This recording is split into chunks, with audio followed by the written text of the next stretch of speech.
Hello, hello. There we are. Very amazing. It's raining stuff. And I even have the GMODIST shirt on me. We should bring this a little bit closer so anyone can hear me. So, do we have anyone here in chat that we know about? Reveal yourselves. This we can shut off.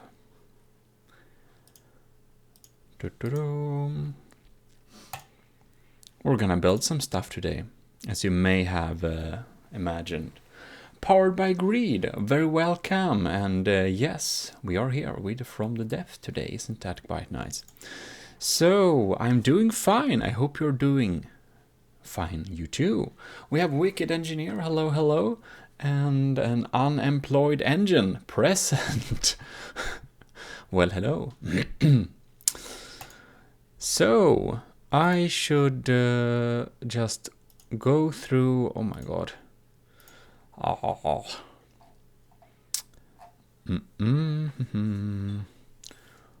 These settings. Maybe I should just shut down this browser. I think I should. Just shut it down. I don't need it. I hope, did I? Oh, maybe I need to check that. Anyway, the title of this is From the Depth, right? It should be. If it isn't, tell me. Otherwise, you you don't have to tell me.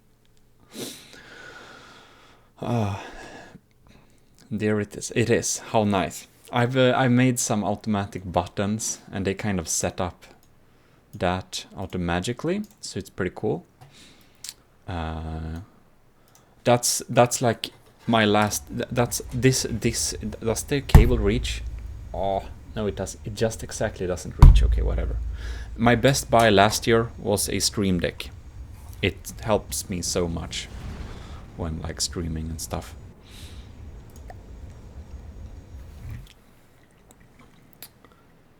Cheers. Okay. We can probably transition to the what should we call it? Game screen. Today we're gonna build some stuff, and I wanna do a test actually. Sub objects mode. Oh, powered by greed. I don't know if you saw that, but I decided that I should share like my most of my like turrets and prefabs and all that stuff to patrons, and it's like a downloadable link. Okay, that's nice. So since we anyways can't share prefabs and turrets on Steam Workshop, I thought it was the most convenient. I don't know if it's the best way to implement it, but it's that or Dropbox or... You did. Well, that's nice. One thing that I will mention, however, is that the CRAM turret's fuses aren't the best. So I'm gonna fix that, and I'm going to upload it again.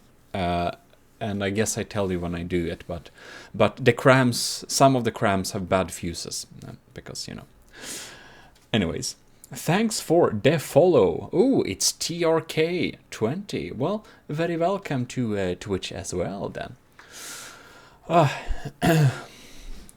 Yeah, because I learned something new about the fuses, and I had this incorrect notion that you could have time fuses and you could make stuff explode inside targets using timed fuses. Turns out you can't. The time fuses will always explode on impact, and I think it didn't, to my knowledge, it didn't work like this like when I discovered it, but I may have just fooled myself all along, because it explodes on impact. So we can't use laser targeters if we don't want to explode things, you know, like if we want to explode it on impact, it works, but if we don't want to, then it's a mess. So that's like really annoying. this one, this one. I need to just check these turrets. So that... Because I need to change... I did walk through these turrets and I upgraded every single fuse to laser targeter because I thought it was so superior. And then I realized this is not the case. So I did have to go into... Because I had that in a tips for a tutorial. So I had to go in and cut that part out afterwards because it just wasn't correct. But it's the only thing that wasn't correct, so I didn't want to remake the entire video, so I just cut that away. Yeah. So this one, it doesn't use... This turret doesn't have... Oh, no, it doesn't. It is a kind of very kinetic one, isn't it? Yep. It's just kinetic. So, I just checked that because I thought I already fixed it, but apparently I didn't. This one is, in any case, this one, I'm pretty sure I've fixed this one. This is a new turret. And this has time from first impact, yeah. And that's probably the better fuse. In any case, and it of course depends on the scenario, I have all my anti-air turrets. Not this one, but... Where is it? This one. They, of course, use timed fuses. Timed fuses is something we always want for anything that shoots at anti-air. And if you shoot at weak targets as well, it works pretty well, I think. That one is set up there. This one has like weird armor and stuff. If we can see, oh, there it is. Fusing box, time from first impact, okay. Because I noticed the stealth dagger was... That's also a new turret. I'm gonna show that. CRAM A C class. What is this then? Oh, that's that one. That's only kinetic. And we have... That one is really old. This one I want to see that I fixed. Because sometimes my computer's kind of timing get messed up, and because I have these files and some other stuff, they're synced between different computers, and sometimes I noticed that I didn't set the time correctly, so or the time on the computer gets like delayed, yeah, and then they don't, it seems that the syncing program doesn't know which one is actually the newest one, and I don't know. I'm not positive that happens even. I'm just, I think I'm mostly just worried about it, if I'm going to be quite honest. Time from first impact, and this is a... Doesn't this have a fuse? Yes, it does. Oh, it's down there too. Oh, good. I fixed them. So then it's just the stealth dagger. We can do like that. Then we need to fix the stealth dagger. So this is a pretty nice turret. It has some stone armor. It's like really low cost for what it does. And it's wooden, because I started to like wooden turrets a little bit. And this one, see what type of loadout we have here. It's mostly hardener, actually. And this one is also hardener, yeah. In that case, we should probably, for this one... What is the elevation of these things? They are... 65. Yeah, we don't need an AA version of this turret. We will just remove the laser targeter, to be honest. That's like 2 blocks, isn't it? Oh, and this is in the corner there. That's weird. Copy. Paste. Whoops. And then we can do like this. Remove the miniatures. This is a 2. And we can replace this with a 4-beam thing. Ooh, and is this an area where we could... Let's adjust connectors. Now we can't add more connections via this. Oh, and this is a connection here. Okay. Okay. So a 2 block like that. Right. We're gonna do first from first impact. Take it something to... See, you need to be in the 0.0. 0.0 very little. 0.05. We can actually do the calculation. It's 200 meters per second. And that's... So that's times 0.05. And that's... You can't see this. That's 6 meters. But... 10 meters, sorry. That's 10 meters. But it seems to not be this in the practice. Like, it seems to be less. Or more. No, less. It seems to be less in practice. So somewhere between 0.04 is the absolutely lowest, very much 0.06 to 0.09 or 0.1 for really deep penetrating seems to be the thing. So the thing with first time from first impact is that, if I don't remember incorrectly, they still detonate even if they kind of ish bounce on a surface, which doesn't happen very often, but then you don't need to have both penetration depth and what is it? Inertial. Cool. Glad you like the turret powered by greed. I did try to make the barrels look interesting on this. And this is the so-called stealth dagger, so it's actually slower. Oh, now I calculated with 200, and that's completely off. I probably meant 500. 0.06, I said, so 14 meters it would be. I don't think it will be. They won't fuse with a bounce. Darn it. I thought they did. Well, we're gonna save this sub-object. It's so weird you need to save these at different locations. Stealth Dagger CRAM Class C. So my Class C turrets are the turrets with the least amount of armor. Like the classes for my turret, the Class A, we spend a lot of materials on keeping the turret safe, and the turret can be expensive. Class B is the golden middle ground, and Class C is when I'm trying to make my turret cheap.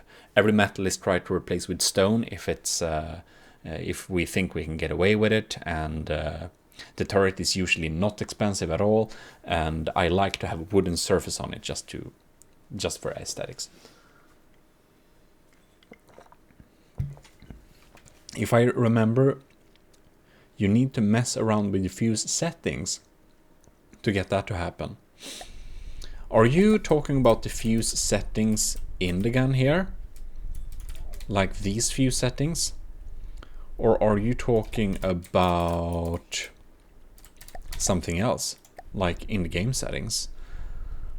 Unemployed engine. I would like to know that.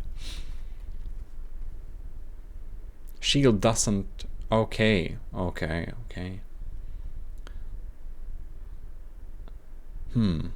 I wonder then if time from first impact or penetration depth. We need to test that. We need to do some testing. Currently building on... Yeah, I'll just make sure that it's saved, because sometimes I forget. Right. So, sub-object modes. Let's have a couple of these more. Some more stealth daggers. Let's god mood ourselves. Oh, darn it. Do we need inertia?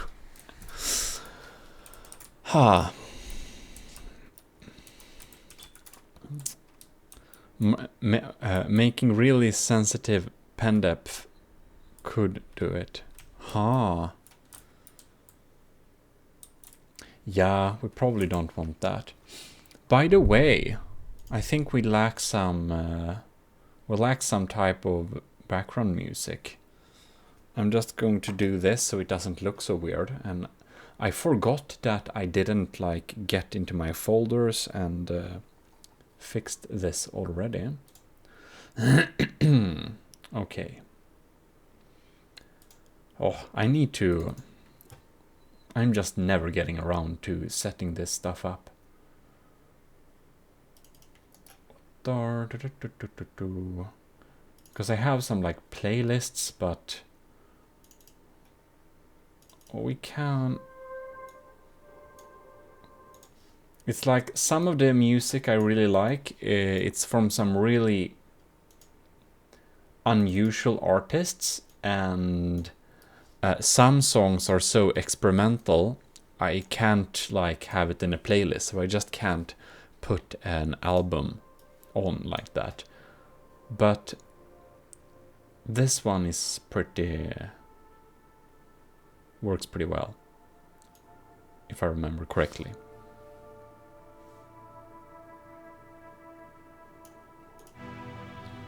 I'm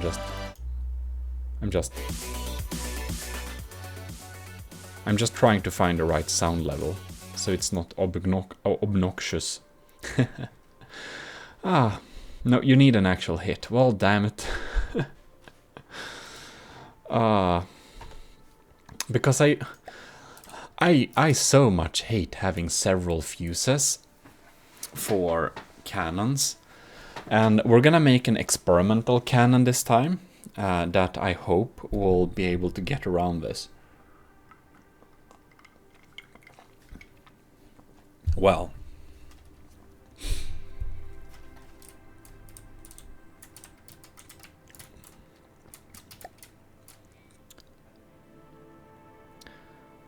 So, can we just... let's see here. I'm so bad at the different enemies, but we're gonna spawn a thing here.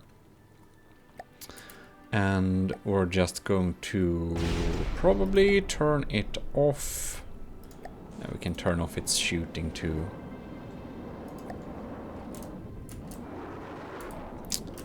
Just so we can... I just want to see kinda... Repair all. Okay. And this... Since... What is it called? Since the syncing of guns, when you save them to a turret and then spawn it, everything gets messed up, so it doesn't work. So I realized that if I want synchronization, I have to set it up every time. Oh no, their lamps are... Okay, yeah, look. You are so right, you both of you. You knew it, but...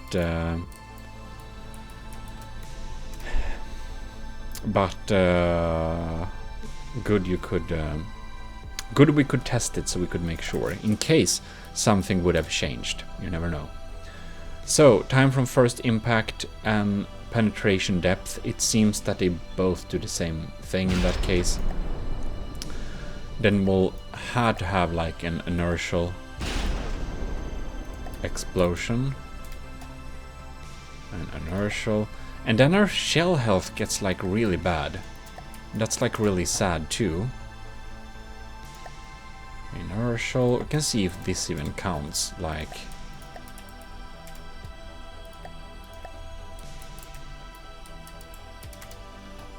One thing would be really nice if that we could just point on a block and copy its settings and then just make it work. Alright. So much fewer of them even get through now. That's kind of annoying. So another volley. And at least they always explode if they're not taken out by lamps. But darn it.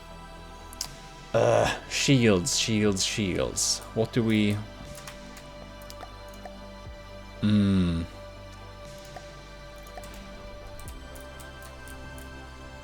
Because I always feel like we should only have one fuse, but man, Maybe. What if we only have inertial? Wouldn't it explode when it starts to fall down inside the target?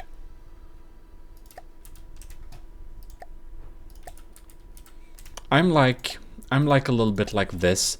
Each fuse removes 10% of the shell health, and that makes me very sad. So I'm kind of in a forever, I don't know. I like in a forever battle of finding the ultimate fuse. And of course, a good game, there should be no ultimate fuse. But I kind of want to have one anyways. They are so not getting through. Kind of not so big difference even how far they get through. It's kind of weird.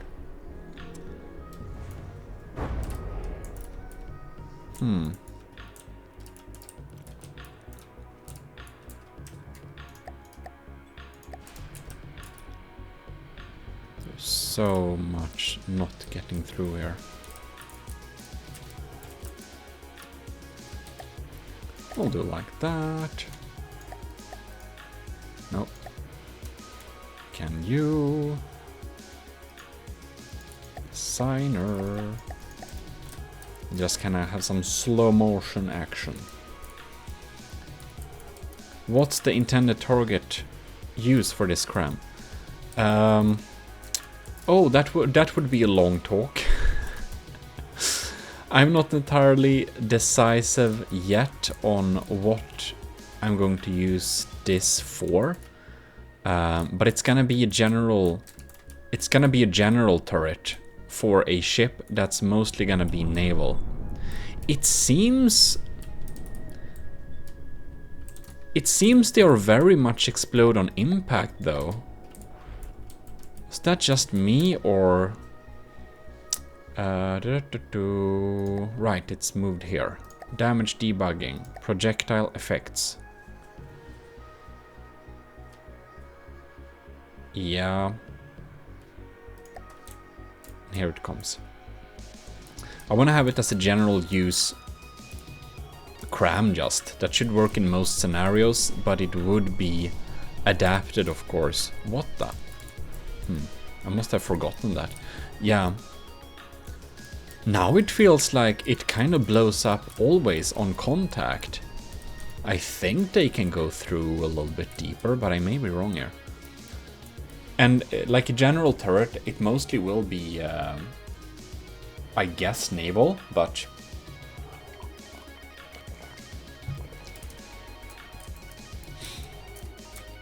Man. We're not accurate here. Can we? So fires there. And it blows up on contact again. Can we?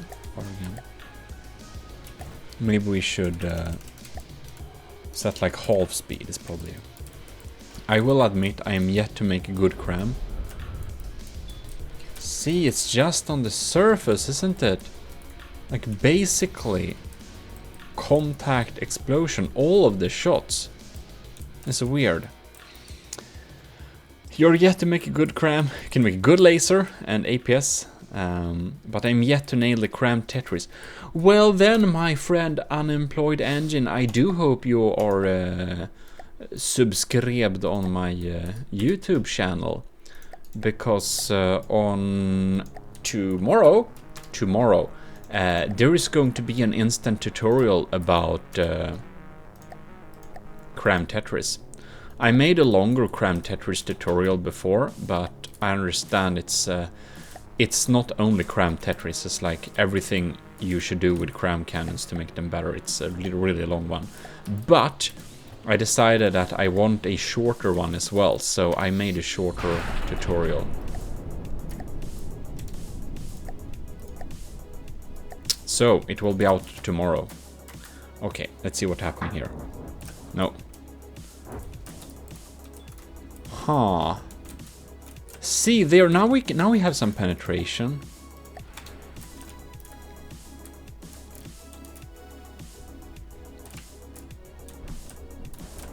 And there we have another one. These exploded on contact, did they not? Can we... Oh, sorry, wrong button. There we go.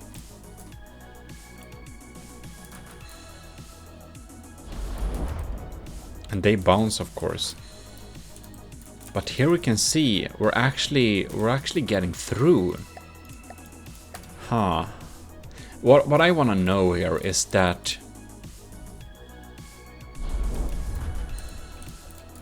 yeah, we obviously have like penetration depth functions here. It works pretty well.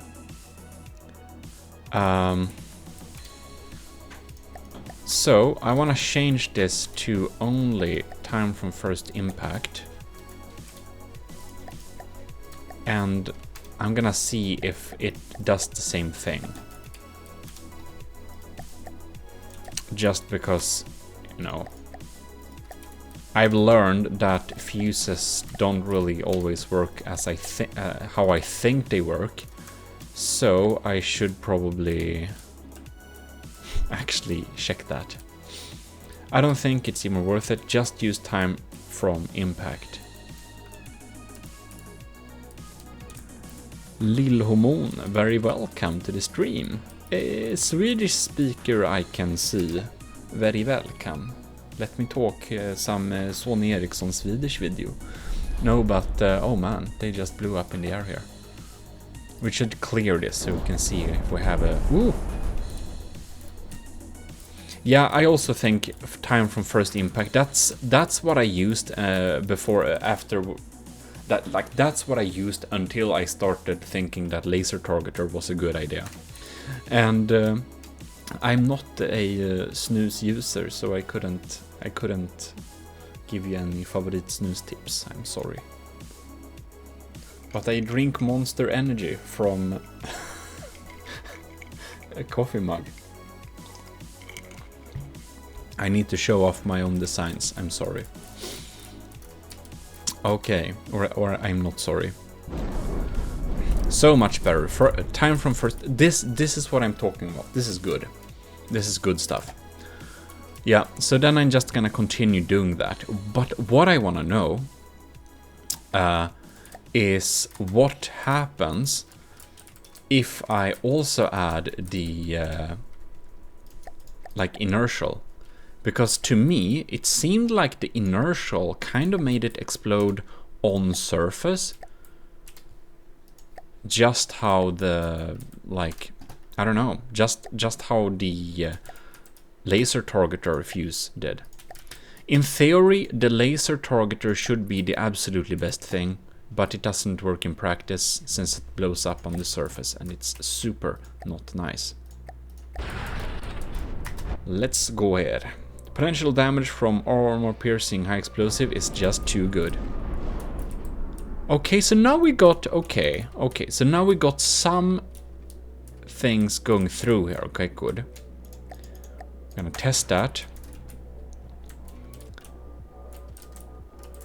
And where are we shooting now? Oh my god. We can see we get some depth penetration there. It's doing a pretty good job there. Just one more, just to be sure. Then I'm gonna remove it so we only have the inertial fuse. And I wanna see if it... Yeah, we have good penetration. Darn it! Oh my god! Wow. This turret is good. I'm happy with this turret. Because the thing is, it's not that expensive. It's like 13,000 materials. And it's also, it's a lower gauge too. And it's a lower gauge, it's not like 1000, but it's 1.3. And I set it up that way just so that it should, and it of course has a, one of these. And I set it up to be stealthy. A smaller diameter makes it more stealthy. It's not detected so far away then. And with the flash suppressor thing, it gets a significant stealth bonus as well. So the purpose of this thing is to make well, it's to make our enemies' lamps not detect them from far away. But I don't know if it works very well. Oh my god, do you see this? We're just gonna, just so we're sure, clear all. So it really seems that if we have only the inertial one,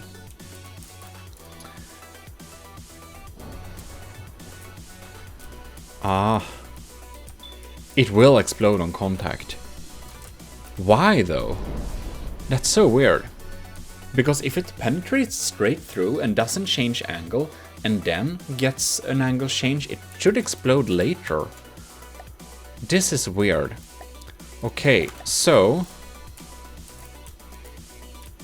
this kind of means that it just, yeah, it's super weird. Seems to explode on impact. I'm just confused of these simple facts, so I'm just trying to double check everything, because it's like the fuse on these are inertial. They should explode on angle change. But it seems that they also explode on contact. Now, apparently. Like, there is literally no green line. You can see there is no darn green line here. One of the inertials are like 10%. Or 10 degrees, I mean. So I don't think so. Some is like super low and some is like 10. And then they should go through and then, yeah. But that's apparently not how it works. So now we know that inertial fuses also don't work like they should, just like laser targeters. They also explode on contact if they don't also have a pen depth fuse. Like, I've done so many rounds now, you can see they are just not penetrating. So we learned something. Let's just check one last time, just to see, so it wasn't a fluke or something. That's a perfect hit for penetration, and there is not a single green line. Good. Then we... potentially, this means that if we have a pen depth fuse and a laser targeter, so if we're gonna have two fuses,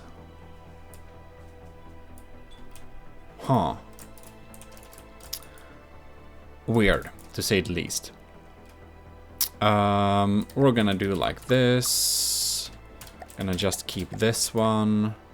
We can set the game to super low speeds. And we're gonna go into this thing and we're gonna modify this a little bit. We're gonna add the laser targeters back. Offset time. You can be there. Somewhere like there.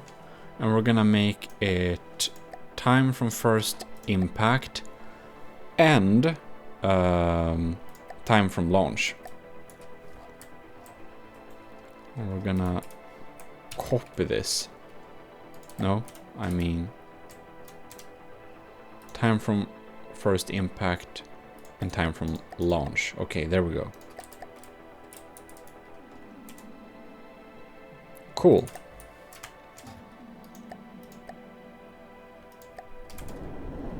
We can boost the speed a little bit until we reach ish half speed. Alright. So let's see what this does then. Did it even...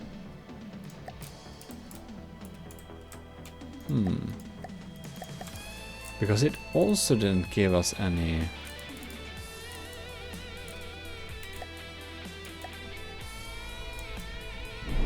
Yes. See there. Oh my god, that's a big explosion. Okay, so if we have also at pen depth fuse, it can go through. It can penetrate.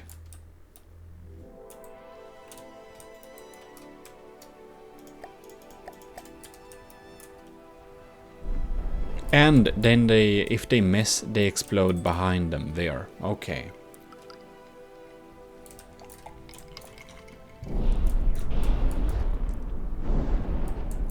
Oh man. That's some sweet explosions. Oh darn. That's a real powder keg. Here we can see. Huh, okay. Well, it seemed to be working pretty fine. So, time from launch combined with a pen depth fuse seems to work fine. But if we don't have the pen depth fuse, well, then we're super sad. Quite good to know. Well, we're gonna destroy all of this. We already saved the turret.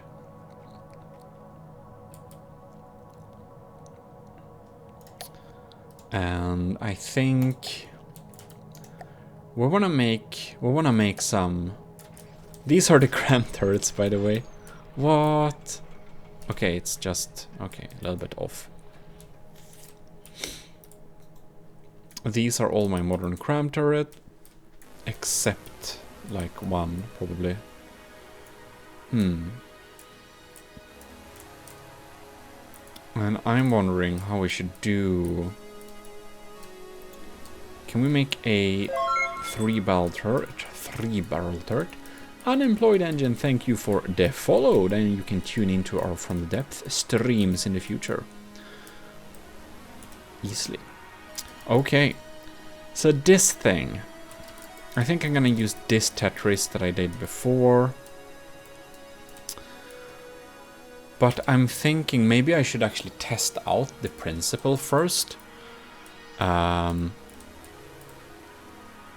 Yeah, probably. We should test out the principle.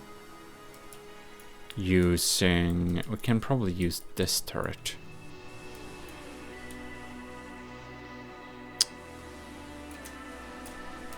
Because that one doesn't have... It has 4.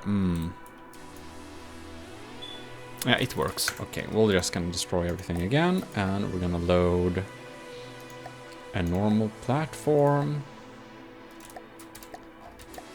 Are we too high up now? Nah, we're fine. Engines just have to work a little bit harder. It's the pipe organ. It's very tall. And what are we gonna do? We are gonna have a... We're gonna use the forbidden menu. No, we're not gonna use the forbidden menu. Actually, we should use the forbidden menu because I don't want to deal with... We're not going to make a proper turret here. Reconfigure loadout. All frag pellets. Apply to all cannons. Just like that. And fragmentation angle should be kind of wide. 60, that's wide enough. 106, 101, okay. Right, very nice. Payload, compactor, fragmentation. We should have a lot of frag on this thing. Now what we want to do is we want to add laser targeters. And I'm gonna make a type of shotgun E-turret. If we just can, we're probably gonna remove some blocks. Just to make it like visible, whatever is behind here. I'm gonna take up some, install some laser targeter here again, and that is because I want them to explode right in front of the enemy, and that's like a way we could use this and always do damage no matter what. With CRAM cannons, it's like it would be a reliable way to deal CRAM damage, I feel like. Okay. So offset time. Maybe like negative just in front of the target. We can copy that. Offset time. No.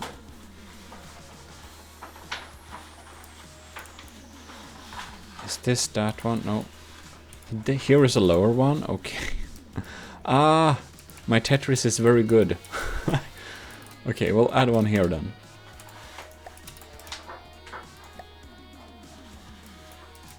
And this one in the front. Is this? Ah, that's this one. Okay, good. No. Like this. What are you doing? Anyways. Where do I have my fuses on this thing now? I think we'll get to utilize this. Time from first impact is gonna be time from launch. Time from launch. Oh, this is some master level Tetris here. I feel like it's no, I made it myself, but it's crammed. Crammed. Get the joke. It's so funny. So let's have an easy target. Marauder. Mostly because I don't even know all the guns or all the enemies in this game. Oh my god. Embarrassing. Well, they do explode in the close vicinity. Didn't damage it enough, but... Alright, there we go. We probably want to slow down time for this a little bit. Here we go. Bam. Deal some damage. Probably should have a sharper angle, I feel like. It of course deals good damage, but it needs to be sharper.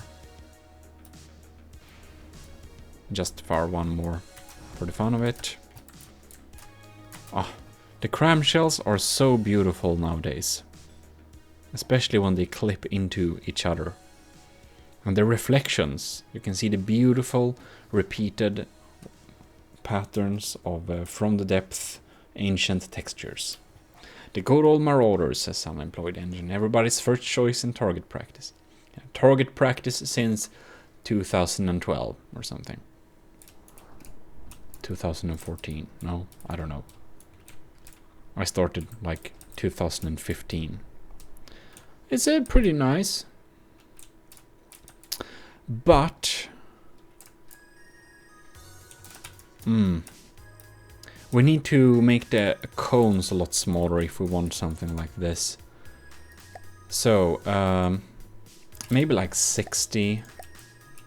Like all of them have a 60. I think 60.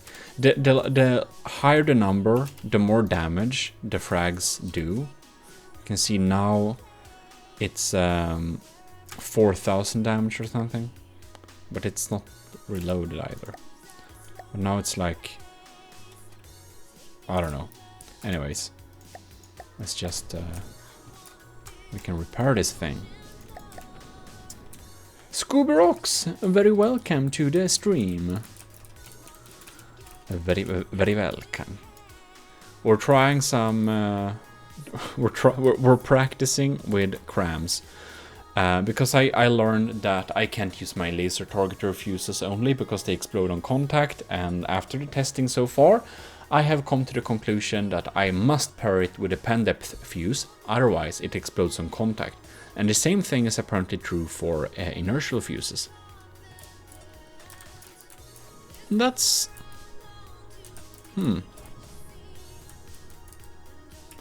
I feel like this is probably a good thing on like a Doom ship. Your AI system is so annoying. You can be moving, actually, so fine. But I don't want your guns firing. But it doesn't deal... It just doesn't deal enough damage. Let's speed up the time a little bit here. Okay. Oh my god. Alright. I'm not used to the game being this fast. It almost feels like it's faster than 1x. But I guess it's because my computer isn't good enough for this to be the average experience for me.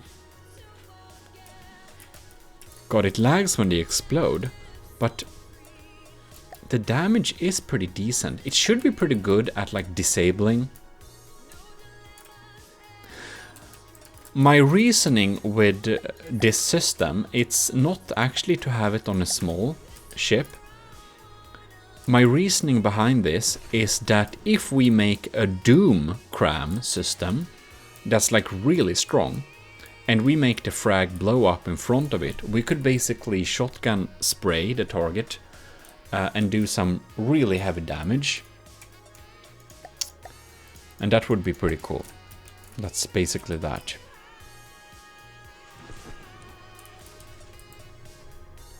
It doesn't deal optimal damage, but I guess it is... I think this is... the principle behind this is the closest thing we can come to a sandblaster, but using CRAMs. And the degrees... It's almost like we need to decrease its angle a little bit. If we set it to like 30... An average angle to 30.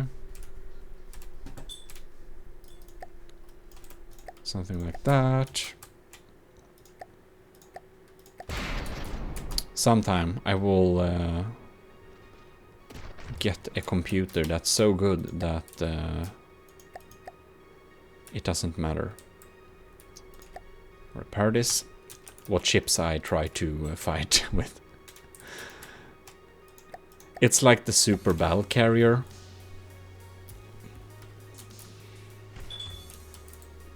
It's so big I can't do the battle testing myself. Why does everyone bully the Marauder? Well, Scoob Rocks, I would say it's a tradition. It's a from the depth tradition. You have to do it. Samit Bohen. Zanimit Bohen. I'm sorry if I butcher your username. It sounds like a real name though. Didn't you explain what that means?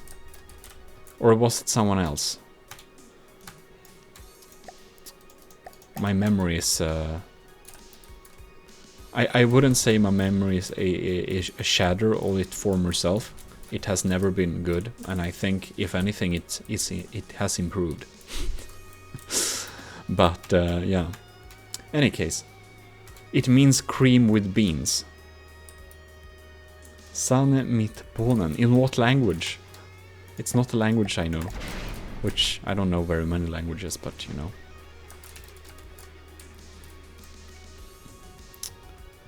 If it was... kind of Latino-based language, I would... ish. Maybe understand it, because I know rudimentary Spanish, and then you can guess a lot of things. Well, I think this seems to deal some good damage, actually. Destroy enemy, yeah. I wanna just spawn a stronghold for the fun of it. In German. Oh, that is a kind of Latin-based language, and I don't know German. But I thought... Mit, that's with. I knew that one, darn it.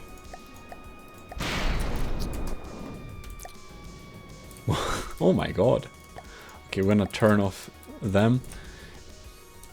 These frags, though, yeah, they get zapped by the LAM system so hard.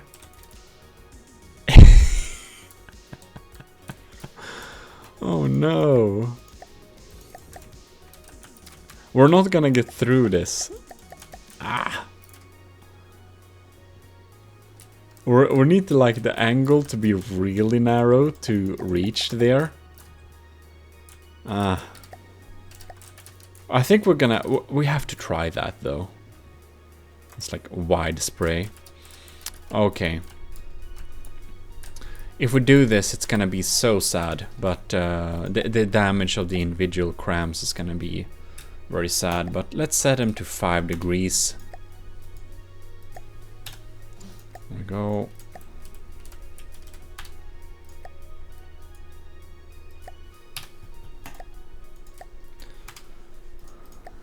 Ich nicht sprechen Deutsch, mein Freund. That much I know. To impress Xauberkrau, and he's never impressed. I'm so sad. You could use my other name. Oh, do I want to know what that name is? I'm just kidding. Or I just learn it. Sanne mitt bonen. Ah, it's like the darn shields. Oh man.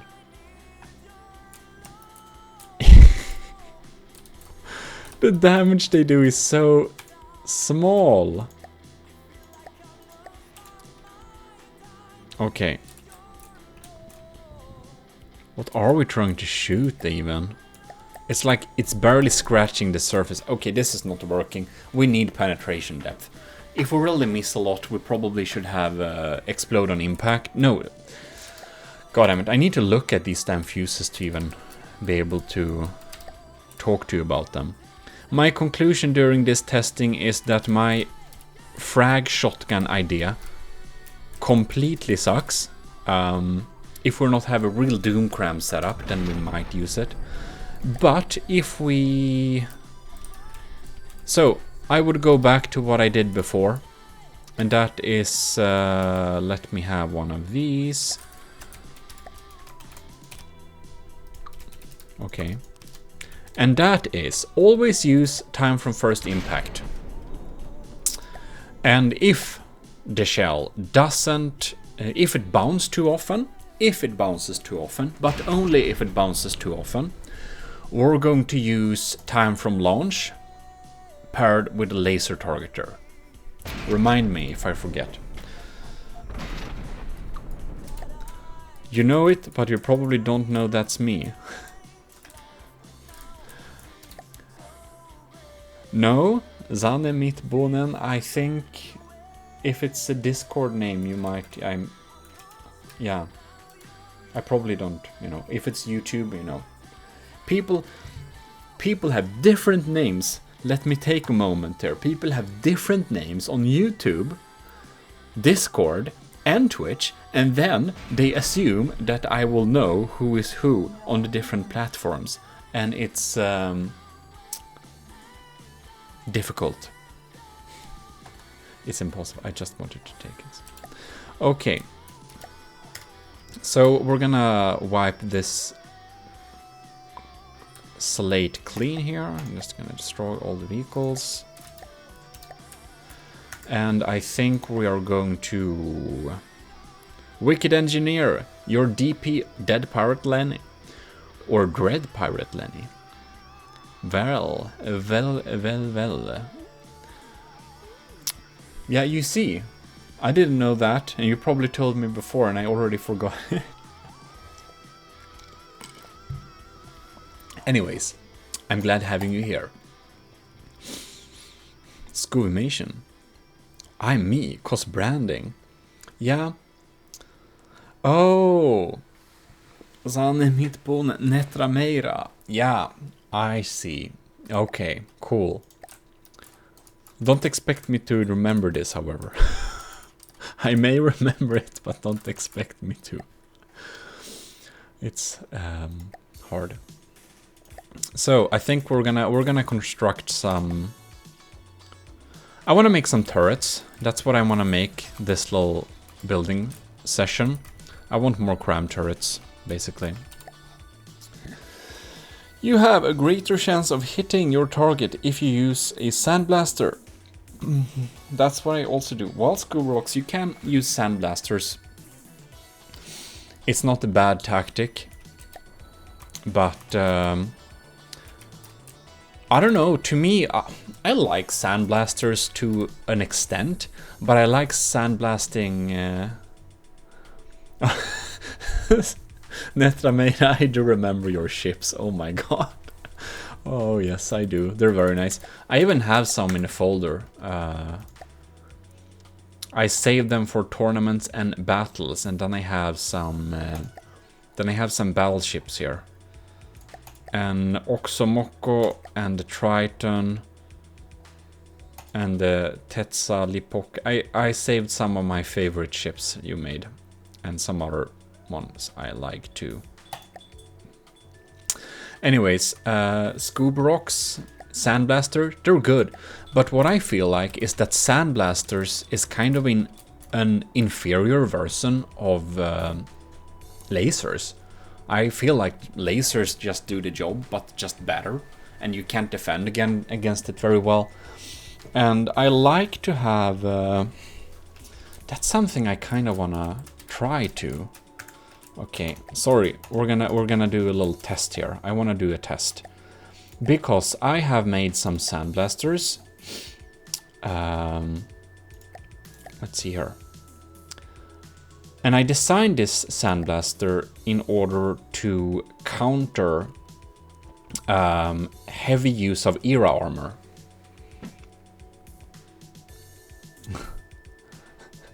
There are no Hesh lasers. No, there are no Hesh lasers. And about that, that's really funny you said that, because when I'm doing sandblasters, I really like having the sandblasters be Hesh. I want to spam Hesh. Hesh is my favorite spamming thing when sandblasting, because I think that kinetic sandblasters, they're nice and all, but Hesh sandblasters just totally kill heavy era spam. So I like to pair Hesh sandblasters with AP frag or AP EMP or AP high explosive in different mixtures. So that's what I like. Where are they? It's the Army of GMODIST Dome APS rack. And I know a ship which you might know from another content creator called Borderwise, and he uses a lot of era spam on his Titan Slung ship. So when I designed this, it was actually a little idea that can we counter heavy spamming of that era armor? Can we counter it by just having Hesh sandblasters? I don't know how many I can have even. They might just despawn. I have two. I think I have two. I may have too many. They're like 800 RPM.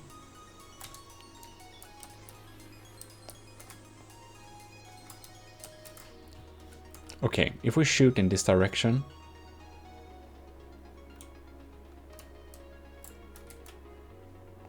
I see shells flying away there. That's good. Then I think we can at least shoot stuff at this base. And of course, by sandblaster you mean rapid fire Hesh. Maybe it's not a sandblaster, but it kind of works like a sandblaster, because when we fire Hesh, we do explosion on the surface of the blocks, so it destroys blocks, you know, on the surface, which a kinetic one would do. So it kind of feels a bit sandblasty, but I don't know. Do I have another? I don't know. Anyways, where are they? Habs Titan Slung. We're going to spawn it on another team. gravel blasters than sandblaster.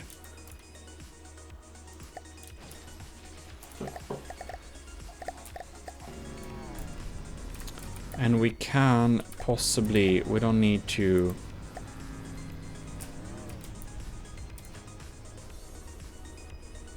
Are they getting... Do they even hit the surface? Do they even reach, I wonder? I think we need to slow down time a little bit here. Hello. There we go. And we can probably... Oh, we should turn on God mode on the platform. We can turn off... Maybe...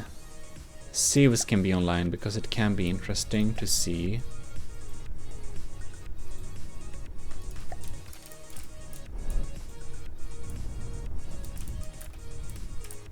And now I wonder, like, some of the turrets are potentially destroyed. So we should probably repair the platform. Well, we definitely have a lot of... Oh, right, he doesn't use the era on the surface either. Yeah, this is definitely very useless against something like this, because the hash just get destroyed and disappeared in this little pocket. So it does basically nothing. Yeah. This is definitely the wrong place to use these. Yeah, definitely. Anyways, I may have used my battleship pseudo sandblaster. Yeah, maybe we should call the hash stuff, spamming hash, to be pseudo sandblasters, maybe. And these, I guess they don't do enough like damage to the surface even to be a sandblaster, but yeah. I made a battleship with 17 RPM. Ooh. Cool. Well, they get here at least, so they won't get despawned. Yeah, they'll just spam the interiors with hash spalling, and it's basically a lot of wasted materials doing this. And since we can probably spam up time a little bit here, we shoot them pretty fast, but they are not dealing very much damage. They're just not. And it's a little bit... When we fire like this, when we turned off on the AI, you can see it's a little bit of sandblasting, but it's just the... And now we can see that I think I saw some... Didn't I see some...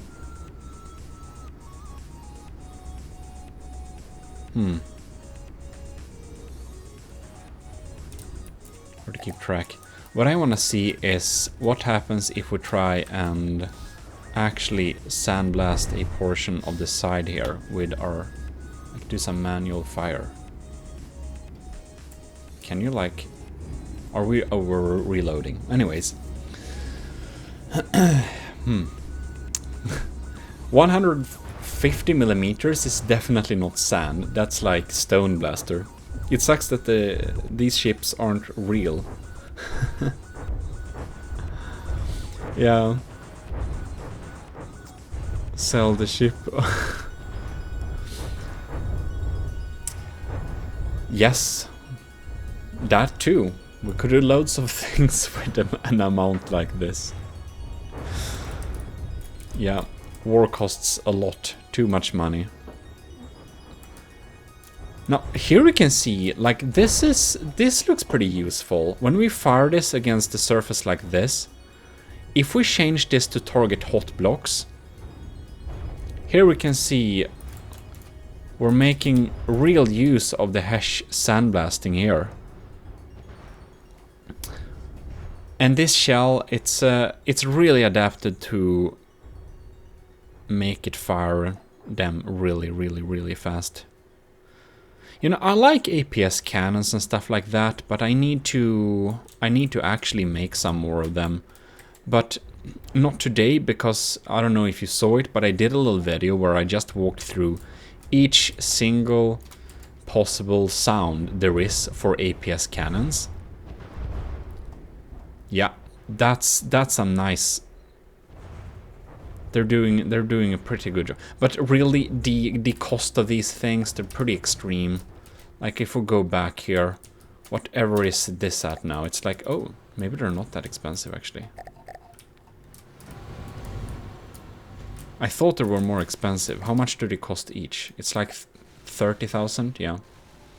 So 3 of them are 100,000. So this is like below 300,000. Yeah. Yeah, 260 or something. Hair sheet sandbags tend to work best mounted on aircraft, like the Harpy, so they can fire onto ships. Yeah, they're basically made here for disabling turrets. They should really only target hot blocks, because if we set them up to target hot blocks, they will often shoot where people have put shields. And a lot of people think it's a good idea to put shields on turrets and stuff they want to defend. Well, anyways, these are not going to do basically anything against this. So we should...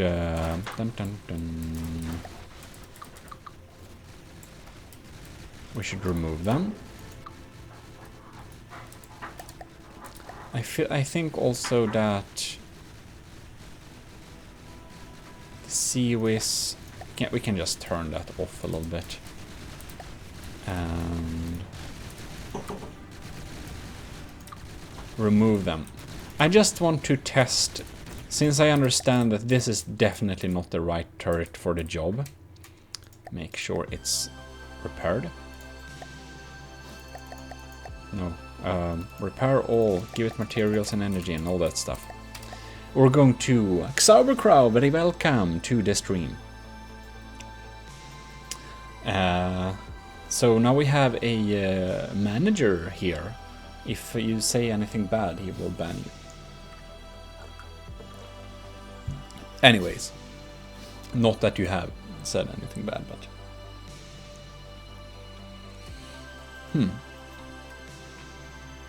I'm gonna spawn some of my other turrets here instead. What is this? 420mm. Oh yes, that's the diff. Ew. This is my... This is... Oh yeah, this is the shortened barrel version of my diff gun, right. 18,000. This... Mark 1 horror. This one is pretty... This one is pretty large. I wanna...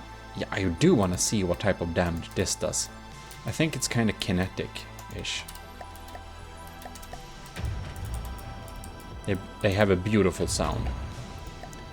Armor piercing. Yeah, this is armor piercing, EMP, high explosive, and frag. 8-meter shells. They have a pretty good fire rate too for being this gauge. Anyways.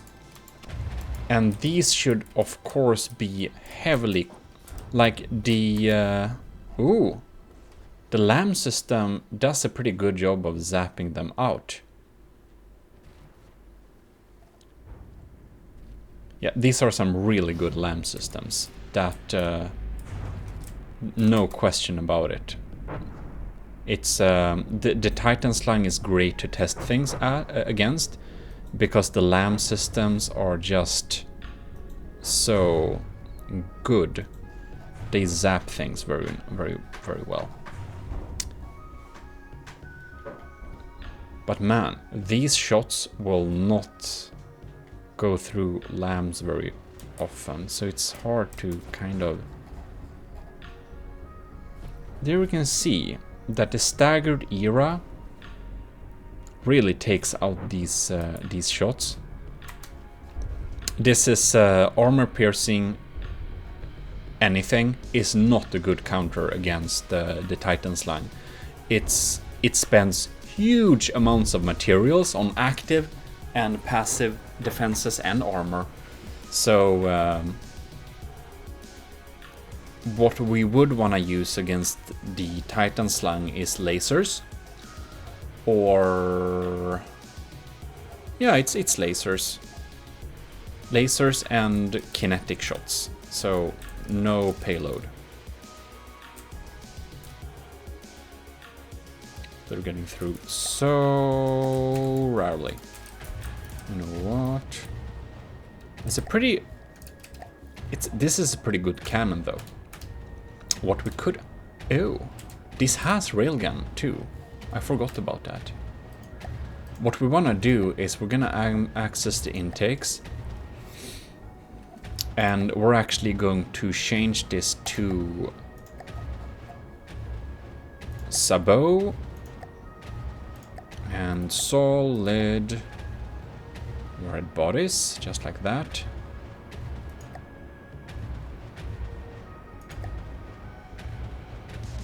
Let's see here. I'm so sad we just can't copy this thing.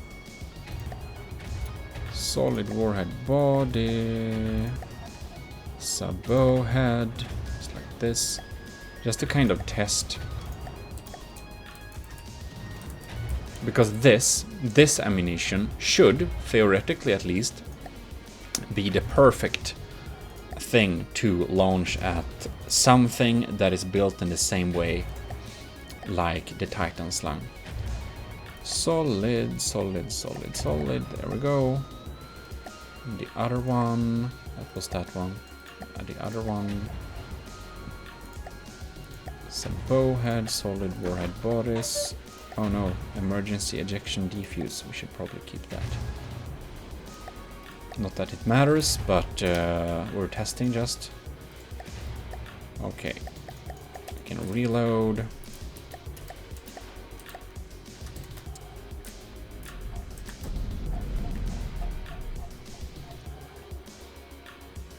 These shots actually... the LAM system is able to zap many of them out too. It's a very strong LAM system. We're going to repair this thing, however, and we're going to go with damage debugging and record some projectile effects. There we can see we can probably slow down time a little bit so we can check around here. That depends on your definition of nice. There's just one definition. GMOD is always right. Cheers to that. Melon.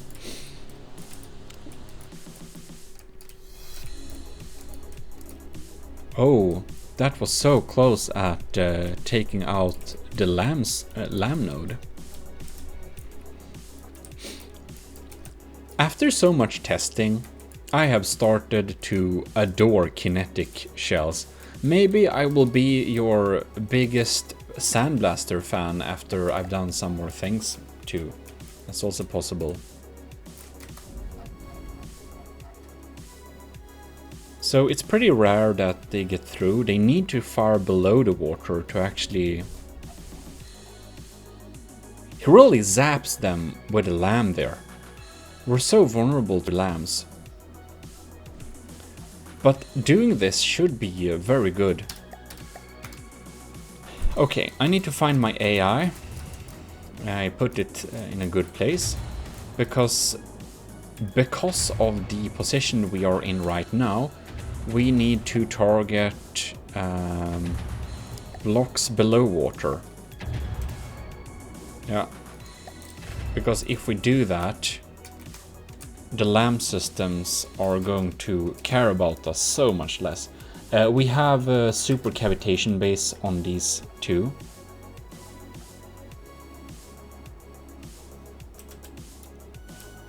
Man, these projectiles. Anyways. So, Netrameira. I have... I may have a battleship that costs almost 5 million, but I'm unhappy with its performance. That's a lot, yeah. So, right now I can't feature battles against the Super Battle Carrier on the channel just because my computer isn't powerful enough. I need to buy a new computer in order to do that, because yeah, I need a much better computer. Oh, there we got this shot straight through. I need a much better computer in order to even test big ships like that. It's not... There you can see the era armor is taking out many of these sabots.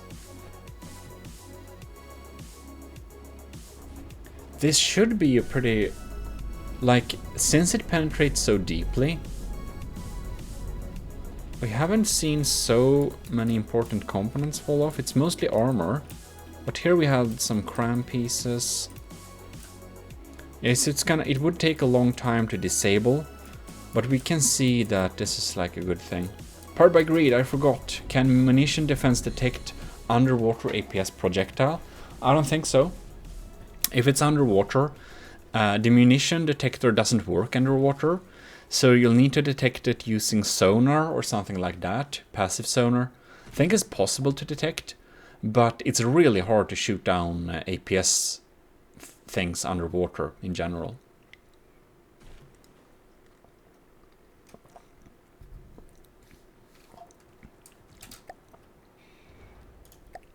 Or we're gonna clear this because it lags too much.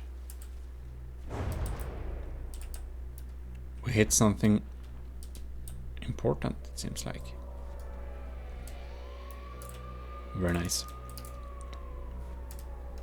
And if we don't shoot underwater, like a sandblaster underwater is a well-known meme way to do stuff. Let's just try and shoot above water. We can see it rarely gets through here. If we shoot at this thing. Now it got... So we can of course land a hit. But a lot of the times the lambs will just say nope. Like there. And now we completely ignore that there is shields, because the shields, we turned off the weapons. Yeah. I lost when it fight 3 megs, says Netrameira. Oh man. So I need to start from scratch, and this is why I have an abomination in the workshop. Alright. An abomination in the works. Will be interesting to see that. Well, you can see this is, even though the lamps are there, of course, these are not enough cannons, but this would be a good addition to put if we would fight the Titan slang. The horror costs 122,000 materials. So that said, it sounds weird when I say it, but it's not a very expensive APS turret. We could have 10 of these. It's probably not good to put all types in like one basket, but we could build a ship with 10 of these and make it work.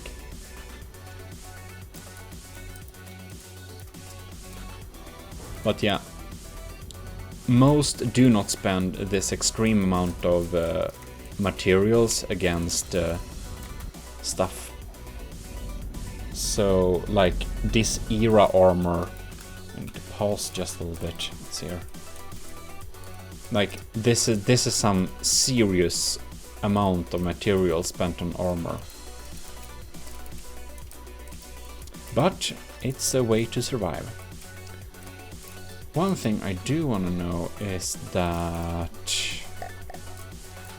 if we go back here, what do they do if we tell them to shoot at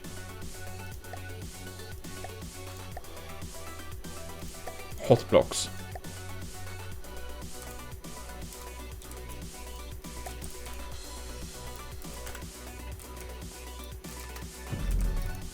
And we can probably do like this. Clear them.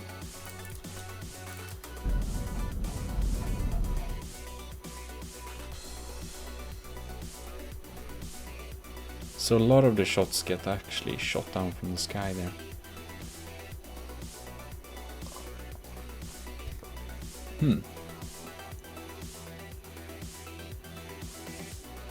Oh, there is one small ship I wanna do.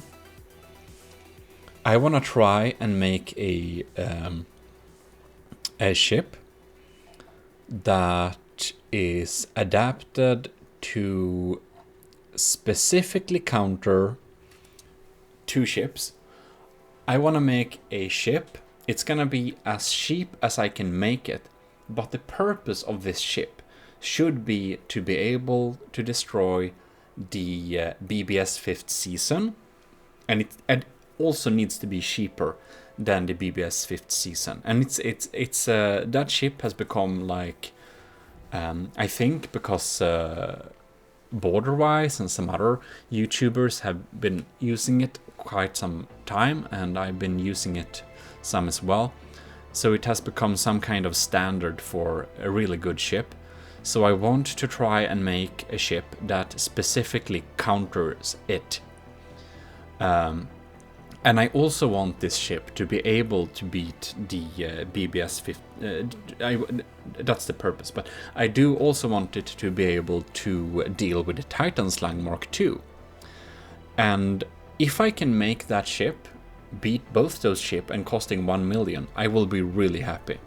And I'm not very certain I can do it, but I wanna try, because I know that they both have really thick armor. They both have a big armor budget.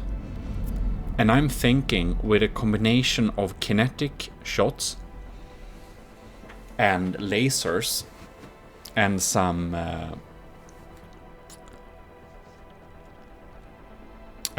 CRAMs and stuff like that, I think it's possible.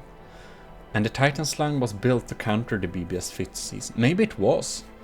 I don't know, but that sounds reasonable, because I do know that Borderwise has wanted to make a ship that can beat it well for some time, and it's very likely that it's the Titan Slang. But I wanna try and see if I can make a ship that beats both, but for a cheaper cost. So that's something that will probably come up in future streams. Well, anyways, we can see this works pretty well. What I want to do too is, of course, repair this thing. Delete these two sub-objects, because I want to try some on my other cannons turrets. This is of course too small, but I want to see if they kind of reach through.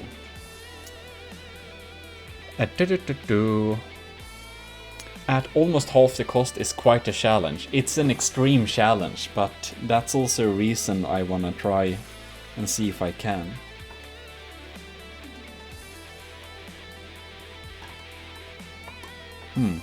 One thing I do want to know, however, seems like the best way to counter its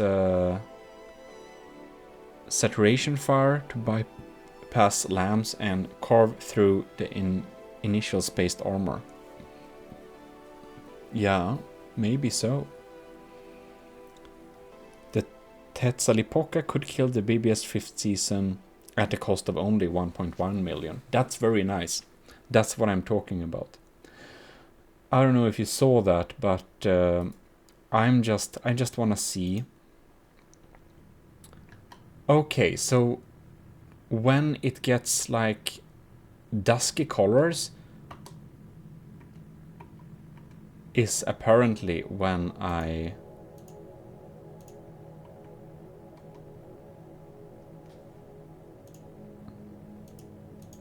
color correction on, apply LUT. Okay, so LUT needs to be off. I have some kind of color filter and it's supposed to be extremely cinematic, but it also makes it, I don't know. I just wanted to see when it was off and when it was on because I kind of don't know. No. Anyways, this is a Scorpio APS tank gun, 200 millimeters. It's very cheap. 18,000 materials. I shouldn't say very cheap, but it's not an expensive one. That's for sure.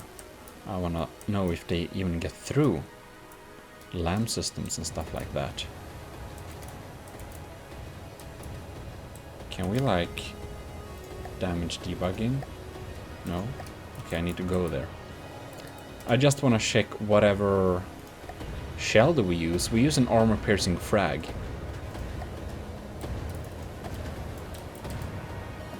That's the... But this is pretty adaptable. This is like a shell that will change for the scenario.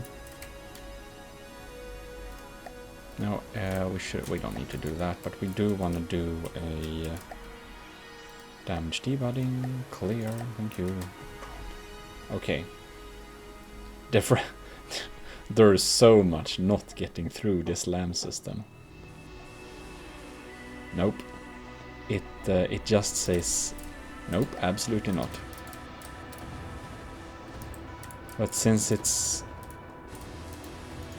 inexpensive, we're just gonna spam down a few more and see if it can get through in numbers. I just wanna see its penetrative powers, I suppose. That's a lot of frags. It was like pure lag fest.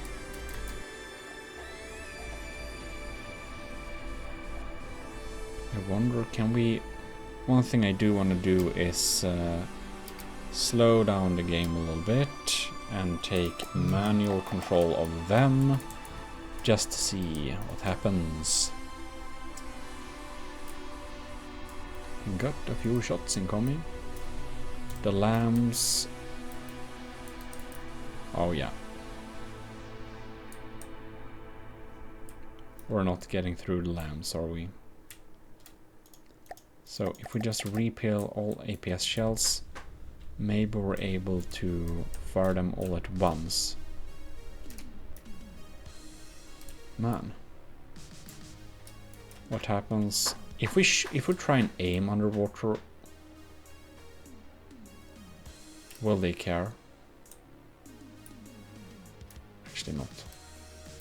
Frag is always a good standard. Let's be realistic. This gun is not getting through. We'll need to... Oh, we might be kind of not... Anyways.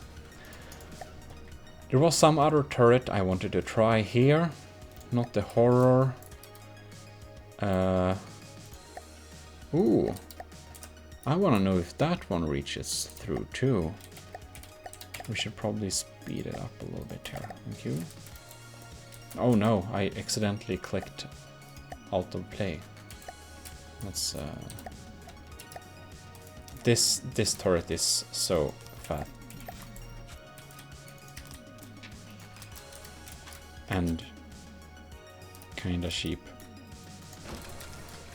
It's so bulky thing. Whatever did I choose to load this thing with? This is... Oh yeah, it's a sabot frag. It kind of want to snipe things. Why did I put everything out of play? Like...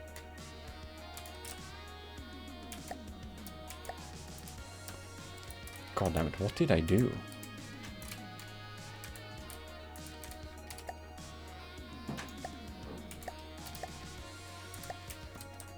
I put it out of play, but I'll just destroy enemy vehicles and just load it again. I don't know. I think I can repurpose the battleship guns as secondary for my flagship. Once I make it. I see.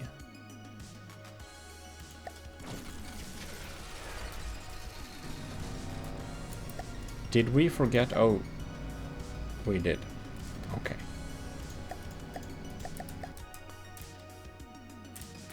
Oh, right. They use some kind of... ironically... Yeah, this is... Right. The marks... God damn it. It's absolutely... It's absolutely excellent. This is what I guess... What you could call a sandblaster. Yeah, I did some testing and I was so surprised that a sabot gun actually benefited so darn much from having a frag payload. I was actually very surprised with this gun's saturation. And oh, do you know why I made this gun with a specific millimeter of 67 millimeters? Well, let me tell you. Does this look like an ammo shell? Maybe not. Maybe it does. God damn it, the reflection. I can't say it on you, but it says 67 custom ammo. So I saw the diameter of this flask when I designed it, tried to make it look like an ammo shell, and then I tried to build some guns afterwards that would have 67 millimeters. But can you imagine? Imagine firing a shot like this and 60 millimeters in from the depth. It sounds so darn little. It sounds like a tiny gun. And when you realize how big a 67 millimeter shell would be, then it's like, oh damn it. That's a lot. Yeah, it's very funny, I think. Okay, so this is doing excellent work. I didn't expect the marksman to be this good against a big ship like this, but of course now we have a couple of them, and 60 millimeters. I guess this is probably more a sandblaster than anything else I showed you, but I felt it was more like a sniper autocannon because of the fact that it's purposely designed to be super accurate.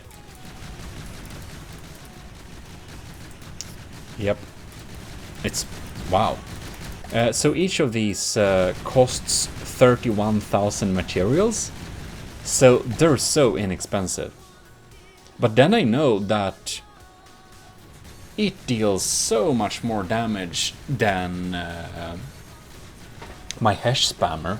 But I think my hash... Oh, a big problem with my hash spammer is that the lambs on the Titan slang are very competent and they'll just take him out. Darn it. You know what? I could probably get away... For the Titan slang, I could probably get away with having a ship with a lot of Vigoletta Marksman 1. Wow. It's a Vigoletta Incorporated Marksman M5 APS Sniper Autocannon Army of GMODIST 67 millimeters. I love having long names on my turrets.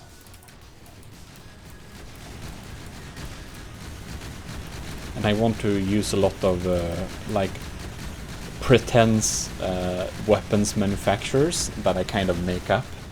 So I think Vigoletta Inc. is for accurate sniper equipment. I decided.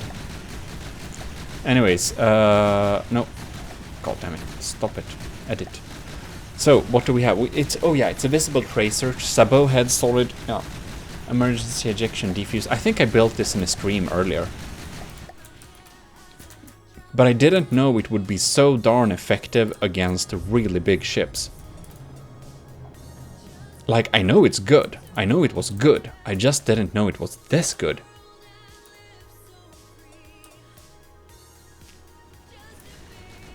man. So it's really like fat, like that. If we only save 3 of them, I want to see if we instead sub-objects mode. Where is it? We can use some of the domes. I add 3 domes instead. I want to see how we're doing.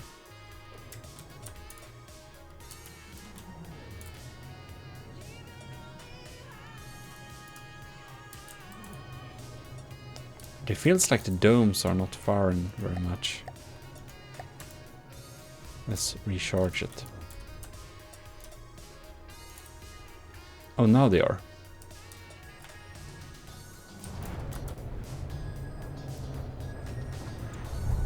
Yeah, now we have the hash. Now we have the hash spamming going on here. And it feels so much less efficient. The dome. To be honest, the dome, it's much better as an anti-air cannon. It's doing a great job at taking out aircrafts and smaller crafts, but against real big things, it doesn't work very well. Oh, of course it works well in tandem with the marksman, but I don't think it does a better job than more marksman turrets would do, because they're also so accurate. And now we don't have... I'm also a little bit worried about them getting just despawned. You can see they of course destroy blocks pretty quickly, but we can armor against them pretty well. But you can see there, we really detonate that. I did have a little thought before that perhaps it's good to have hash spam just to prematurely detonate era and then get the other stuff getting through. But it seems that's basically a waste of material. It's probably better to just have firepower that can destroy the era box as well, like pure kinetics. Well, that was very valuable testing.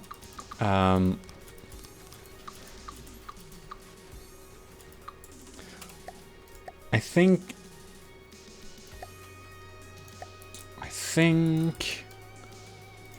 Type N autocannon, whatever is this thing. Oh, it's this one. Yeah, that's the one I wanted to test too. This is a new little cannon too I made a little while ago. How much does it cost now? It costs 27,000, so it's cheaper than the other ones. It's a significantly lower cost than the Vigoletta marksman. Type K. That's a really small one, isn't it? It is.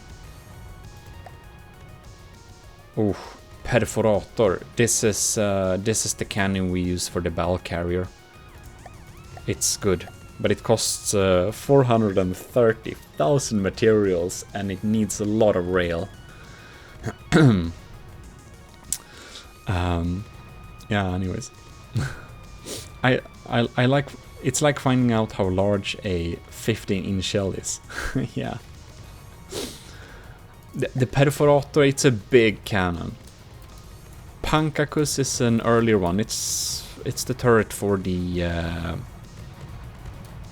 What is it? That's the turret for. Or is this the turret? No, this is the turret for the Draconia.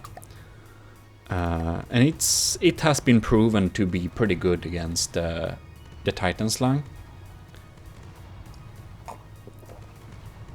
Or actually not. The Draconia won against the Titan Slang more often, but they are ships on an equal level. But it's probably the wrong.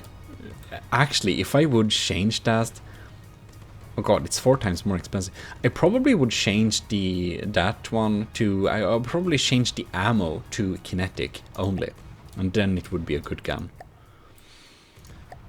Ooh, and the other turret, the Pancacus, that was the thing that's on the broadsword. Let's see here. It's a tiny thing. 71mm hexaburst.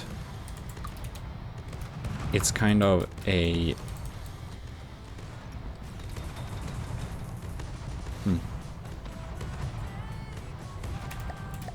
It's a little burst cannon. Double Trouble T5. I don't remember if this is a decent... I think it's okay, actually. And these two are really old cannons. They are, should we say, less efficient. In any case, what I want to know is if we repair this thing, is my type N getting through here? It uses 4 types of ammo on each, so it's Hesh, Heat, armor piercing frag, I think, and okay, Hesh, Heat, armor piercing frag, disruptor conduit with a lot of EMP. A lot of them are getting destroyed.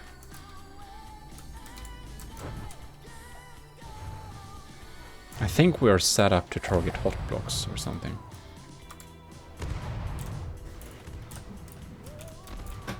We're in a really... God damn it. We're in a so sad angle.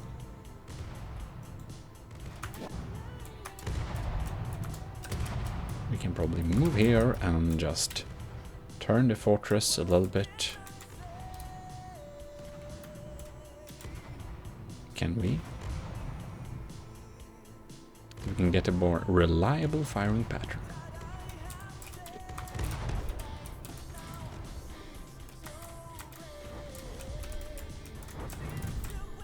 All right. I think this is like a good, this is one of my favorite cannons I've made.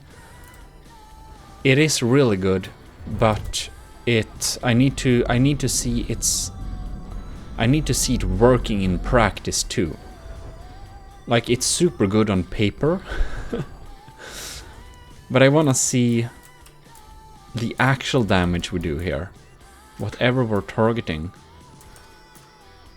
And it's really bad. It should always be targeting hot blocks, this thing, just because it's really set up to weaken shields on turrets, take out things inside turrets. Yeah, that's what it does best. Oh right, I don't have control over them because I'm over here. There we go. Now we have control. Right. So, man, none of the shots are getting through now.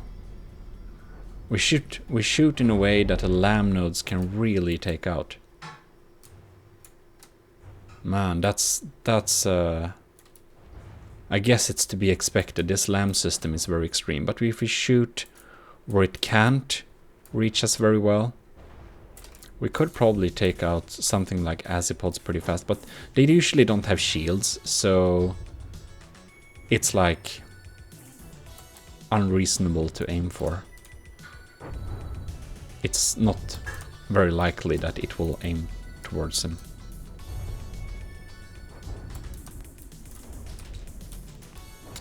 Yeah. Because the millimeter of this shot is higher, it's doing a good job of dealing damage, but since the diameter is higher, the LAMs kind of kill it. With the marksman, the LAM couldn't kill it because the gauge was just too small. So that's something. That's probably something we should, of course, think about when making stuff. Is that we want to make sure that the LAM system will not be able to. One thing that's good about this, of course, is that we're dealing surface EMP damage, so eventually, if shots get through, we should be killing LAM nodes. But man, no shots are getting through, like...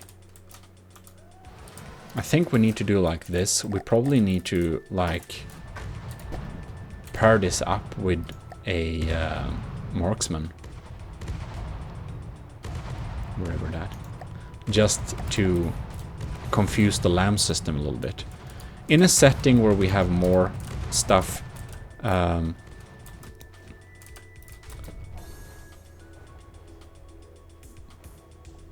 why aren't we... Okay.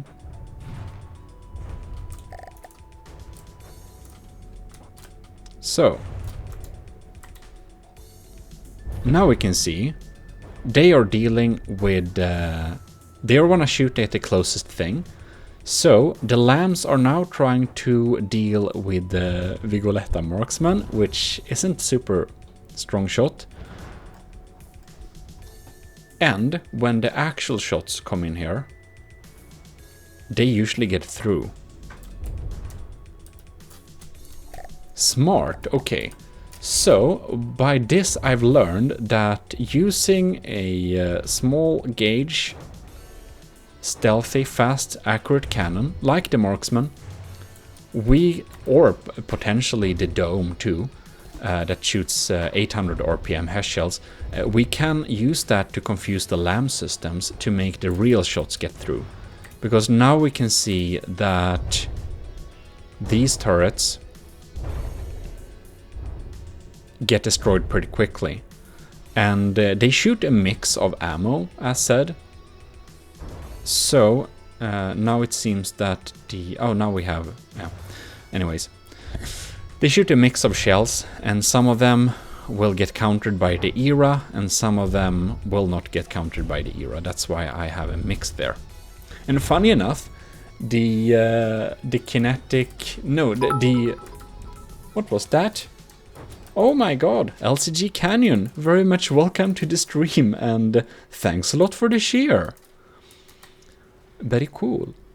In any case, very welcome, and what I was thinking about, I was confused because I don't remember what the sound did. But anyways, now we can see that the Vigolettas are... No, the Vigolettas are confusing the LAM system, and the Type N really destroys the turrets here. So we can definitely see this is a super good combo. Yeah. And if we target them on like a big turret like this, of course it has shields, but we have disruptor conduits. And the EMP shell does deal a lot of damage. It actually deals a lot of kinetic damage because we have a disruptor conduit tip. I don't know how that works. It just works. Yeah, it just works. Like a famous man has said. Oh man. Yeah, we're doing good with these. But today I actually wanted to build CRAM cannons. It was just the case that I wanted to test my APS turrets as well, because I felt I kind of haven't done that so far. So we learned some things. The Vigoletta Marksman Sniper Autocannon is really good. Now we're gonna spawn this platform again. Anyways, LCG Canyon, I hope everything is fine with you. And yeah, this is why railguns are really good. And we do have pure railguns on the Super Battle Carrier. I don't know if you had time to see that, but it is... oh man, wrong faction. It is out the next episode. Spawn on my team, thank you. Right. It is out. I thought that maybe you haven't had time to check it so much so far. Yeah. You just woke up. Well, no hurries. I recorded it a few days ago. Or not, like, I don't know, 2 days ago it's now. because now it's already Friday. Very early. But anyways, disruptor conduit tip is to get around shields. Yeah, I know. That's why I have them too, to get around shields, or make the shields weak. And the type N, which was, so this is the Vigoletta marksman. Sub-objects mode, and here we have the type N. This one is on the battle carrier also, the type N, and it uses disruptor conduits as one of 4 shells. The other 2 are it actually has you know, we have the built-in shells, but I hate the inbuilt-in shells. I just love the physical ammo things, because you can have them on the turrets. And if you have them on the turrets, no matter how lazy you are, you will always install the best, optimal, super strongest, absolutely best shell every time. Even if you're lazy. And I'm a little bit lazy, so I like to have my ammo on my turrets pre-installed, just like this. So just let me check this. So a Hesh 1, a disruptor conduit EMP that also happens to do a lot of kinetic damage. The other one is heat, and this one is, oh yes, it's an armor piercing frag / EMP. That was what it was. Anyways, I'll go watch soon. Just woke up. Well, you can watch it later too if you wanna be here for the stream. Dinner and shower. Oh man. GMODIST is like a goldfish. Yes, thank you, I am. He's also in a dark room.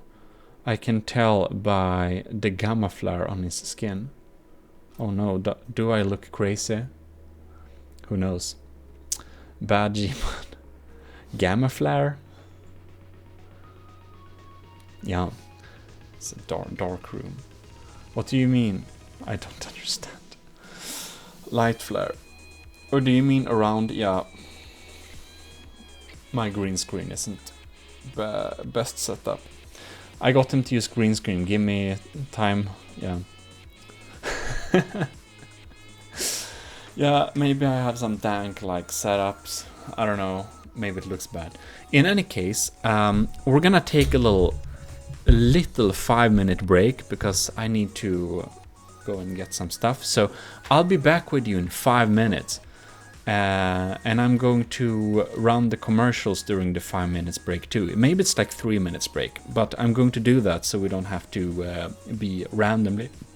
So I don't have to be randomly cut off during the stream, because that's nothing I want. Anyway, see you very soon.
All right.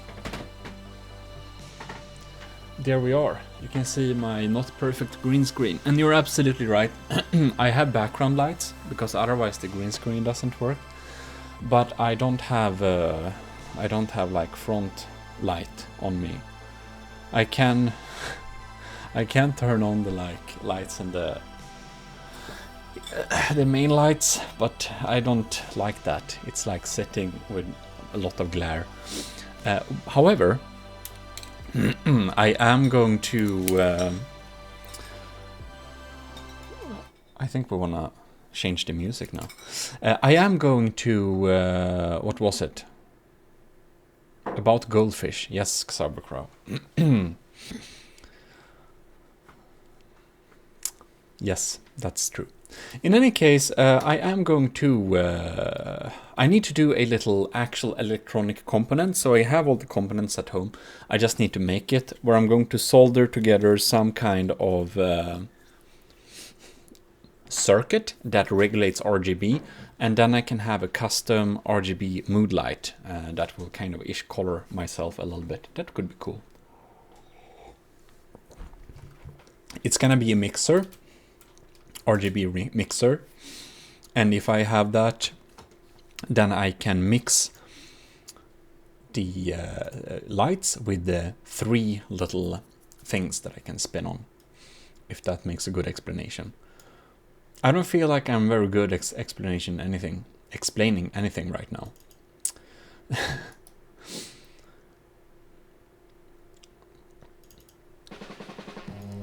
We're gonna listen to this. But we're only once. Because Xauber is here, so we want to have some... We want to have some old... We want to have some old working prog from the 60s or something. Anyways. What are we gonna see here? We did try around that. Remove them. And we are going to make some CRAM cannons. So what type of CRAMs are we want to make? We have... I want to make a 3-barreled CRAM cannon. It could be really cool. And then we have some different Tetrises to use. This is, of course, our old classic... Is this the same Tetris as... Who knows? No? Maybe? Who knows? No, that's a different Tetris. God, we need to try this, if this is more efficient or not. We need a prefab mode.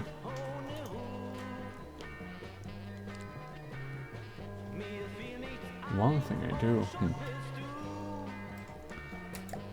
Prefab mode. No, not sub-objects. And...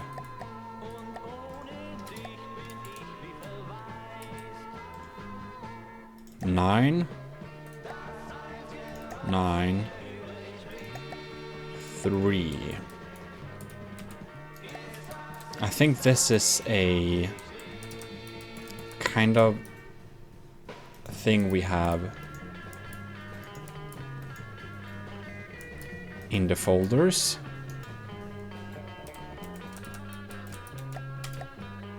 And it should be pretty good one. It should be pretty good Tetris, I hope. CRAM stats. Material per firepower is 6. Okay. So it's a 30,000 turret. And the material per firepower is 619. That's not so good.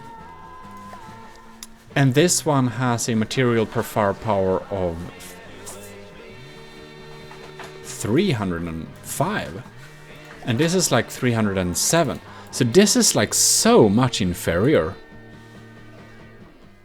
Is it because it's not only that layer, right? The top layer, I can see the top layer isn't... But it's pretty okay. think like. Interesting.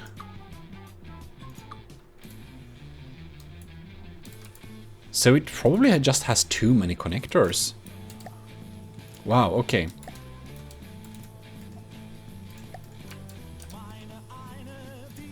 Nope. Just remove it there. Okay, so here's what it looked like. It's like a really dense layer going on here. And this layer... It should be good. Why? Is it too many connectors? It just isn't. Okay. So, what do we have? Pellets 600. And this has pellets 670. It has similar amount of pellets. Shell health. Oh, no, we can't look at that. Let's see here. Reload time.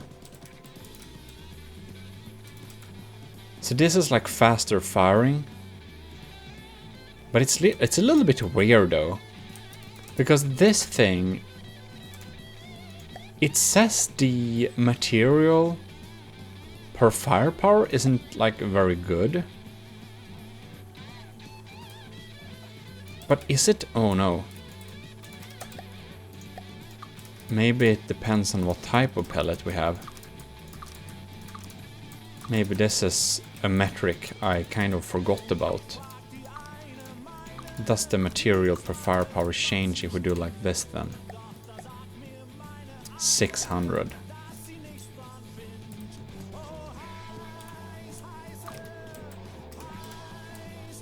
Because this is only hardener pellets, yeah. Yeah, it totally changes. Oh my god. The material per firepower is apparently dependent on what type of pellet we have. That's embarrassing. I didn't realize that. I should have, yeah.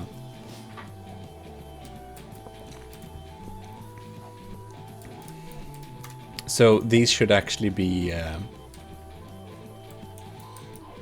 equally good, kind of. In any case, these CRAM Tetris are, of course, different from this one, because this only supports like one barrel. It doesn't support multi-barrels, so we need to save both of these as well. And this is very well suited for 4 barrels.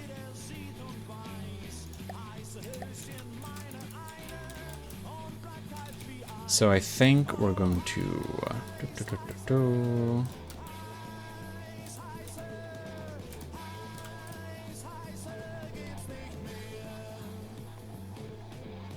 Okay. We're just gonna remove this alloy so that we can save the blueprint and not get any weird stuff with it. Or prefab it is.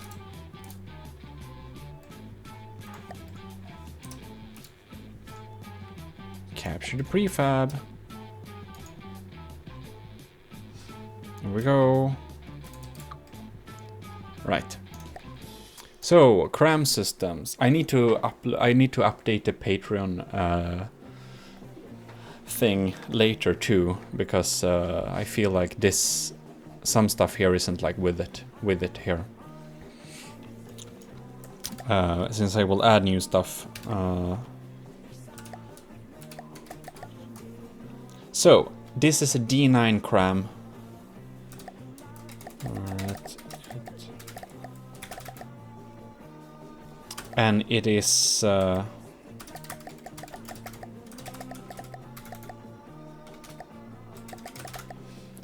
D9 CRAM turret Tetris 4 barrel support. It technically has support for 8 barrels, but so Yeah. Powered by greed. It is supposed to be part of the pack. And one of them is still here. It is there. And that's the D9. That looks like this. So the D9, you have to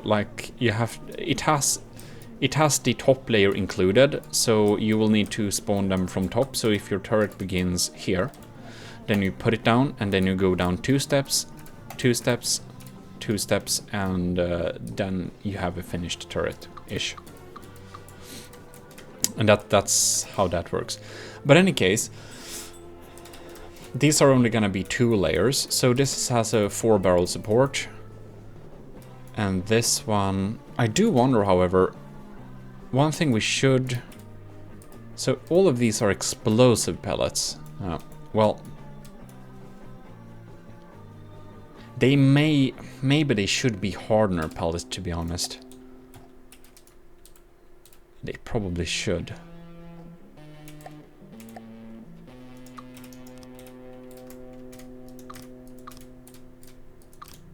I think they probably should be hardener pellets, because that's what we usually have the most of.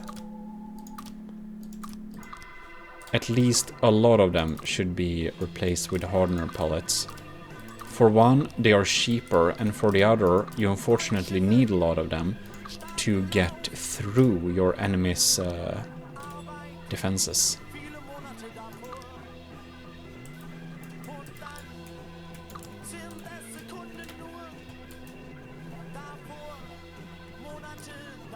Alright, there. I think that's all. It's of course okay if there is not all of them, but these new ones that I'm saving now, they are not in the pack yet, because I haven't saved them for myself yet. Alright, it's okay. 2 layer high. Can face it forwards like that.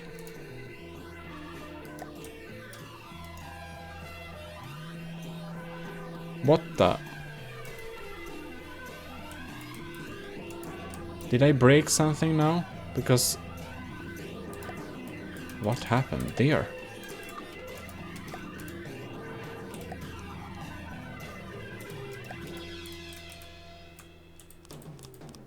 Apparently, I forgot to replace them. Good, I checked. Okay, now.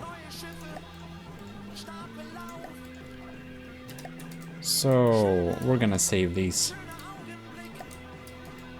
See if it looks... Did I get all of them? Yes. So basically, if we want to have a hollow point shell, we can easily just put the hollow point fuse on. And if we want something else, we can just manually add stuff. Save over.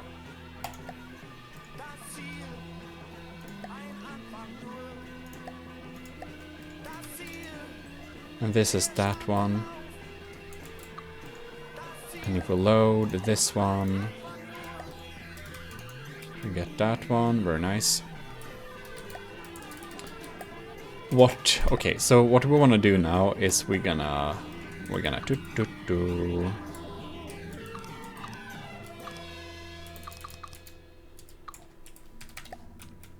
We're gonna do the same thing for this one. We're gonna replace some stuff here with hardener pellets. God damn it. Sometimes it lags, you can see. And it didn't. Okay.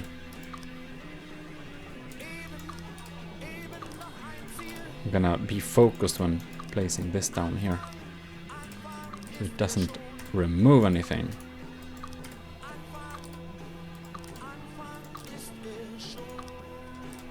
There we have it.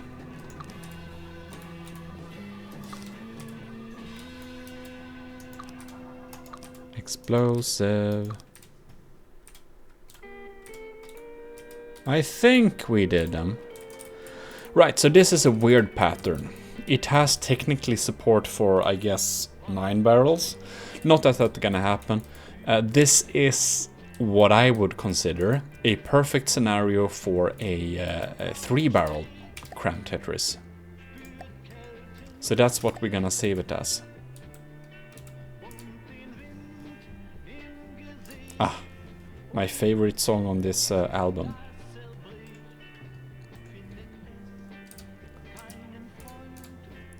Like that. Capture prefab.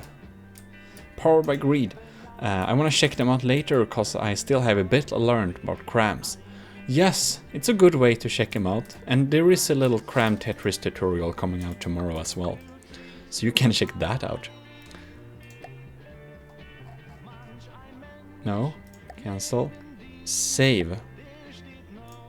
3 barrel support, thank you. Load. Very nice. And we need to do like this. I think I want to have, I want to rename the D9 too. The D9 is actually a little bit more sophisticated as we integrate this top layer here, but it's also a pain to work with. Okay, save prefab on disk, and we're gonna have it turret 1 barrel because it doesn't support more than 1 barrel. Now we're gonna load them, and we have that one, load. Cool. Which means we can delete this one. Very nice. Now we're gonna do a comparison since all of them should have. I hope. You can see which one of them is, if there's like a significant difference between the efficiency. Right. now I'm sub-objects again. I must say that from the depth, menus and everything like this just isn't very well made. It's always janky. Everything is always janky. You can see this is completely symmetrical, so we can spawn the first one upside down. And then there should be one offset, right? So here, kind of. But we need to... I guess we just have to guess then. Okay. This doesn't work, does it? Let's do the other ones first. Load a saved prefab.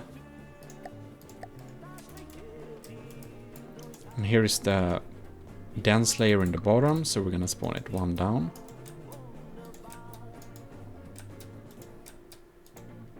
Maybe that high. Load 4 barrel support 1.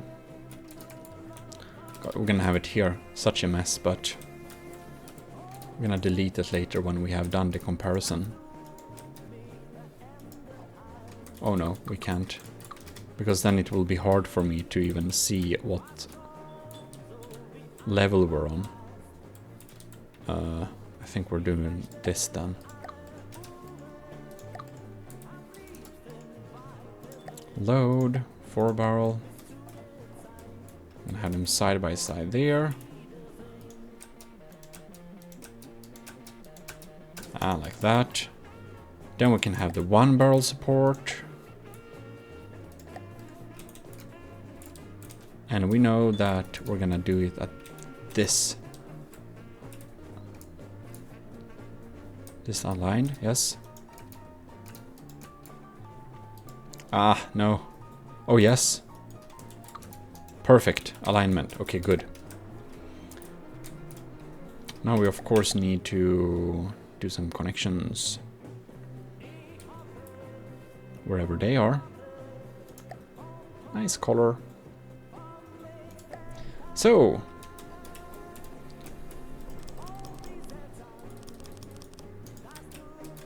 like that.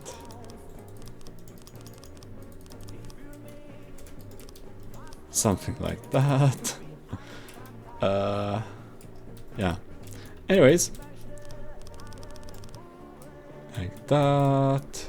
Here you can see it's like 3 barrels like this, and this is the nice thing with this Tetris, because when we slap on some firing pieces, This one gets a reload time of 35 seconds, this one 28.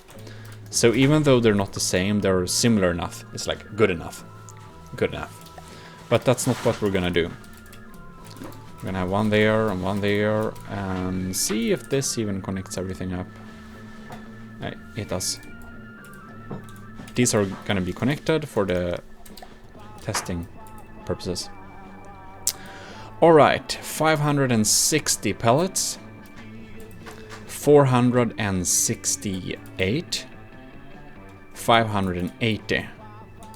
Right, so this has the most connections. And this is 25,000, 27,000, and 22,000. Okay, so this isn't bad. So stats, firepower per material, 601. 604. 607. Okay, they are extremely similar. Good. Perfect. The Tetris is good enough, so we can use either of them for the turret. We just need to select the one dependent on how many barrels we want.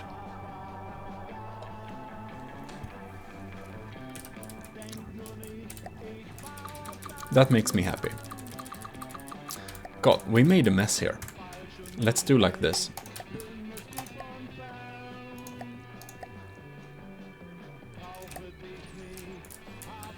Nice. So, what another thing I want to check is have I saved the is this the D7? Yes, it is. It's the one I made for tutorials. Good. And if we load another budget mortar. Oh my god. Oh. This is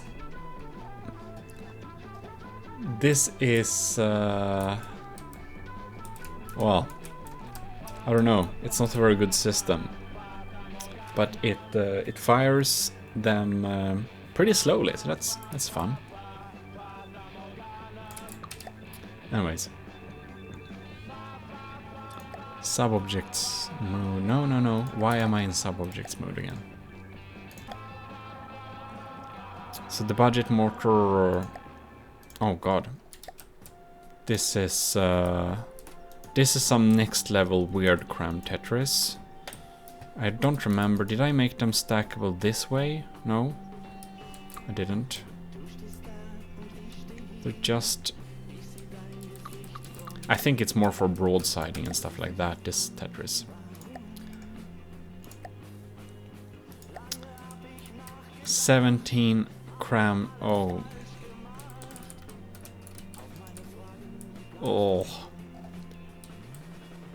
This Tetris probably just makes me. I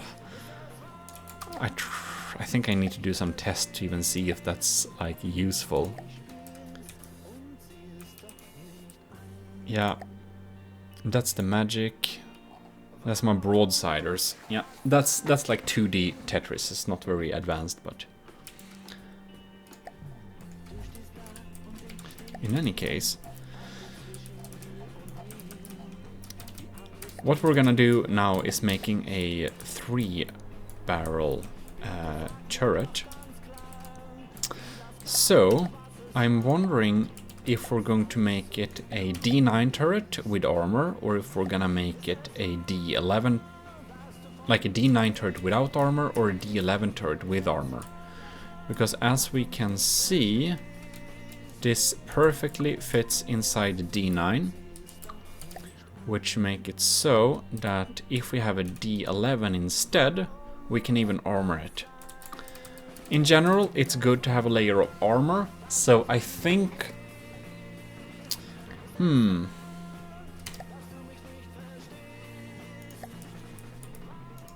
if we can squeeze in a D9, yeah, we'll probably want a D11.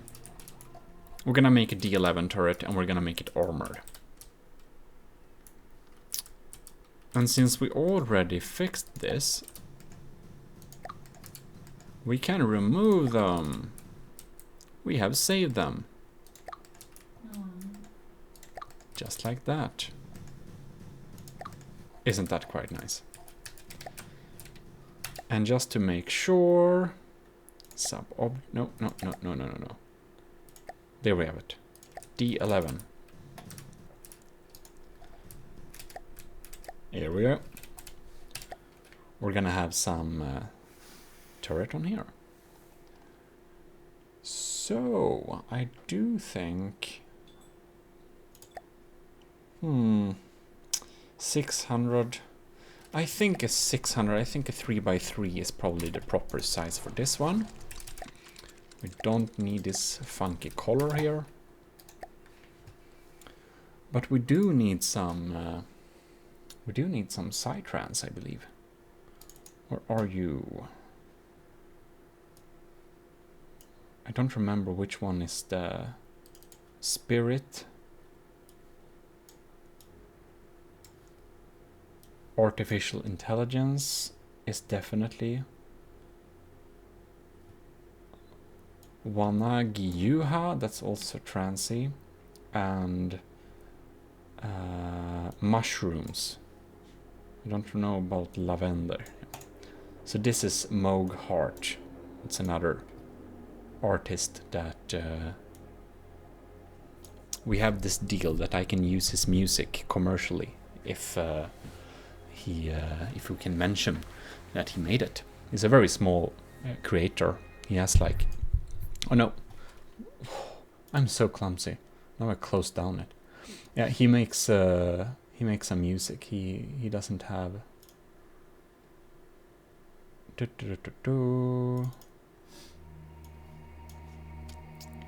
He has a small channel on YouTube.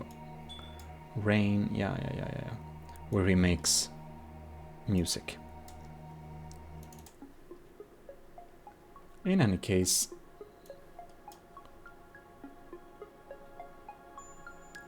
wherever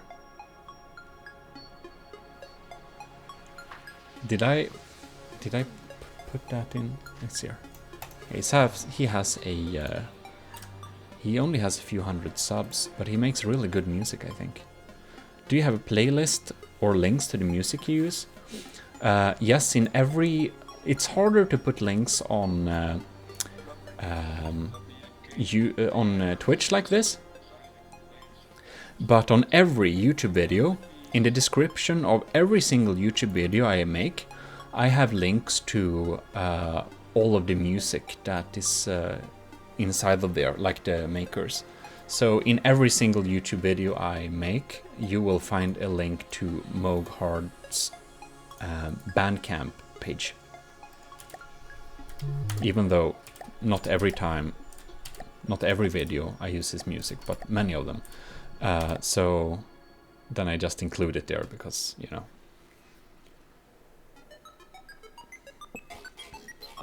But I think he's really good. And he made some new songs too, so I need to check them out on YouTube. Alright, AI, local weapon controller, all in one. We of course need some rubber protection. We don't need a lot of rubber protection, but we need this much. Maybe it's too loud actually. I don't know, of course, but when I watch the sliders, I have a pretty good gauge on what's loud and not, I think. Alright. We need to decide how high this turret will be. I usually like proper not inclinations of 4. So 4, 8,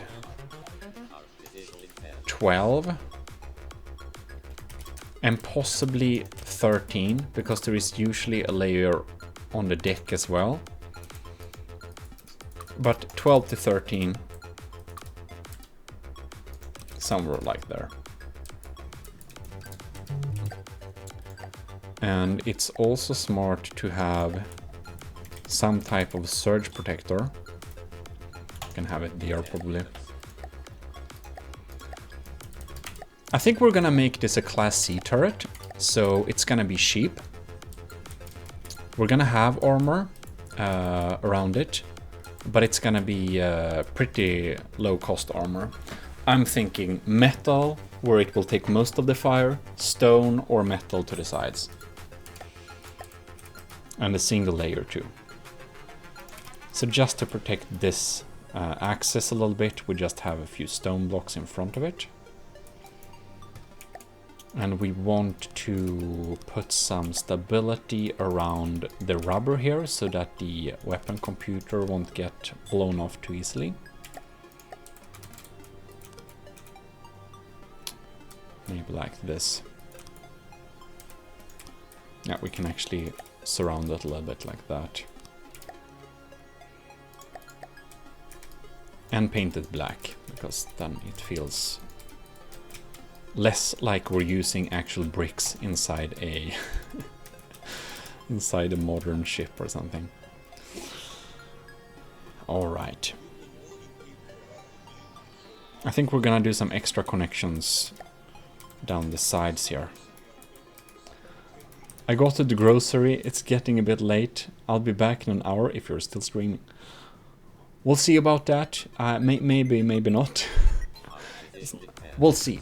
But in any case, thanks for staying by and have a fun time at the groceries. Because it's fun. Or I think it's pretty fun actually to go to groceries. If it's not too many people, then it's not very fun. Okay, so D9 3-barrel support it is. We even built it in the right direction, that's cool. It's not every time I do that. Will we... that's gonna be a...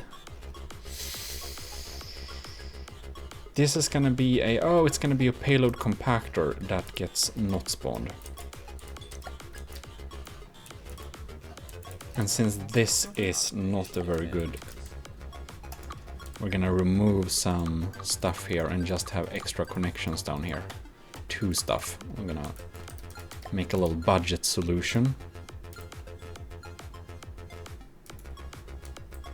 It's like nothing to put the thing to either. Huh. Welp. We can have a fuse here. We can have a fuse.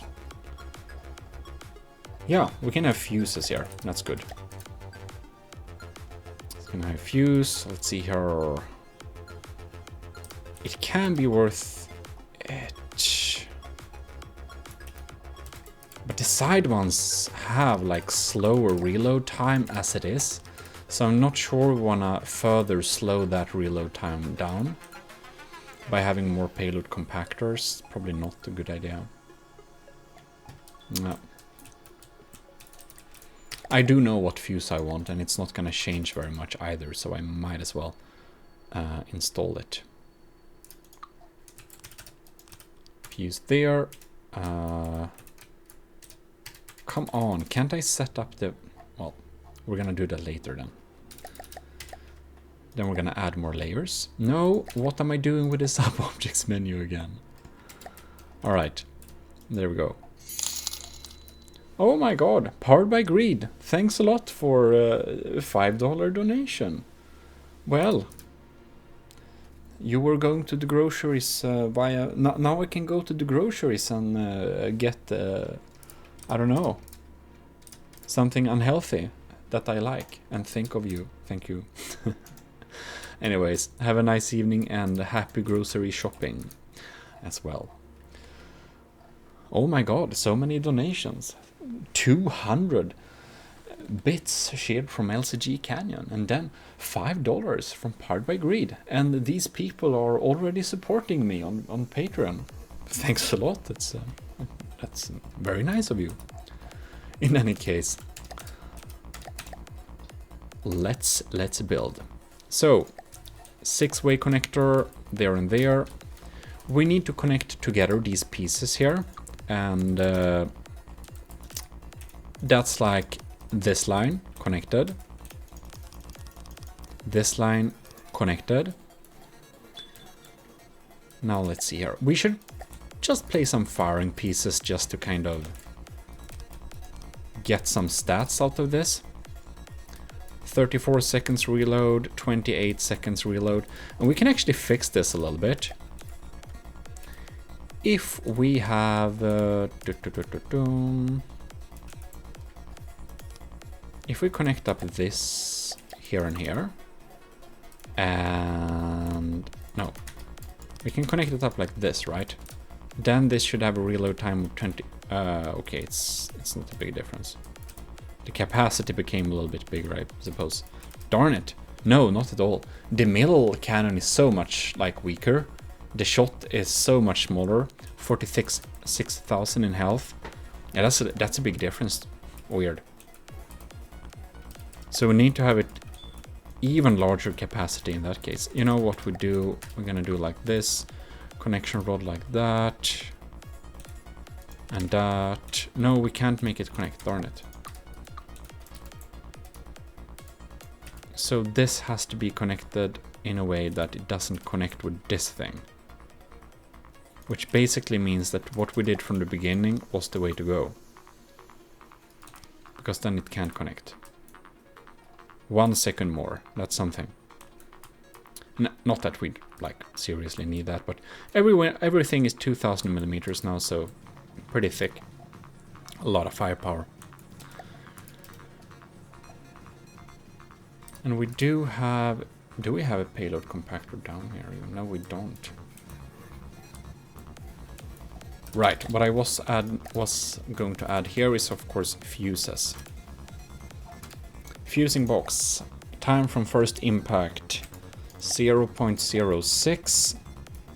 The other one is gonna be the deep penetrating 0.09 or deeper penetration at least.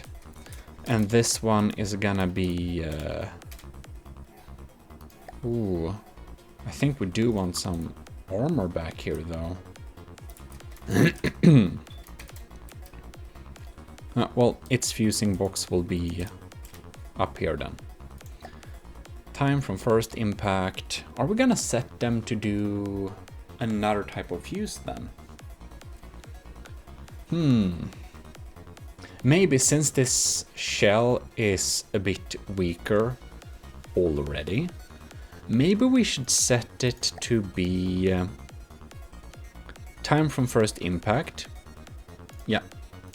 Combined with the laser targeter thing. I think so. So, turn off this for a second. Add a bit of laser targeter here. This one is time from first impact.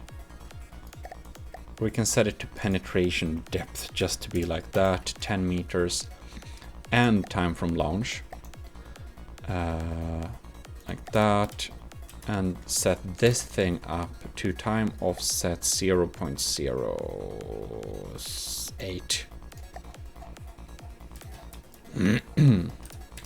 Cool. And this of course has 2 fuses, so its health is reduced, but these has like twice the health, so that's nice, I suppose. Just to make sure. Why am I on the ocean bed, I wonder? Warp, thank you. I'm just worried that it's not a turret, so I just checked that it is a turret. How nice. All right.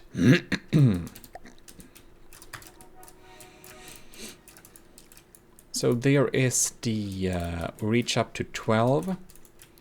I'm thinking we should make this be able to be both 12 and 13, so we can kind of embed it-ish a little bit.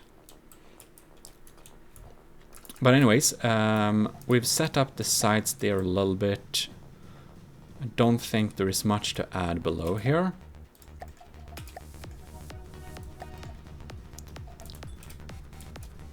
So we are gonna have it like that, and like that, and like that, and like that, and like that.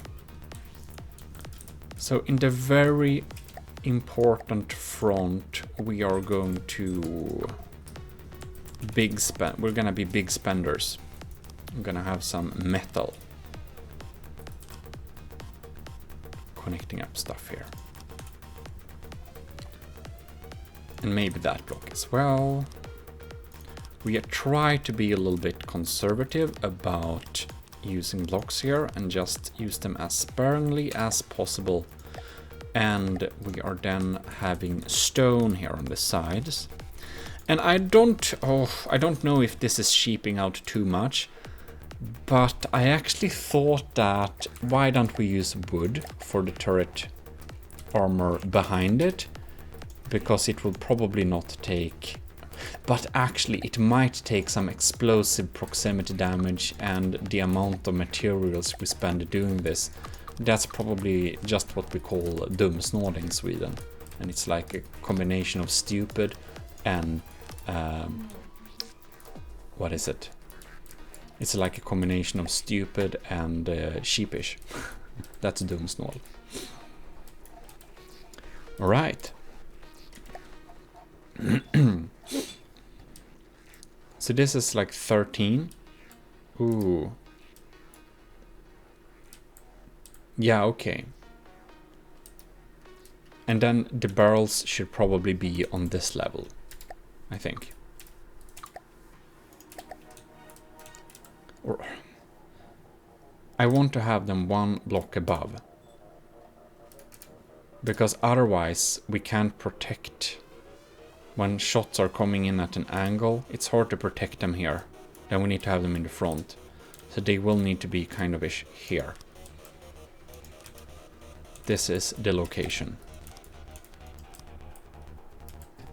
Don't know if it does much, but I'm thinking that there is a small chance that a shot will take out the connection block or the firing piece itself or something like that. And then I'm thinking, if we have some auxiliary connections, we might mitigate the occurrence. So for this thing, we're gonna have one on the side. And that's like the side, we don't need to armor that up so much anyways.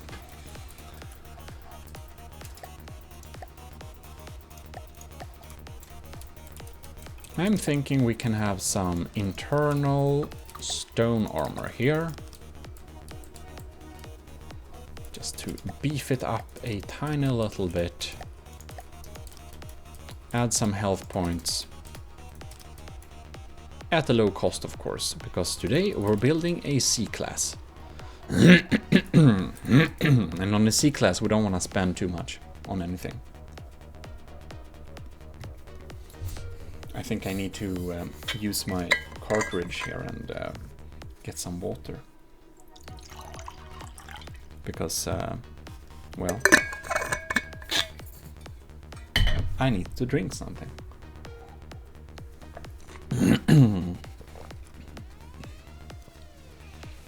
Right. So 3 barrels there. And we want to have heavy barrels, of course, but I think that maneuverability is kind of important. We're going to hide some maneuverability inside of the turret. So 3 of them there. And in front of this layer, we're going to have the... this is where we're going to have the big spending on stuff. However, to see properly when we're building, we're just gonna drag down this a little bit. There we go. Make it have a very little, a very few millimeters. What does this do to the reload time? 10 seconds? Darn. That's pretty nice though. 8 seconds. This would like spam out 1000mm shells. Ironically enough, it now can detect it 400 meters away, but if we boost it up, it detects it like 800 meters away. So this would be almost stealthy. And if we pair that with a suppression barrel, ooh, look there, we can only detect it 200 meters away. Ironically enough, this may be a good way. This may be like a really safe way to not get discovered. Well, we can have 3 heavy barrels. I think in the mix of these ones we probably want, like this is 30, that's probably nice.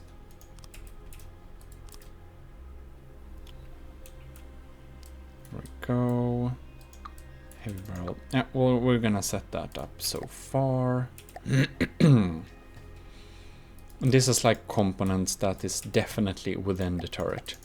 I do think, however, that I want them to be... I want these barrels to be golden as well.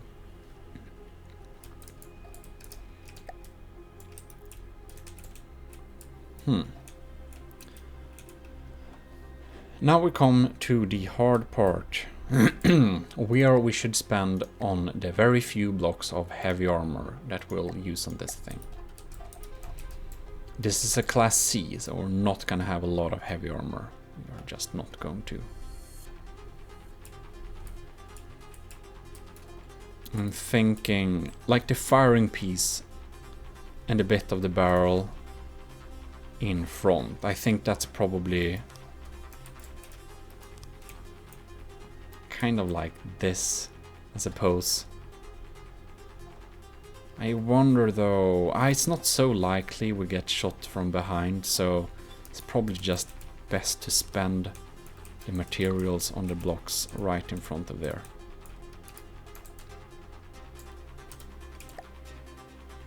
Can have like 3, we're gonna use half blocks-ish here. Maybe 4 meters slope like this. It costs 50 materials.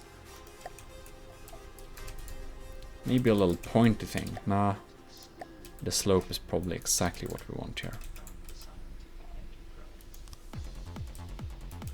Like there.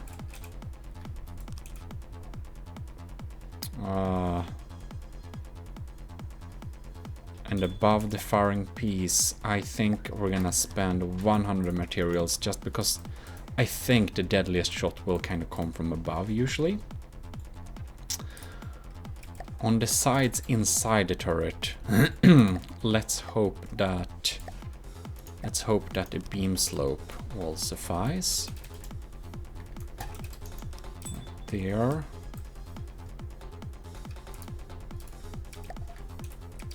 And these connections are just so sensitive. Yeah, let's add a full length there. This is not an area we need to protect, and it's better to put a 2 meter one like that probably. We're really trying to be sparing here. And the side, this is just an auxiliary connection. But on the back, it's much more sensitive. But on the other hand, how likely is it that stuff will just go through into the back here? Like, not very. We can probably just add metal there. Do some interior extra armor here.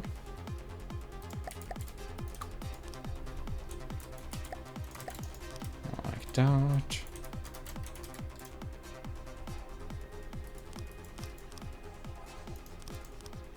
Maybe. All right. Nice. So we have a like solid stone in the back. Isn't that quite nice?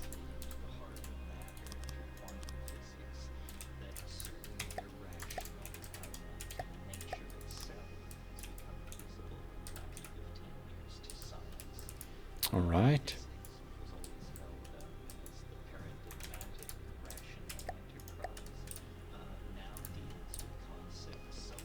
All right. Let's see here. We can do.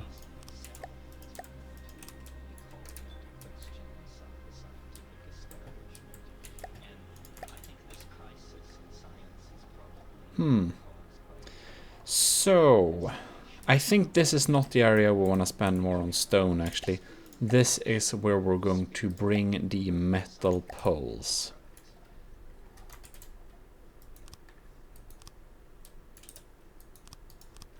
Yep, metal poles it is.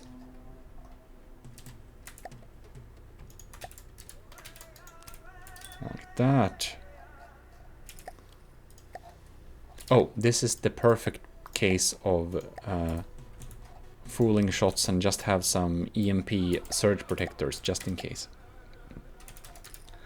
Just good to have that. Basically have it.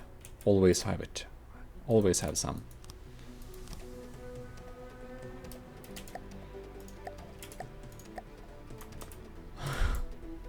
And now we're just doing so much. We're trying to do some real hash protection here. Just have a lot of beams inside of here.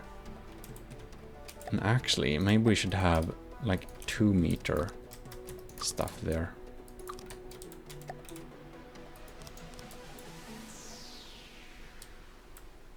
Yep.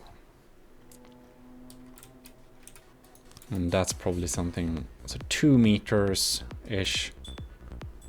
On the side here, we might get shot here too, so let's have a little bit of defense. And other than that, I think we can of course use it as some kind of spall lining thing, just to have some, just be spread out a little bit here. Not that we expect to get far from this angles, but if we do, we can at least detonate them, and we just use some wood there so it's not expensive.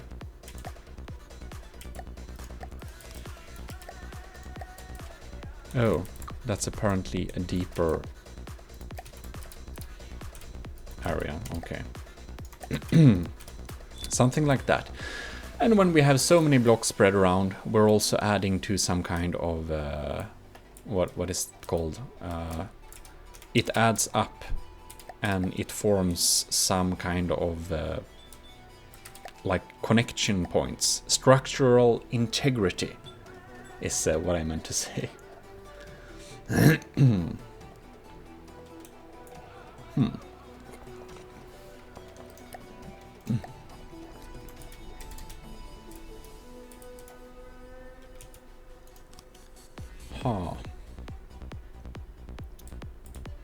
And until this area, we want the sheet of these just covering it.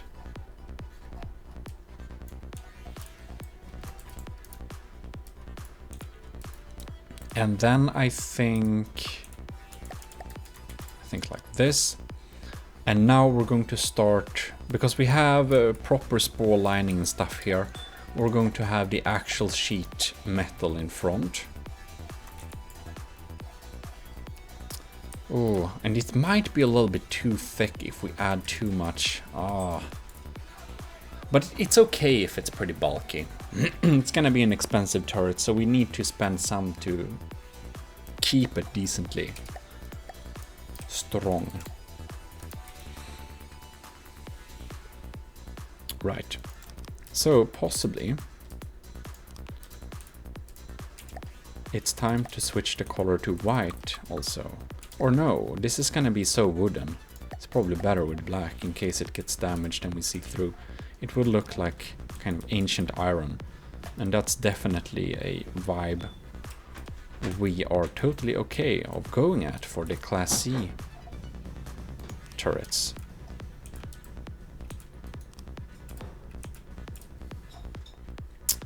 And actually on the sides and stuff here, we can have some small pieces for integrity again, but other than that, we can probably just use some cheaper materials back.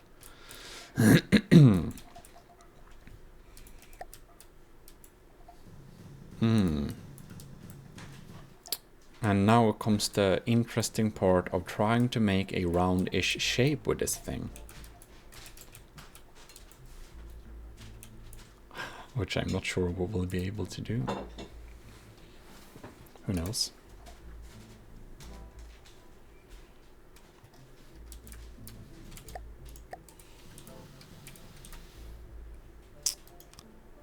That's probably minimal. Just have a layer there.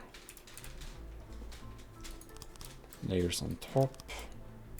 So we have 3 exit points.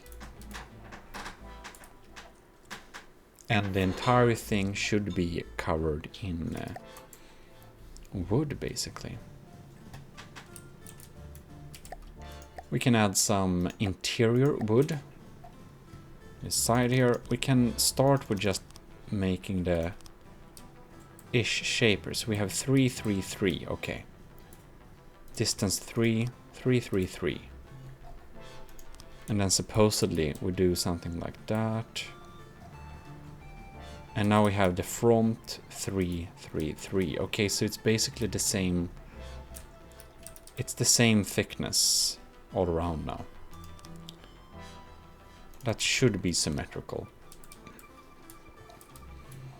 And we might need to beef it up a little bit in the front, of course, because that's I guess how it works.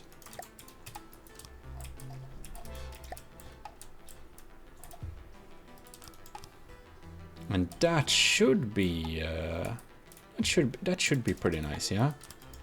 Like that. And then we can add some extra pieces around here, possibly, but we'll need to wait a little bit with that. We'll see how we end up.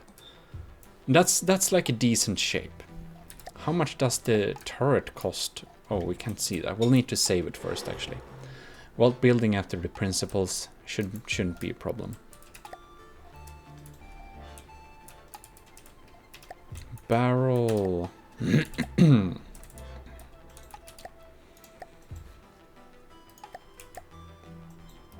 Okay, so heavy barrel start. Heavy barrel. That narrows it down a little bit. You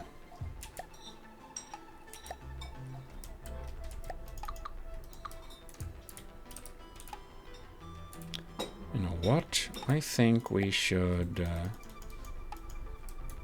I think the inner workings of this thing, or this barrel pieces, will be black, actually. Changed my mind.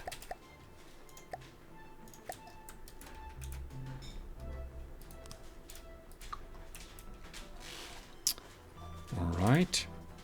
And to design, I think it's time to actually set this to 2000 millimeters. Since we only have hardener pellets now, I believe, it would be kind of interesting to see what it would do with a thumper, but maybe we'll skip that.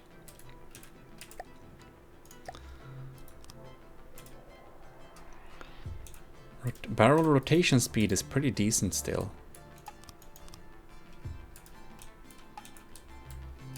So, we have to start 6 degrees per minute. No, per second.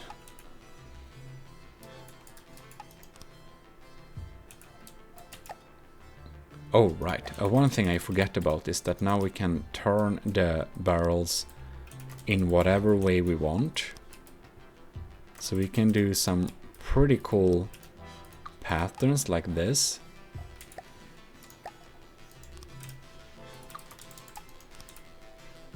That looked pretty funny though. If we turn this around, connect them up like this. I think we should try that. Okay. And then we're gonna add some other stuff here. Like an gold. Now we're going over to gold. So a elevation barrel. Like this, and some motor-driven barrels. I'm not sure if we're gonna use what type we wanna. Will they clip? No, they won't clip. That's cool.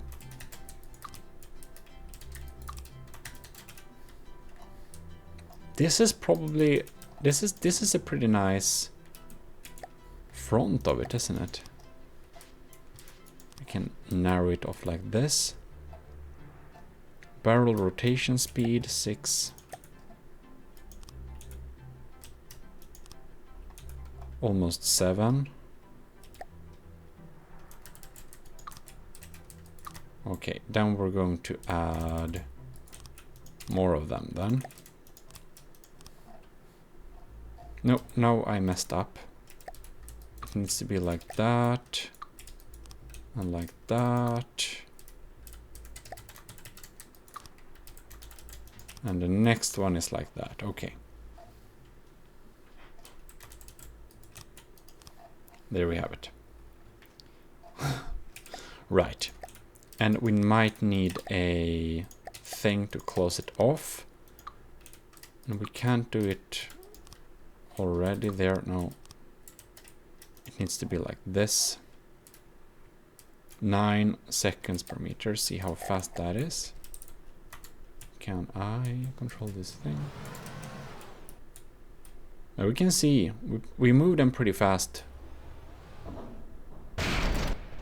And we have some pretty good shots coming out of there too.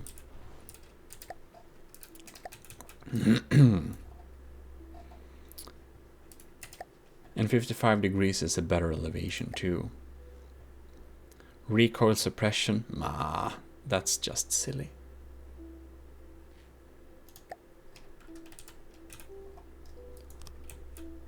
Maybe we should...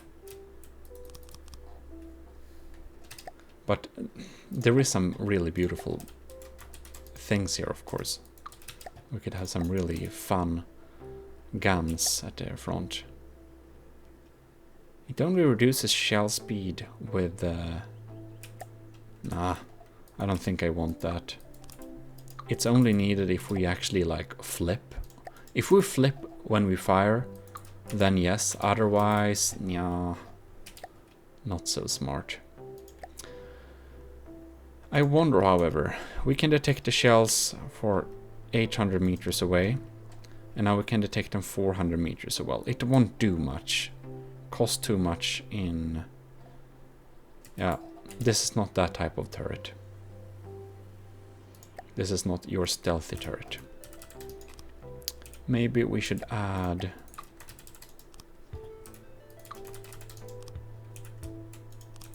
Let's see here, we can add a heavy barrel to get a better little start point. This looks pretty nice, I think.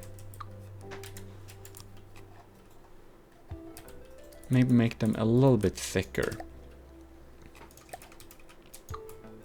Maybe even have a extra thick one like that. Or is it better with this one? It's probably better. Perhaps I actually prefer that one. Some more shaping.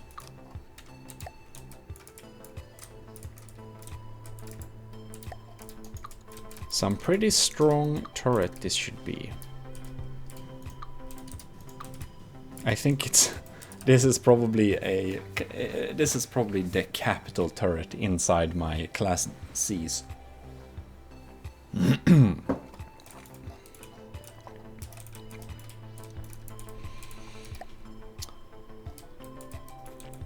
Now then.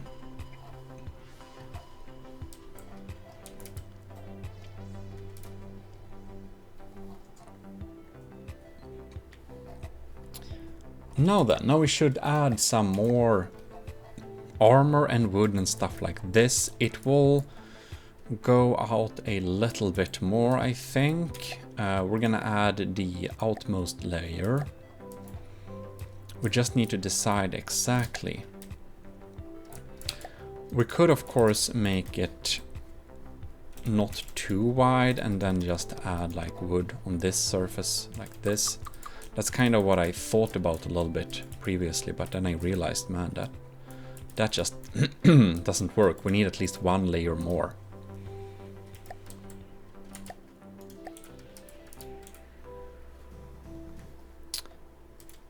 I am thinking, however, probably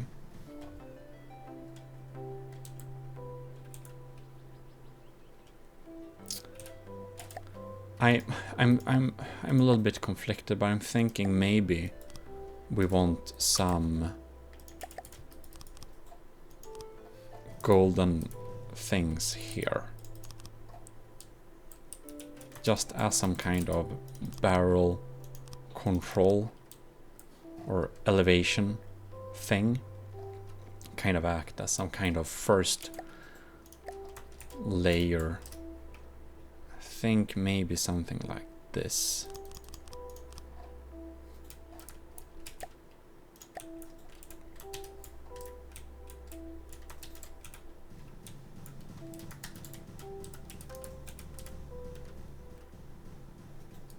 Maybe.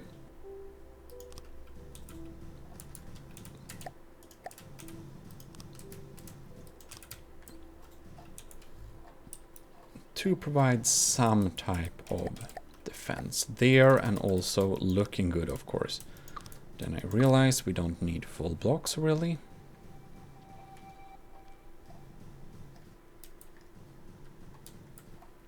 Yep, because then again we are making a cost saver here. It's very hard to reach the good point where we are making a good strong turret and not being dumsnål, as they say. Oh, and another thing. We actually need some mimics to cover the hole here.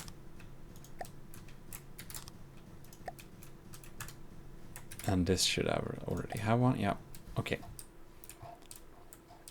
It should be now looking pretty nice. Not that it will be at this angle very often, but just to see. Put it on its max elevation. We are not going to design it to be able to look good at this angle, because that requires a little bit too much. But we want to, because then we know that the firing piece is in there. And we most likely want to have some protection above the firing piece.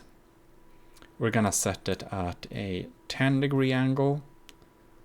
We want, so up to like 20 degrees it will still look good, and this is probably the around some of the max trajectories we'll have.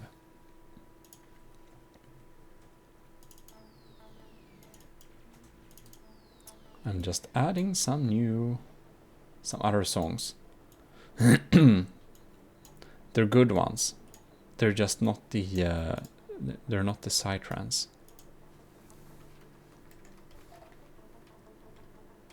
All right.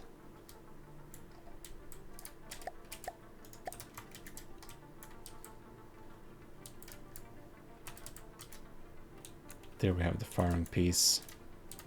Thinking probably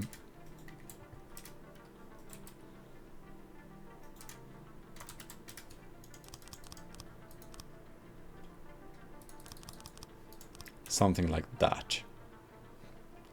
It's almost like I want to exchange this with stone. Now, one of these cost 20. This is not where we want to save. We're gonna add wood on top of this now. So this is like the armor we have. Rest will just be aesthetical armor, basically. And this is like, yeah, okay, good.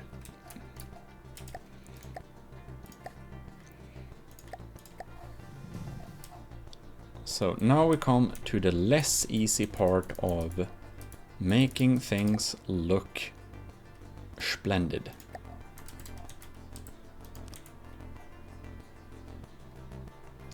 And there, oh yes, and there isn't a block that is in between them.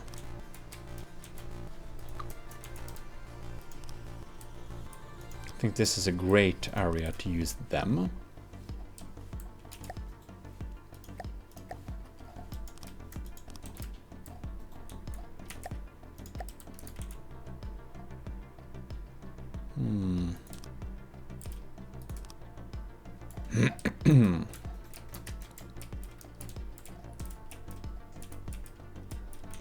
this is just armor all the way in here.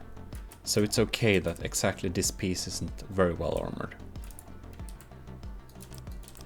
Or not as well as the other ones, I should say. So if we just add one layer here.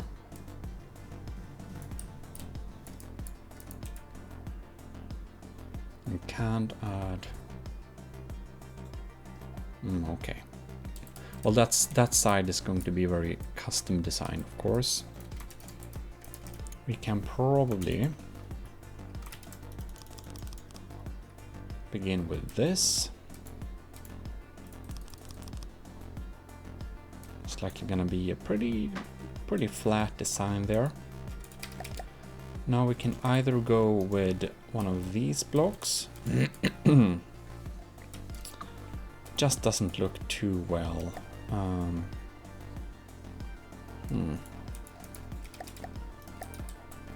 And what type of sloping will we use here? What would make most sense is to use the 2-meter ones at a set, not elevation, a set distance. And it would be flat down here, and that's probably for the better. It should probably be that. I think this works. However, I'm not sure I'm happy with them. Either we're gonna make a more sharp thing, like this, and have some type of thin border in between to make it look like different, I don't know. I think, maybe that's the way to go. Otherwise we can spawn these and have it a little bit more like this. Actually, 1 meter offset is probably what we want here. Like this. It's like a little bit more blunt way. I think the other way might have looked a little bit more sleek on these blocks. We probably need a combination.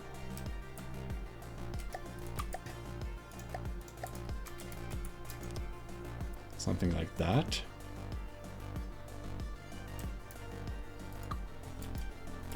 Compare that to this.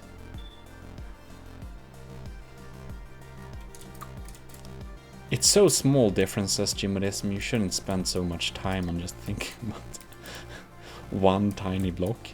But that's what I always do, so I guess you're pretty used to it. Maybe that's just who I am. Alright. I think this is where we want to use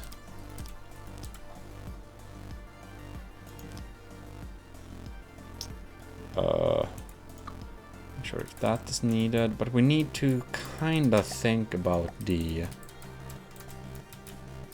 symmetry of this thing, yeah? Oh, this doesn't work, does it? Then we need to use this one here. And yeah, okay, we'll see.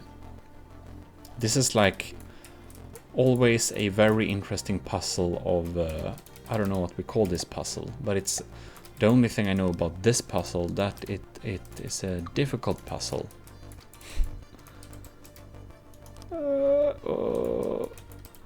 It's like sometimes you're like, oh my god, what am I even doing? How does this fit together? Does this fit together? The answer is usually no. Alright.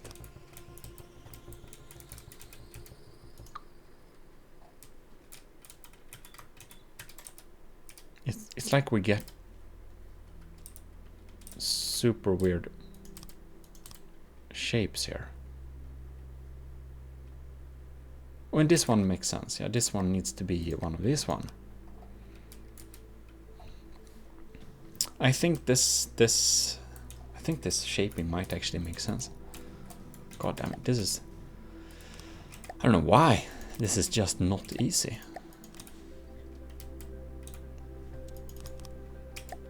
This is for this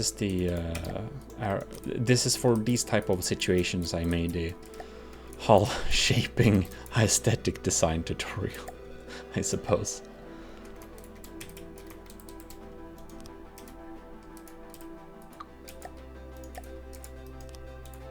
We need more of these. Yeah, that's probably it.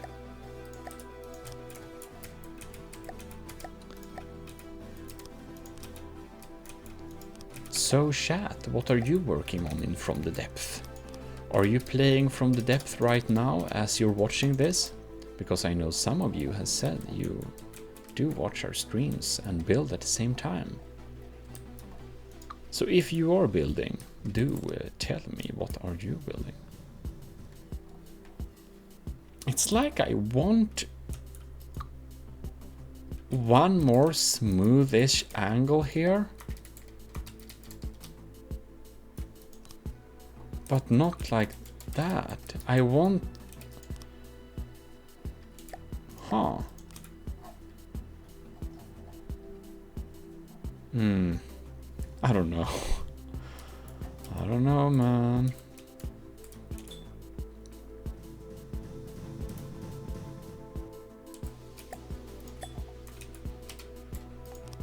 Oh, we can actually place blocks here in between. Can work a little bit weird.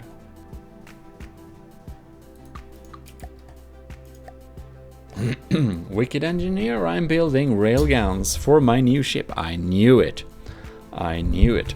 Okay, cool. Sorry. Railguns is always fun. They're faster than CRAMs. What are you gonna load your railguns with? Gonna be chemical, or are we building kinetic ones? Well, I think it works doing that. Probably just having mimics there instead. Right. Pure kinetic. Yep. That's what I also would have done for railguns. Pure kinetic railguns is superior. Superior most things in this game. They're expensive though. But a railgun or rail assisted with kinetics will make, I think it will make them think twice. Not that they have a choice, because I will, you know, I guess it's tournaments or battles. But this this shaping drives me a little bit nuts, I must say. Let's see here. It's like 5 meters outwards there.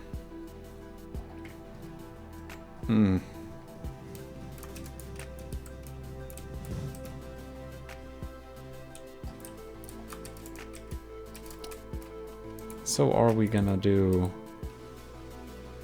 How many slopes will we have? That's the question. One thing we could do is, of course, instead of having blocks there and there, we could have them a little bit sloped all the way down. And that could look pretty cool.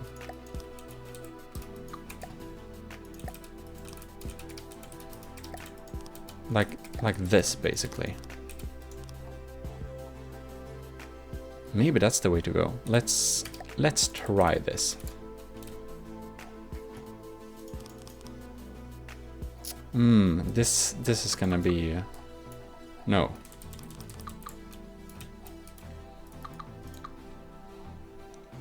I don't think I'm happy with this front, really. I was building CRAMs with you, but I got frustrated with quad barrel designs.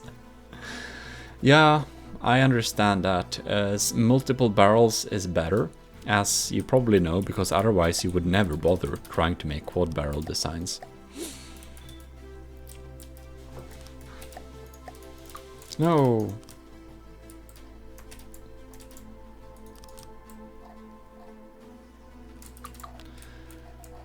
Okay.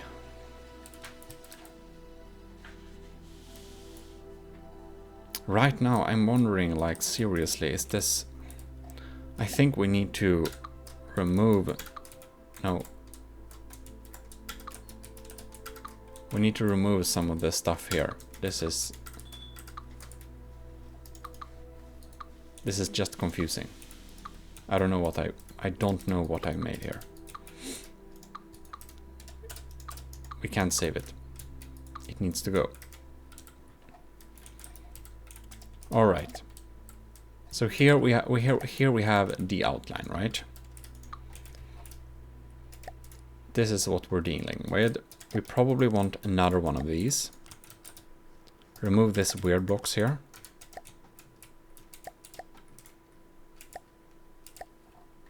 Right. Squimation. I made 8-barrel 9x9 a few days ago. And that was an adventure. Oh my god, I can imagine. That's a lot of blocks. Yeah, that sounds a little bit difficult. I will admit. 9x9. But why? If you have that many barrels, the shell health must be really low. Unless you made a reload time like something absolutely insanely high.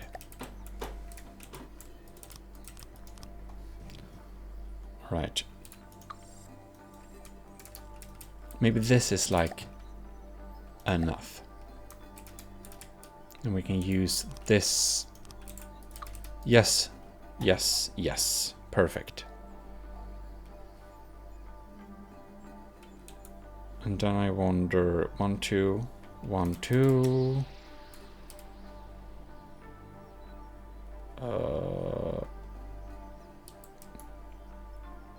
Is it? No, it's here. If it's gonna be symmetrical, this block will be here. I just want to know that. And to double check this, is this even? Then I remove this. No. Are you kidding me? I put it one block. Oh my god.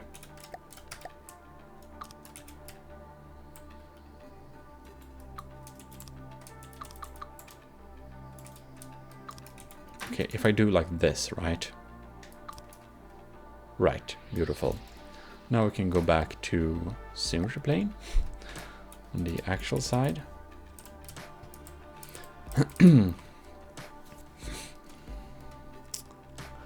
That was an it's a crap gun. I can imagine the turret cap was bigger than the body scope. Yeah, I think the shell is like a 60-40 split of AP and frag. It's hard to make a system like that be actually efficient. It's just so darn much in terms of yeah, so much gets wasted towards I guess just parting up the pellets between so many shells that it's just easy to snipe out in the end.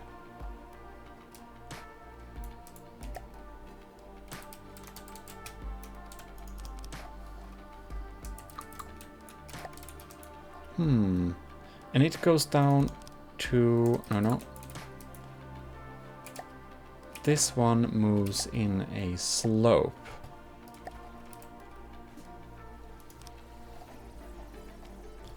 But two sides are of course different. I think we continue with the frontier instead. That's anyways the most important part.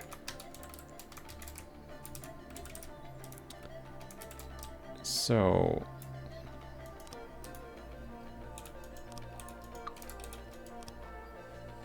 if we use this here, we could possibly, yeah.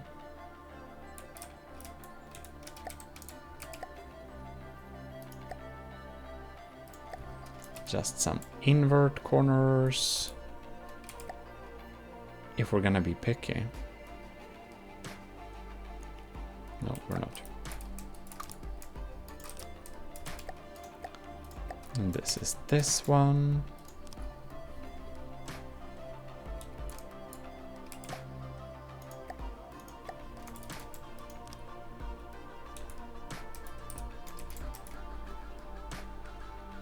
Oh, yes.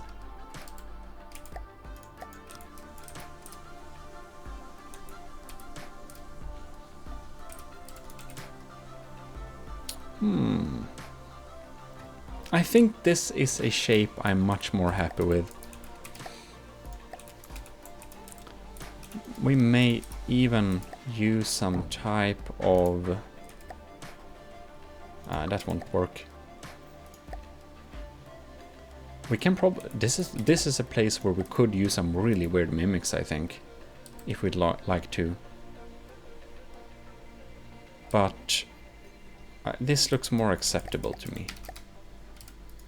This can be replaced with one like that. And a two like that. Now is the question if we can do some super lazy mimicking fun.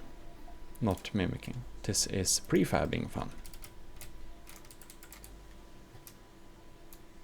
Since we already know where they are, they're gonna be there. And there's no super weird block that gets included. So if we spawn it there, we should have a pretty solid copy, right?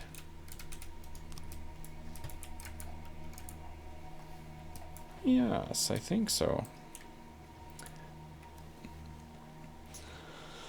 Pyramidish cap. Well, those are always a little bit funny. I put it on a boat called Nibog. It's a blueprint bot. In our little blueprint bot in the Discord then. Well then, anyone can check it out.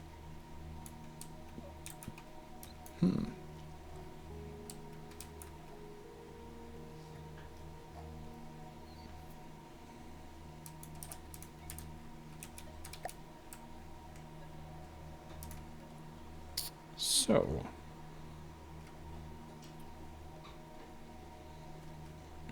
we're going to do some of these mimics, I believe. Left-right scaling. 0.2. Left-right positioning.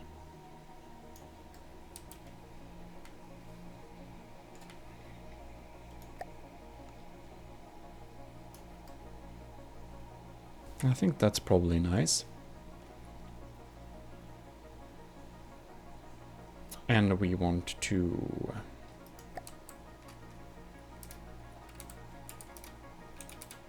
oh no. We want to apply with mirror. Nice. And we're gonna add one of these. Left to right scaling 0.2. No. That should be 0. Left to right positioning will be what?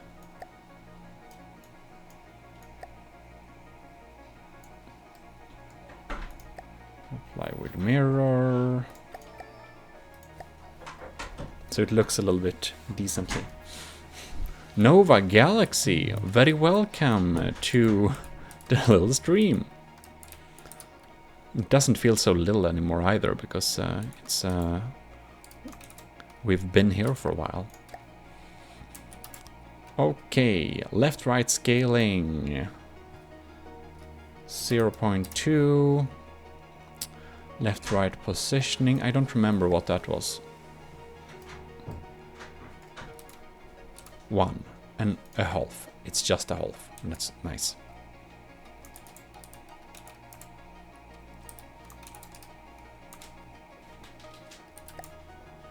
Okay, copy all. No, it's gonna be actually slower.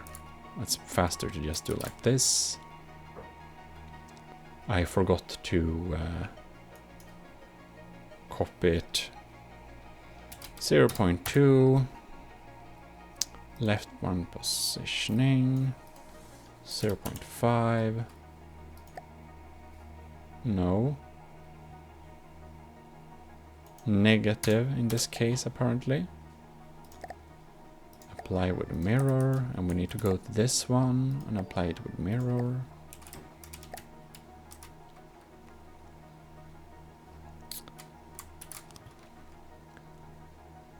This is tedious, and I'm not doing this very often. And I do not do it very often because of a reason. Left, right, what is it now? No, I hate that it kind of attaches and you need to, yeah, it's weird. Anyways, I think it starts to look pretty nice. We haven't, of course, decided the final pellet ratio or anything like that.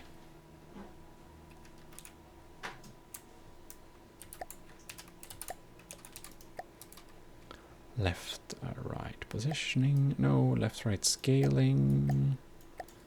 0.2. No, this is gonna be 0. Wait, what? Up, oh no. Now it locks on again. God damn it. Come on, why is it weird? Up, down. It's like 1, right? No. Like 4. God damn it. Stop attaching. Left, right. There we go. There we have it. Apply with mirror. Cool. And the last one. Okay, after this one we don't need to bother with any more of these, I think. Well, hello, Nova Galaxy. Thanks for following me here as well. Powered by greed. Yes, you could turn back. We're still here. So, up, left. I think I'm starting to get decently brain dead too, possibly. Left, right positioning. Negative 0.5. Finally, apply with mirror. We're making a CRAM cannon now, and it's starting to look pretty nice. I started to like the wooden design a little bit, so I think I'll do more wooden design in the future too. Lieutenant, powered by greed. What did you buy? What was on your shopping list? We are this is the FBI, and we want to know what's on your shopping list. No, just kidding. Well, I like that you like the detail. I do want to have this kind of mantlet looking things on my cannons, and since the barrels were too like wide, we couldn't actually have a real thing. I only do mimics if I can't do it without them, if that makes any sense, because I don't like mimics. Like, I like that they exist, but I think it's pretty hell to use them.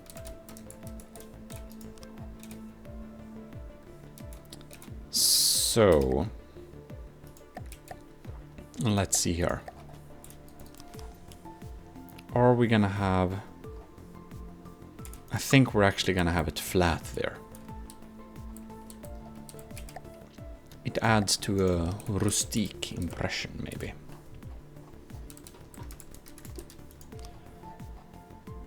And to not make it completely boxed, we would need to make it...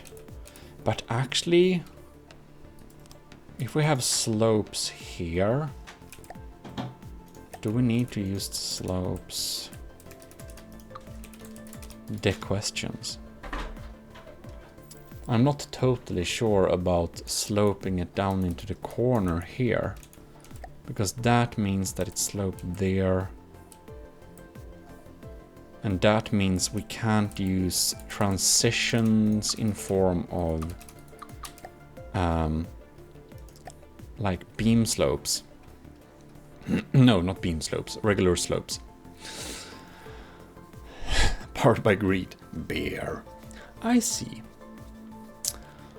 It's nice.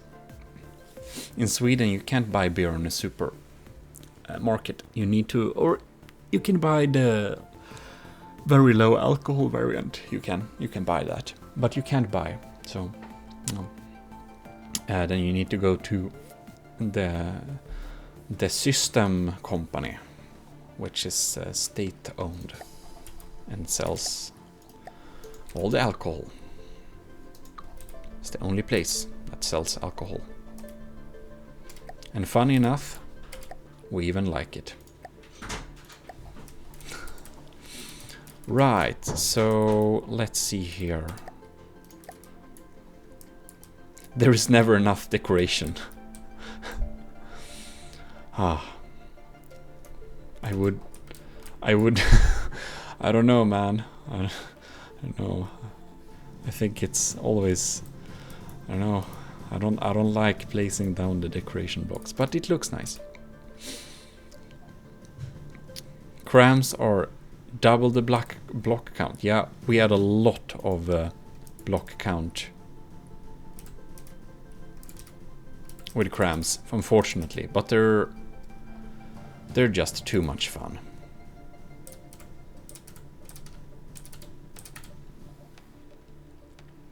Okay, so if we add that and that, we're just gonna add it here just for symbol. Can add there. Then we could think about if we want to, let's actually... Anyways, we also have a state-owned liquor store. Oh, really? But weaker beer is common everywhere. Oh, I see. I thought Sweden was the only country that had a state-owned liquor store. Actually. Sauberkrau, get yourself over it. Mimic is a required part of smoothing sip. Stop declining. Stuff like an old hag. Harsh words from Sauberkrau today. But I don't want to. But yeah, mimics. Only fun. So much fun. Yay. Hate mimics. But they do their thing. That lines up going outside. This lines up. Okay. I just did a symmetry check.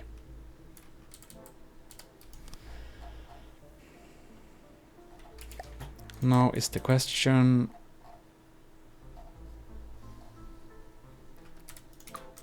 are we gonna have this one?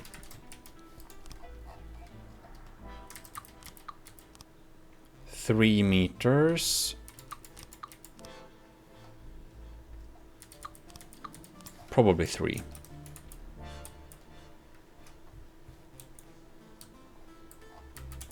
Then we can have a just regular blocks there. Probably not in this fashion, but whatever.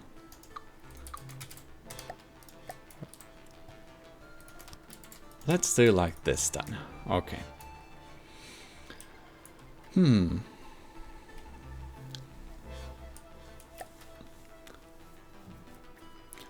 So Powered by Greed says I wouldn't play from depths as much as I do without the decoration system. Oh wow, okay. Maybe you should share some image in the Discord then later or something. Your favorite decoration. Nova Galaxy says the best setup is 31% high explosive, 47% frag, and 100% packers. What about hardeners? Hardeners is good stuff, man. Without hardeners, you don't get like close to your enemy. And by the way, those calculations, how did you find out that, I wonder?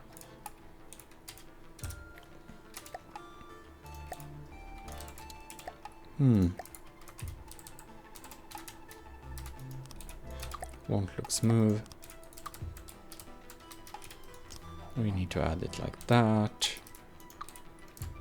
Then we can add... Aha.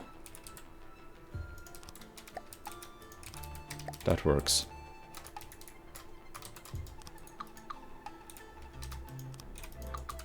Now, I got lost somehow. Who knows? Oh, and now we get to this part. The impossible... Well. Let's see if we can use the 2-meter offsets for this. No, because it doesn't work like that. I think I will come up with a good GMODIST solution later. But, yeah.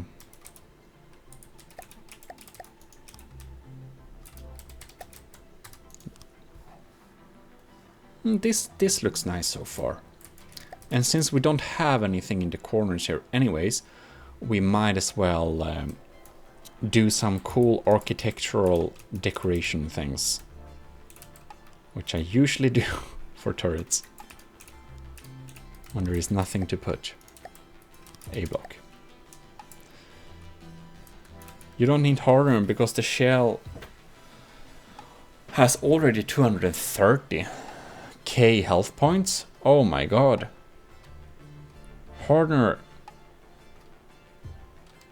or for small rapid fire anti-lamb CRAM.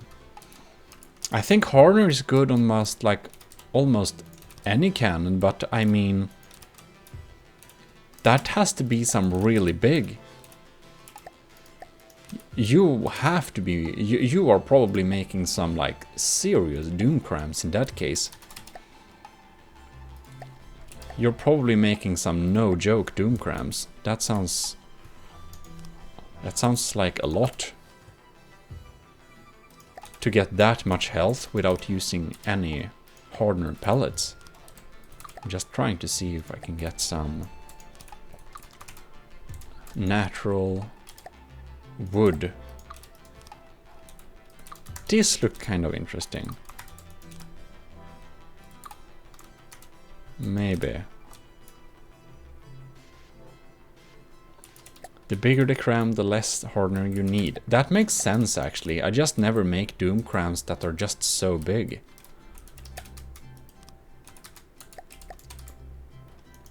I guess I don't make doom CRAMs very often.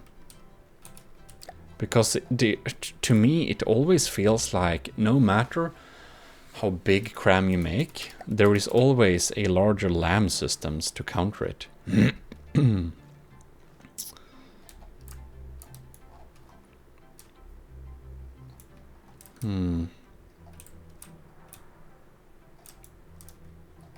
Probably we should extend this a little bit here.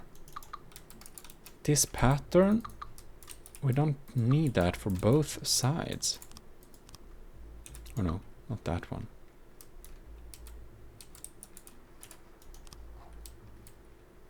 Maybe. Oh. Probably not.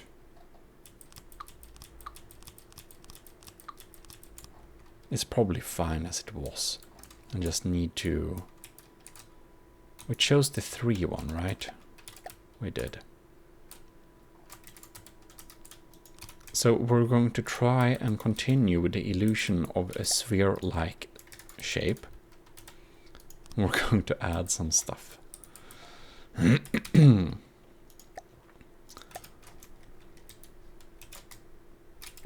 Now let's go back to making GMODIST confused by trying to use these transition slope blocks. And I know there are people that get even more confused with these blocks, so at least I'm in good company. This looks like something. This might work. We can have this here. Well, would you look at that? Maybe. Huh.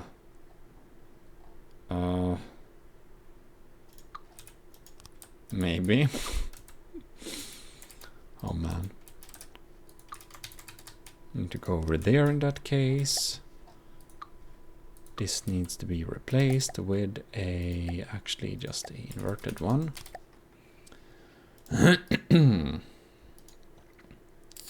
Welp. I guess we're listening on the weird music now. Here we go. Helen 404 by New Worlds. Or New Worlds is the record, but it's the same guy. This is like Serial Experiments Lane inspired, I think. Because there use some few words from there. I think, at least.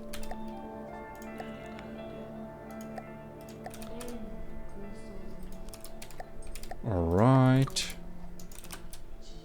Is that... No, this is the wrong block. Oh, I can't use this one. Oh, I need to still use this. And then we get to an interesting...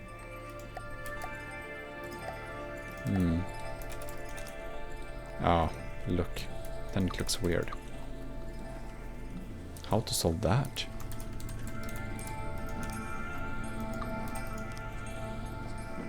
This is just not...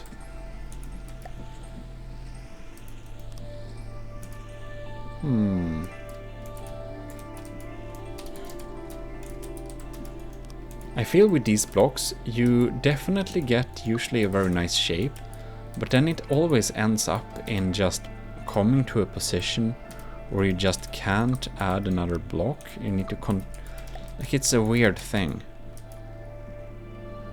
Like here they would meet, but then there is that. I think this is maybe the time where we can just smooth it out with these.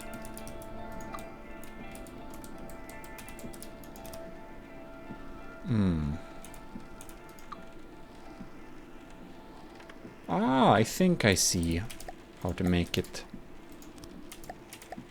I have seen the shape in my head. Good.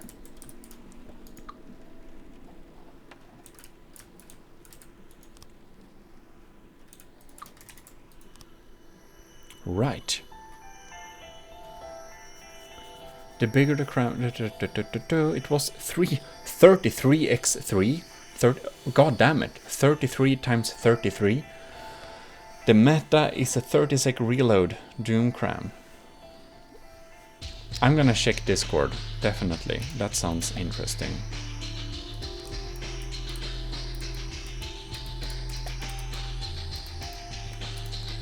No.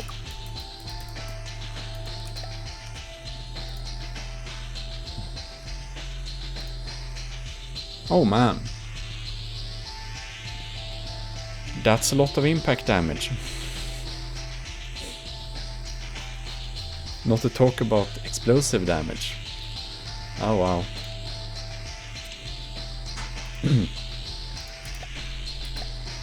Looks pretty insane. Maybe our background music is a little bit loud now. This is probably better.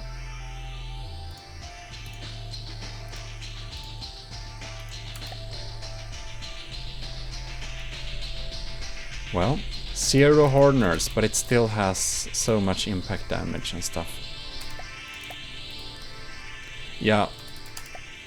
makes a lot of sense making really big turrets. We don't need actually to use basically any hardeners or stuff like that. I get that.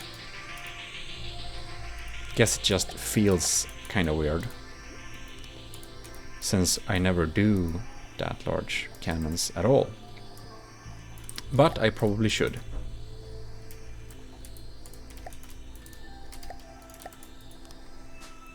We're like seriously HP sponging here in the back of this turret.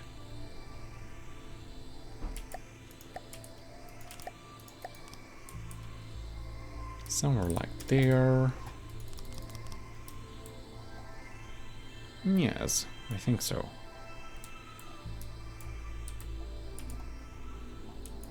If we shouldn't bring it down, I think maybe actually, yeah. One lower, so we kind of have a little platform thing almost.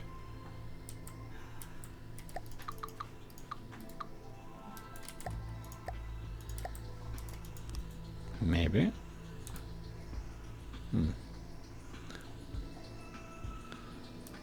The firing piece on this thing,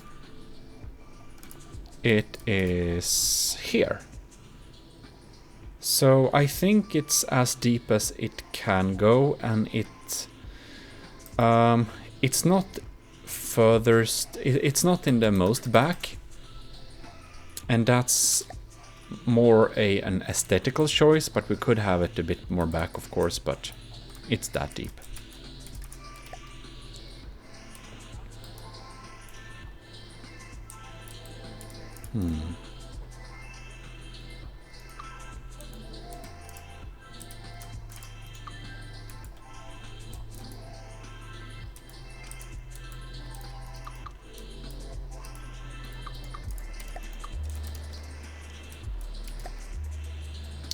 Things like this. Now we are basically now we're basically being a little bit of a carpenter back here. Really trying to make some shapes going.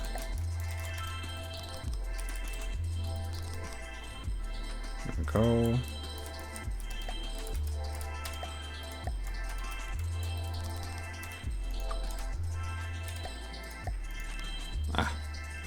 I think like that. That's probably good.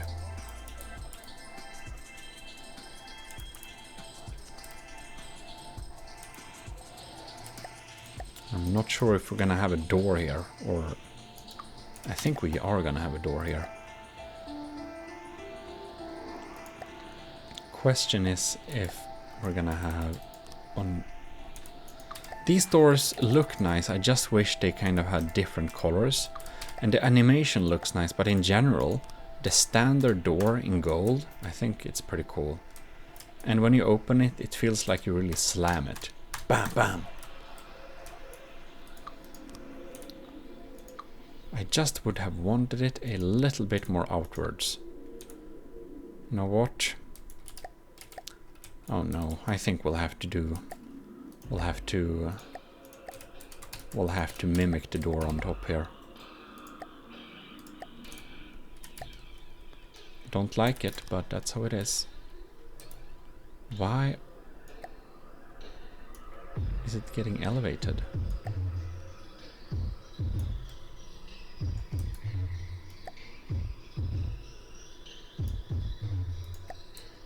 Isn't that nice? Can paint it black. And probably have it in an angle, so it looks really deep. So you can walk in there. And as you may have guessed, we are going to decorate it with railings. You may have seen some previous turrets of mine that's decorated with railings.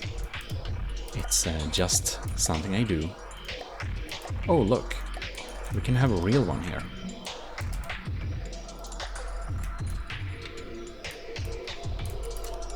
Can have a fake one there.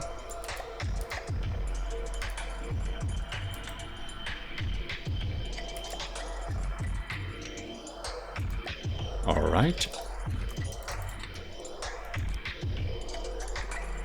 We can have a little...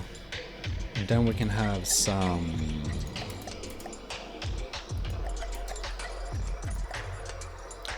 ladders. The ladders are absolutely terrible when we use them, but we're not going to, so it's fine. And just in case we want a... Like, in case the lower part has to be free from a block there, we just had it in there. So now it looks like somebody can be inside this turret too. And just have a wooden block. It's a little bit funny. This means we might want to have some type of little area where, or a little, at least a little aiming thing, possibly.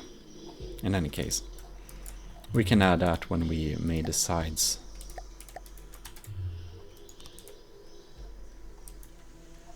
Right.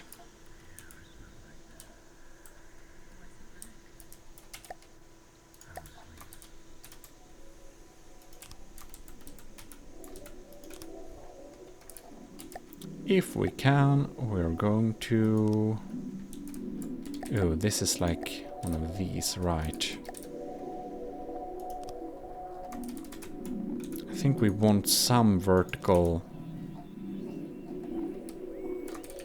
I think we can get away with making it like this, maybe. And maybe we can use some of the transition blocks to somehow merge it together.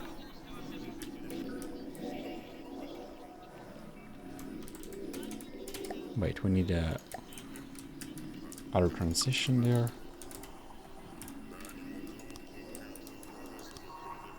Maybe.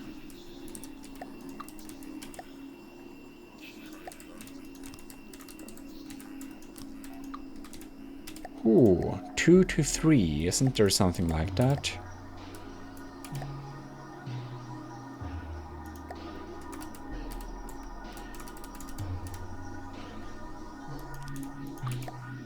No. Oh wait, what am I even looking for here? It's not the 4 meter offset, but almost. 3 meter offset.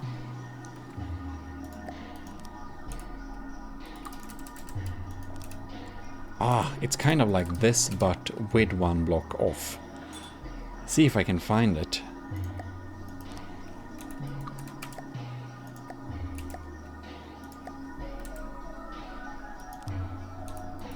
It's like this, but reverse, if that makes any sense. Ah. No, I don't think it exists. There's nothing of such, no. I still can't get in my hand what blocks even exists in the decoration tab and which of them are just imaginary things in my head. But I guess we could use the 3 meter offset and then just adapt the rest of it. Possibly.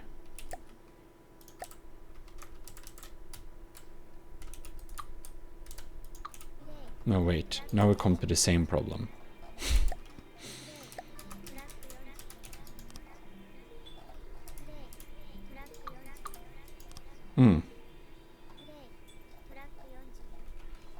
Great.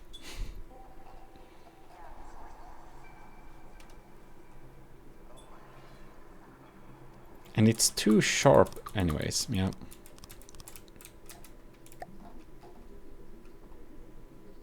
But that can't be helped either. I guess we could make this a weird part of the design, actually. I got an idea. This is how I try to make This is how I try to make interesting designs, by coming to a problem, and instead of trying to use mimics to solve my problem, I just try to make a new weird design. If you make the side 2 meter slope instead of 3 meter, it should work. Yeah, and then I need to change this thing to, yeah. Then I need to change so much. Which we could do, but instead, I'm just gonna try my weird idea.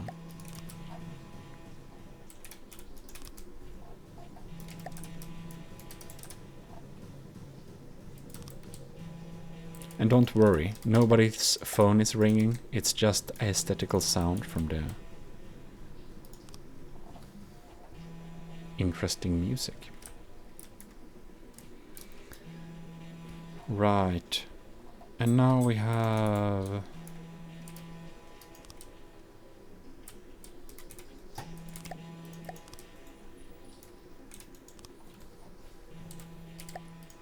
$4 meters?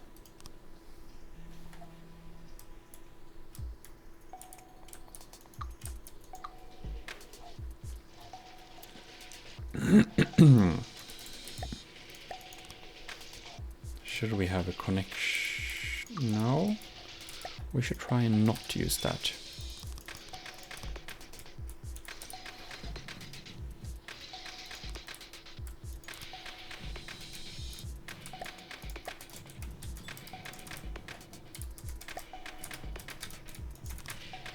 For single blocks we can use stone, just like that. And inside this little gap area, maybe we should... No, we can't do that, of course not. But that's okay.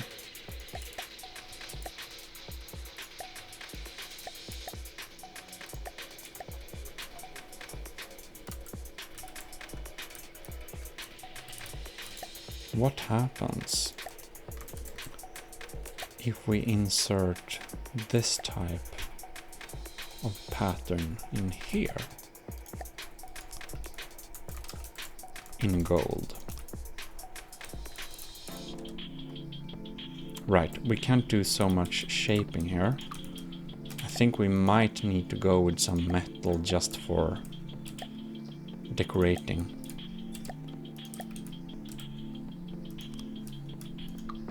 And it should be embedded a little bit.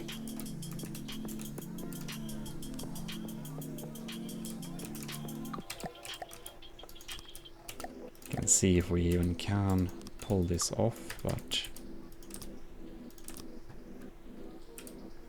that's gonna reach to the top if we add the next block. So it's gonna be, say, a 3 meter one.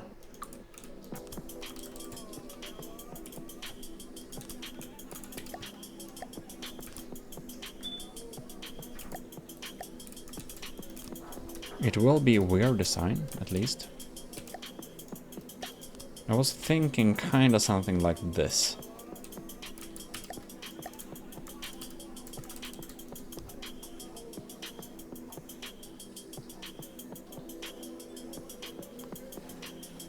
Really add some type of character, I think. I don't know.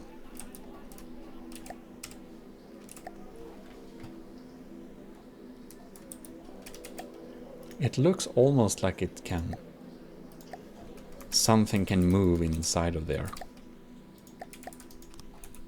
Doesn't the wood look a lot like real gold when you color the... God damn it. The wood look more like gold than the metal does. I'd never thought about that. Weird. They looks properly gilded.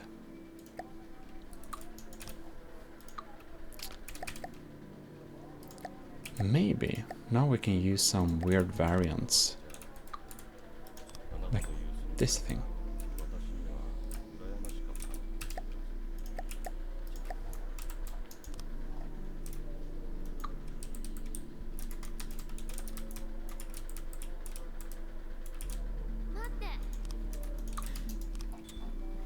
No. Spikes? Should we have spikes?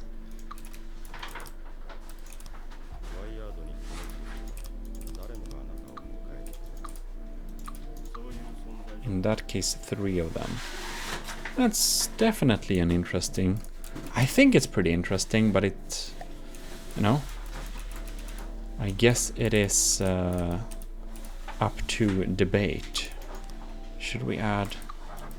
I think we need to have one here. But decoration.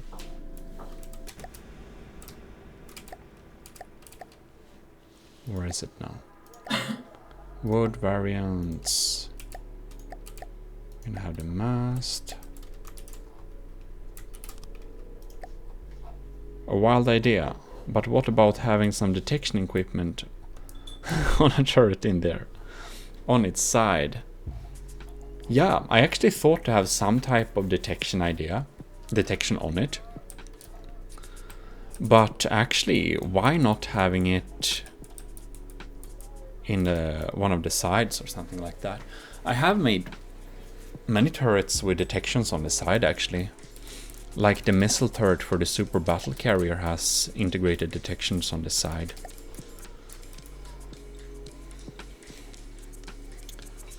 Could be...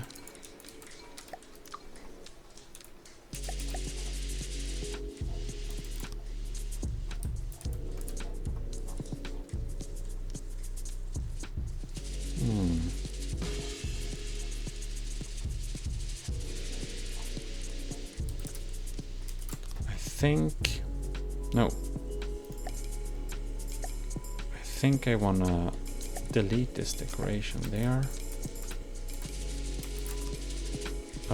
Options, please remove. Xenodragon, well hello there. I might look better if you used corner blocks for the gold bits. Corner blocks? Huh. I didn't think about that. That one.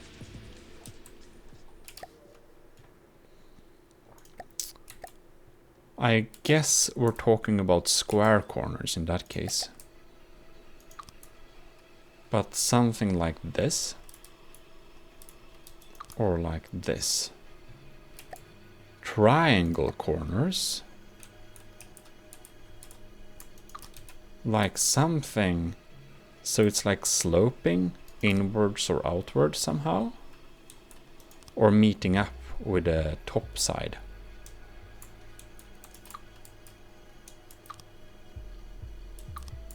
I don't know.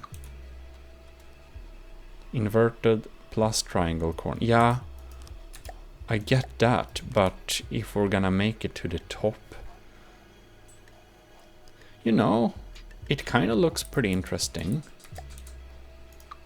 Just need to select which... Like, if we're gonna have them meeting up... We can't have them meeting up with the main construct. That doesn't look nice. But doing something like this could, like, work.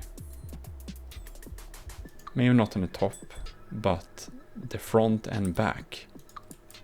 Front and back. This can probably be... Oops. Let's see here. Delete untethered. Yes.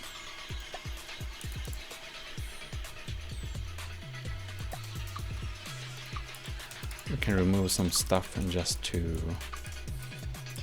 check out.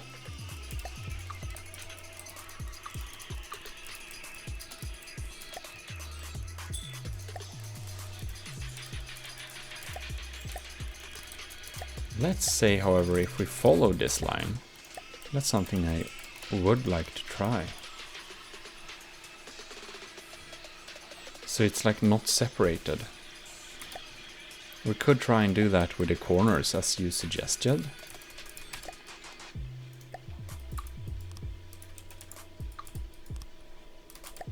I'm gonna first try this. This is like a new way to think for me, so I'm just trying both ends. It looks weird. We're gonna try and switch them to a more sensible side.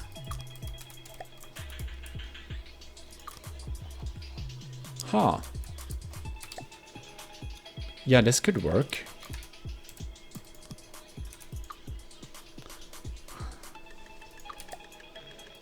Yes, remember to be awesome. I think this looks better, yeah. Thanks for the idea with using the triangles instead.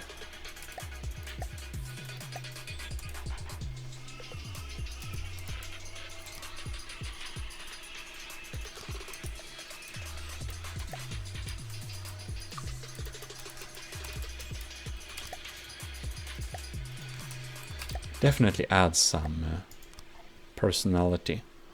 But the gold lines are nice there. We could of course use some detections on the sides there. But I think we can have some... Let's never come here again. like it would make sense that it's possible to ish control the turret somehow. Yeah, and because of that, we probably want some hidden integrated detection.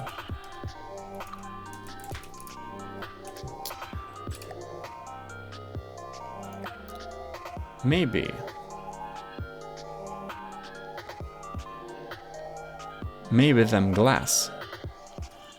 What do you mean? Maybe them glass stick in there. You mean like, do you mean replacing metal with glass or? In any case, if we're doing some detection, this is a CRAM cannon, so range is super important. Question is, the range won't be the camera.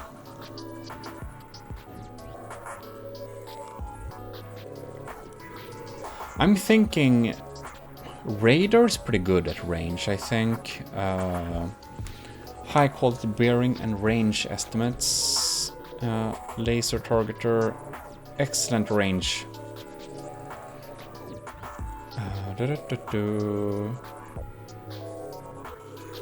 Has a higher bearing and range accuracy. Yeah, so question is, I feel like the laser range tracker is probably really good to have on this thing.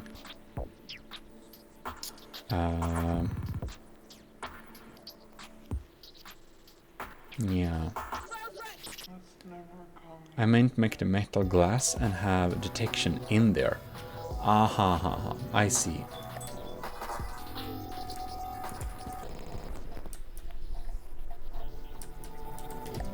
Actually,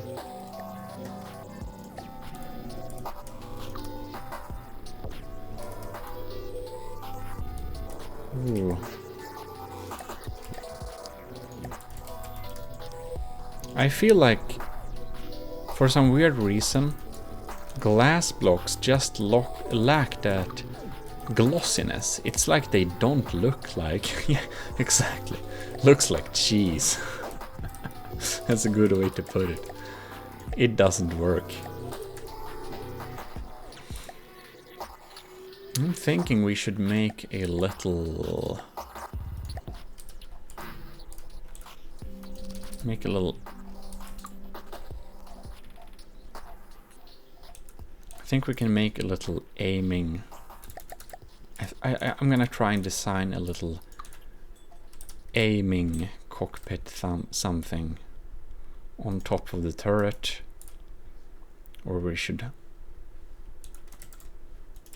possibly hide a little camera. No, we're gonna I think we're gonna hide a little laser thing inside of there.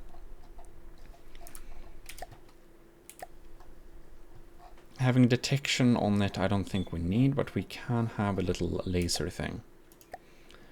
AI, detection components, best receiver, can make it So, a little laser thing.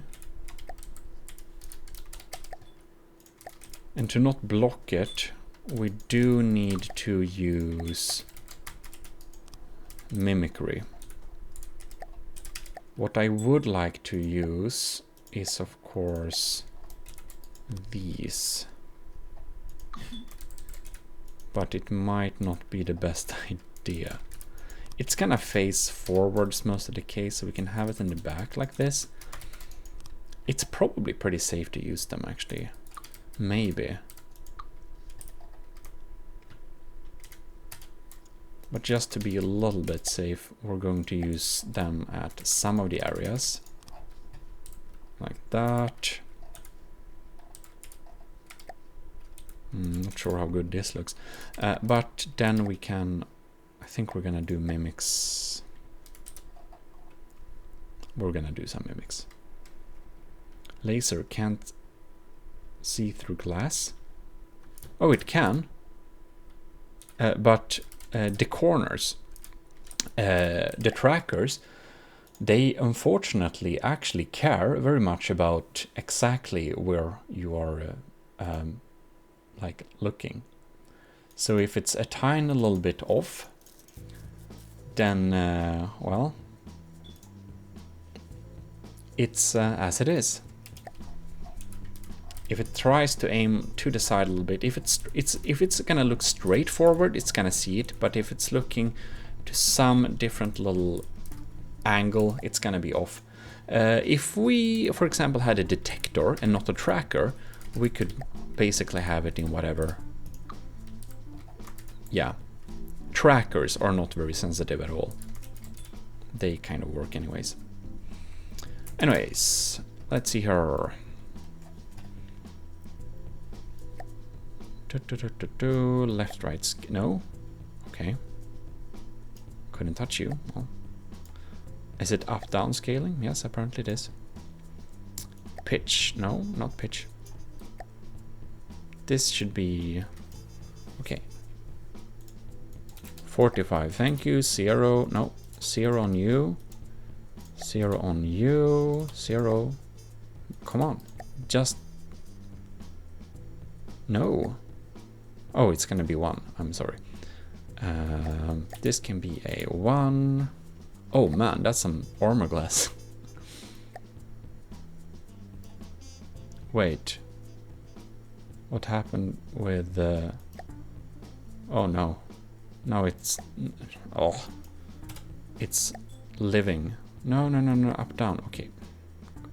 I should just change this by hand. It feels like it's more reliable in some weird way. Okay. This is gonna be a 1. Okay. It's positioning. Up, down scaling.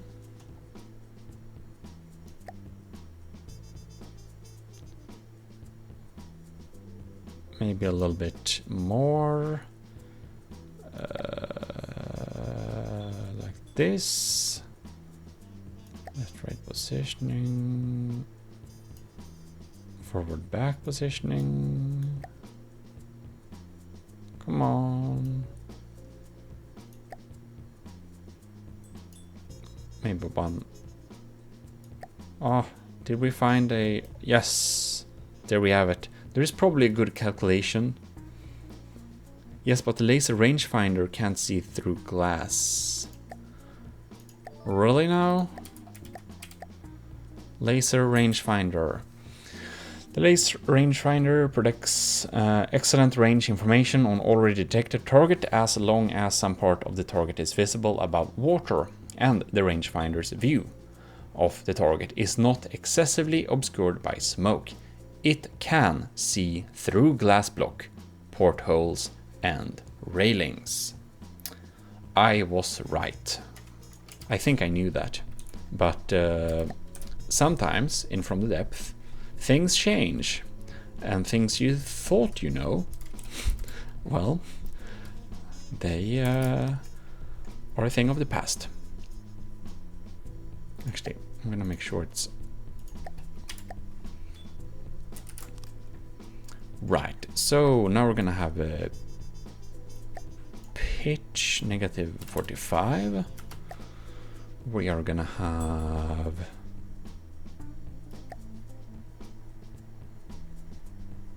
this is gonna be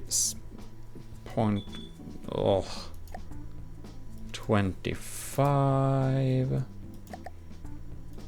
Forward back gonna be 25. No, this is gonna be 0. This is of course, oh, it's that, and the, is it left right scaling now? No, apparently not. Up down scaling 0.75. Well, how nice.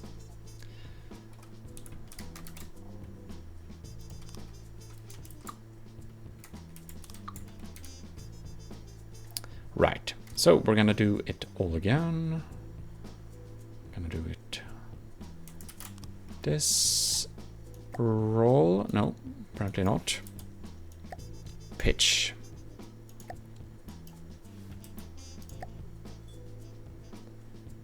Back, no, not forward back. Up down positioning 20. Well, who knows. 75, yes, I think we have it there. And this one is gonna be 75. Oh, apply with mirror. What? Oh, no? Oh my god.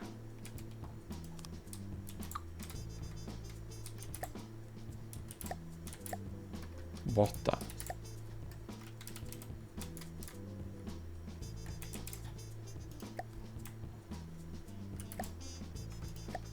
What is happening here?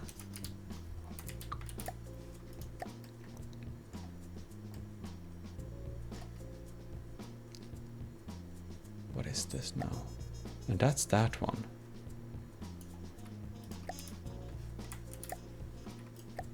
I'm like never understood exactly how to find wherever these are placed. So I just go through until I find a location. That's what we already saw. Man. Is it on this one? Oh, and that's why it was... Okay, so we copy, we paste on this one. And now we need to... Forward back positioning. Okay. No, not up down positioning. Aha.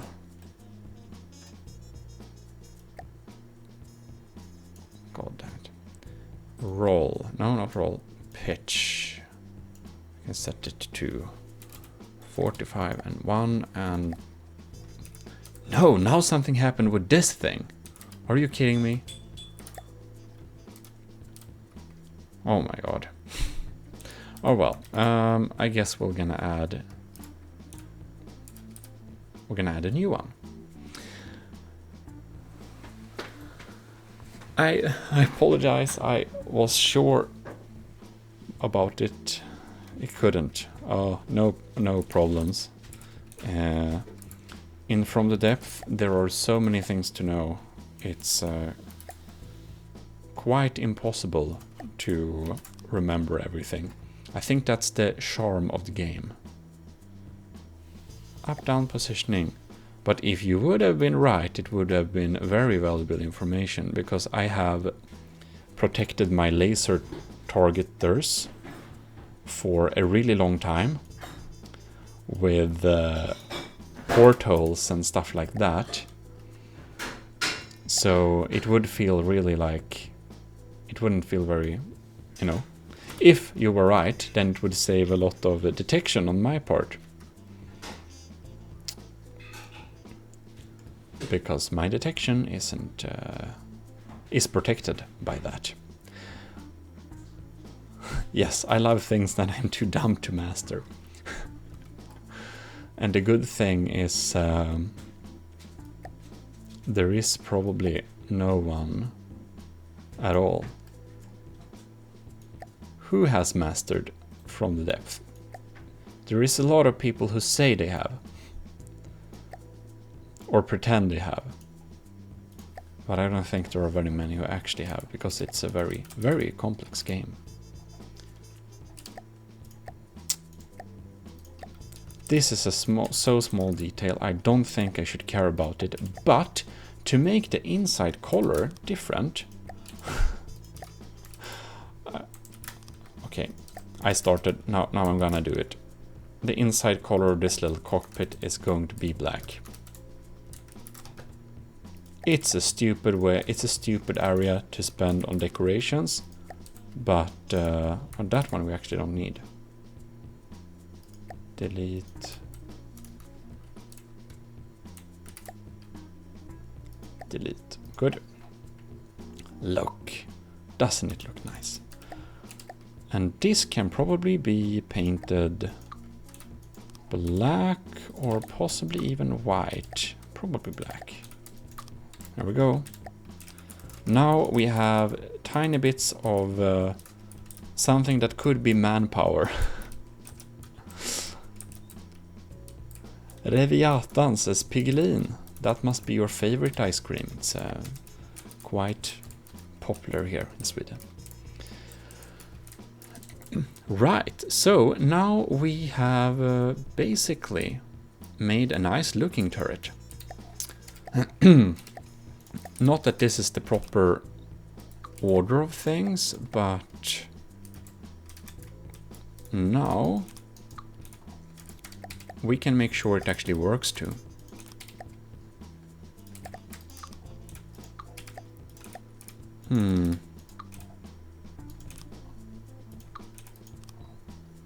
I'm just thinking about how we should add the last details on the front. If we're just gonna leave it flat, I think this might be the optimal use for metal plates. To make it look a little bit sturdy, we could plate the front.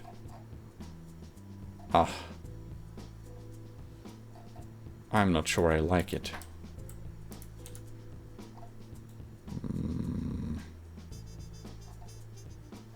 I don't think I do. It looked better with nothing in that case. This is one of those scenarios where it's basically impossible to place down blocks decently. It was kind of like that. We could... We can't actually. It's better with nothing, I think. I think that looks nice. So, I think we should have a nice idle angle. Let's 7 degrees I like. It's usually a very nice number. Let's do 7 degrees here. And 10 degrees here.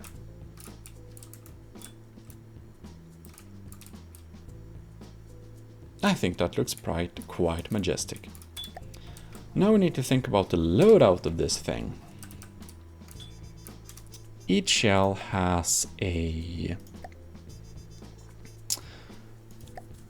Now let's see here. We have a shell health of 61,000. Yeah.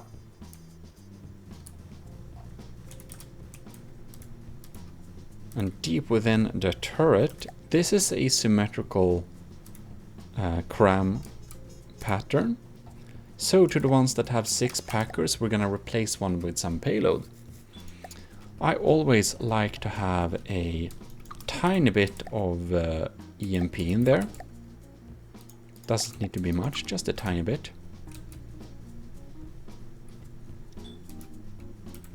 And that can really eat away on the detection components and stuff like that, so it's nice.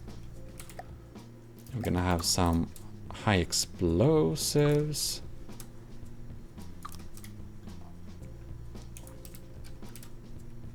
This has 6. Okay, good. 6. Only 4 packers, 6 packers on that one. Connected packers on this one is 5. Which doesn't make sense.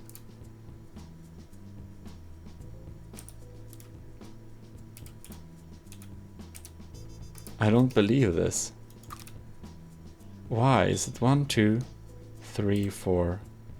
Oh, maybe it's one at one gun and then another gun has one. It's possible it's like that. I don't know, man. It's weird.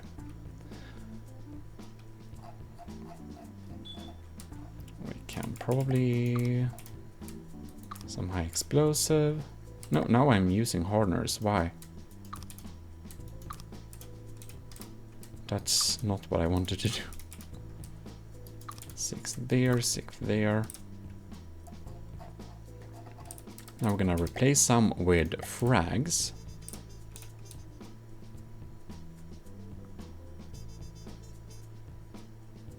Maybe like that, that. Here we have another one of these. So weird. It looks like they're all... oh no, this one. Aha, okay, it's connected. It's just... they give me weird numbers when they are shared.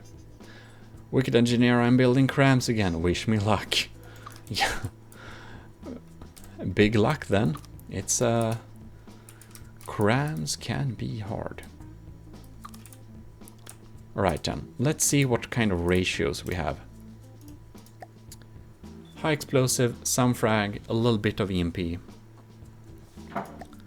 We have a shell health of 47,000. So we should be still getting through. I hope we can possibly... this is probably pretty good. I don't want to make them too soft either. We can make the fragmentation angle pretty big actually. It's going to go pretty deep. Most likely, so can set it to max. Reconfigure loadout. We have some EMP weight. High explosives. This should be probably equal as that one, and this one is a little bit lower. Shell health of 26,000. Right, chat. So can we have a name for this turret? Do you have a name that you think it should, that it looks like?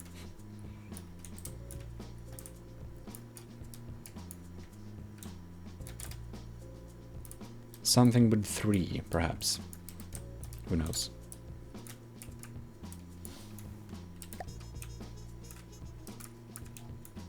One thing I'm also wondering a little bit if I should have.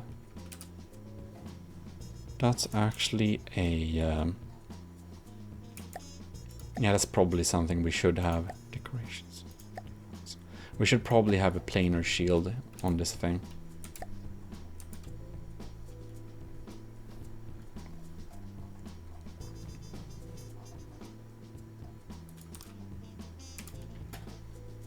With...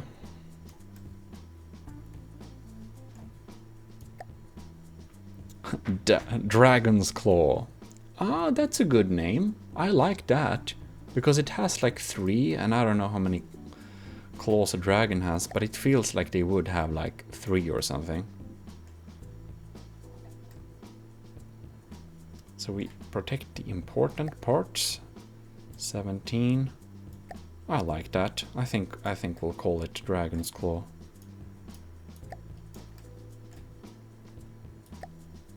This is not the one we want to set up. Elevation. If we're gonna have it and the range, okay, yeah.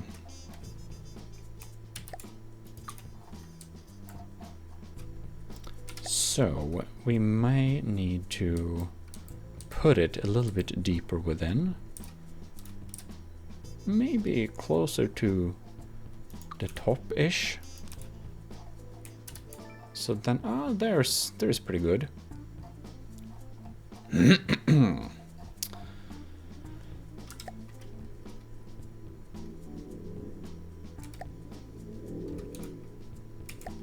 And then we can have a metal.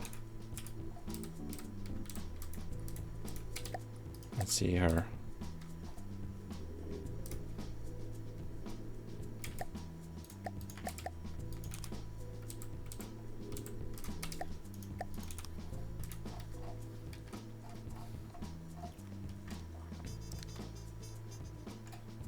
So,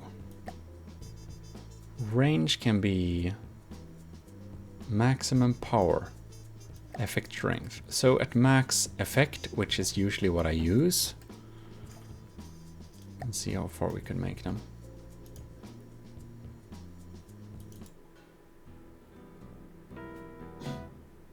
Right. Now we're gonna listen to this song instead. Goliath. Why Goliath? It's a cool name, I will say. But is there a reason why it would be Goliath? I wonder. That would be interesting to know. Range 2010, maybe like that. It's a good distance. And so this, probably more like this angle, shells will come in if it's CRAM. And if they shoot the back portion, if they come from really high above, we probably want some layroom there. No? Only the fact that it's a CRAM cannon. Goliath is a very cool name, I will say that. But I will also say that it feels like the Goliath would be a larger CRAM. That could be the name. That could be the name of the largest CRAM cannon that I haven't finished yet. I don't know how many firing pieces it has, but I think it's over 10.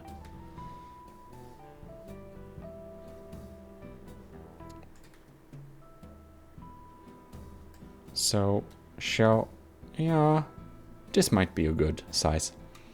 And we're gonna set it to the GMODIST Industries shield color, which is blood red.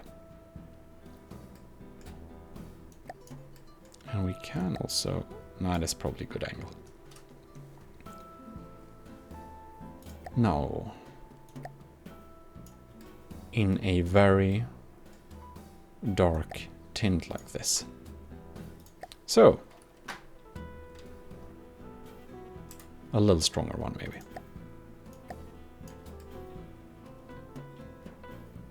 Very nice. I think that works. I can spawn it a little bit later. We can see how large that is.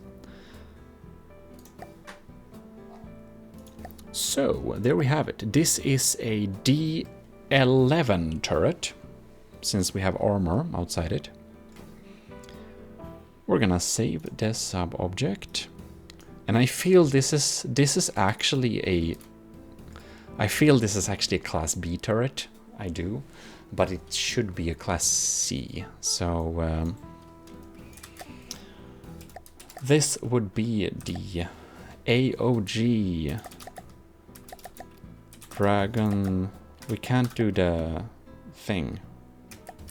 Well, Dragon's Claw. Can we do like the other thing that's actually wrong? That's up there. No. We can't use any apostrophes of any kind. AOG Dragon's Claw. CRAM class B-, no. It's actually a Class B. It is a Class B, but it looks like a Class... Well, we have to name things of what they are actually. But, yeah, it's a Class B. Class B T11. X, how high is it now? I think it ended up being 13. T11. I don't have any T11. Cool. Well. Let's spawn this T11 and just line it up there. And just kind of quickly measure so we actually have the proper 1, 2, 3. Yeah, that's 13. Very nice. And if we have it there, then if we go over to this position here, it should be able to fire. No? There we go. Very nice. Now we should probably turn off on this and just spawn a little stronghold to see what we'll do against it.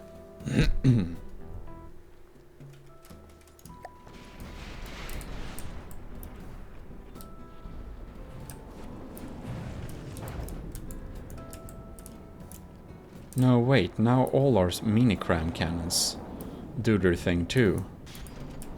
That's not what we wanted. We probably need to do like this. Destroy all vehicles.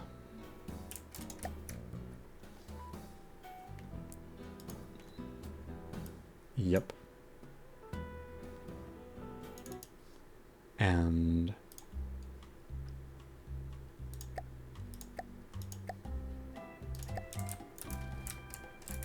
very nice. Sub-objects.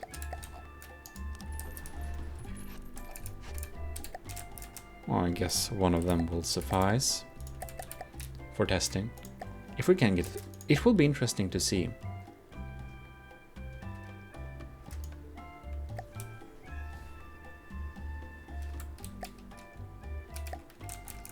Will it get through?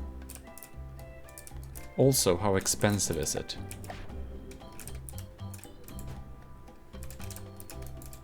Oh, I think it loads. I probably want to...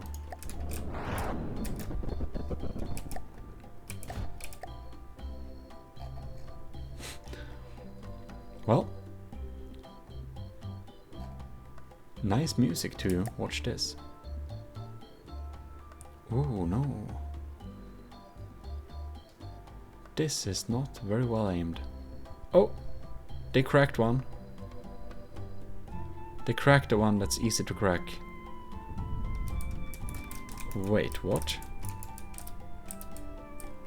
Did this even penetrate very much, I wonder? Nope. We're gonna do record projectile effects. It's reloading in 30 seconds, so we're just gonna quickly reload it. Now they took it out.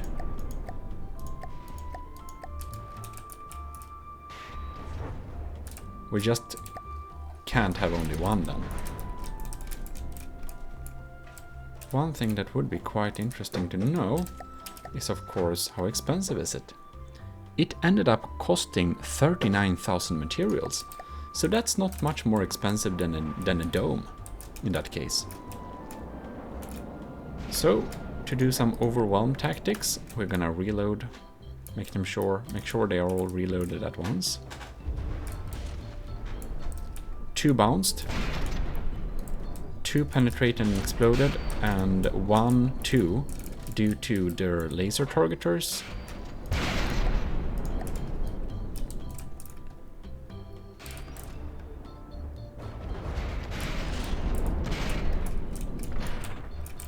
They are bouncing.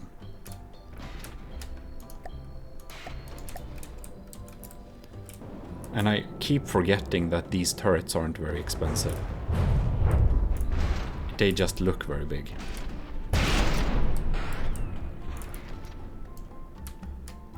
Okay. Do one more. Oh no.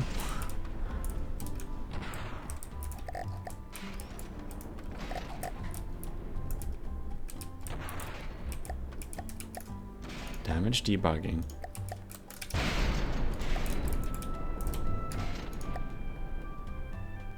Can we...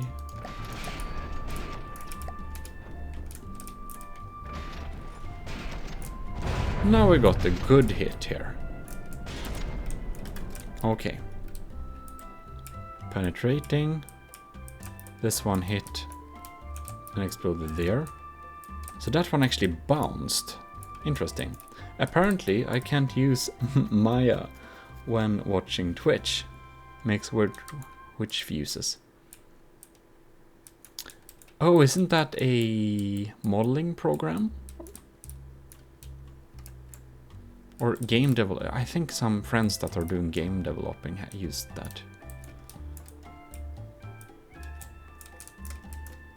It's almost that this kind of explodes a little bit too quickly. Kind of want to set up the fuse to be a little bit more deeper penetrating. That was a good hit though. Like, these cannons are so cheap. And just having a barrage of these would do tremendous damage. Maybe it's actually pretty good. Because the stronghold is, let's say, an extreme target. And we don't want to over-penetrate either.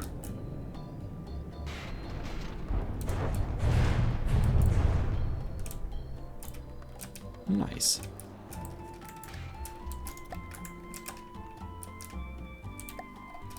One thing I now have to wonder about is, of course, if we had like a couple of these, we could actually have them in the air, I think, since we will not take damage. Will a barrage of these costing... how much was it now?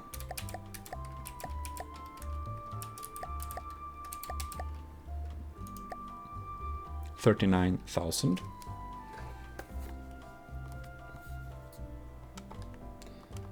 $39,000 times... what is this? 7. 270,000 materials these CRAMs cost. Would they be able to get to the Titan slime? Can they get through? We have to test. I'm pretty sure they can get through the Draconia because it hasn't very good lamps. Anyways, you're modeling a goblin's... Oh, you're modeling the goblin superstructure of an IRL build? Cool. That's some advanced stuff. Can you... How can you, like, get that to from the depth later then, I wonder? Or are you... Or can you, like, make it mimics later then?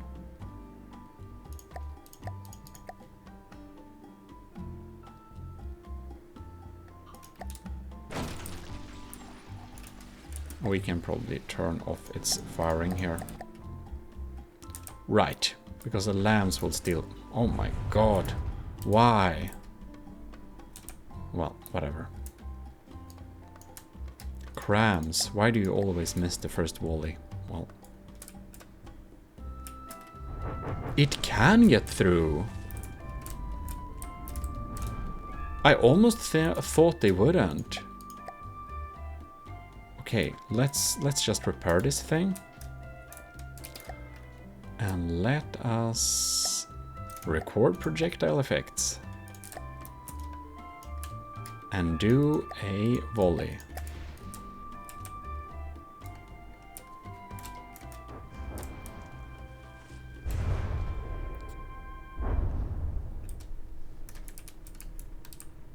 Wow.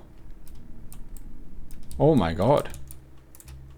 That's crazy.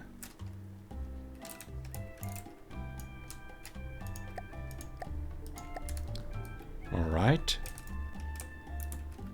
CRAM cannons. It's not an... I mean... Okay, cool. We can get through. Oh no, that froze. And it's 90%. And it should have been able to fire 2 volleys. That's pretty cool.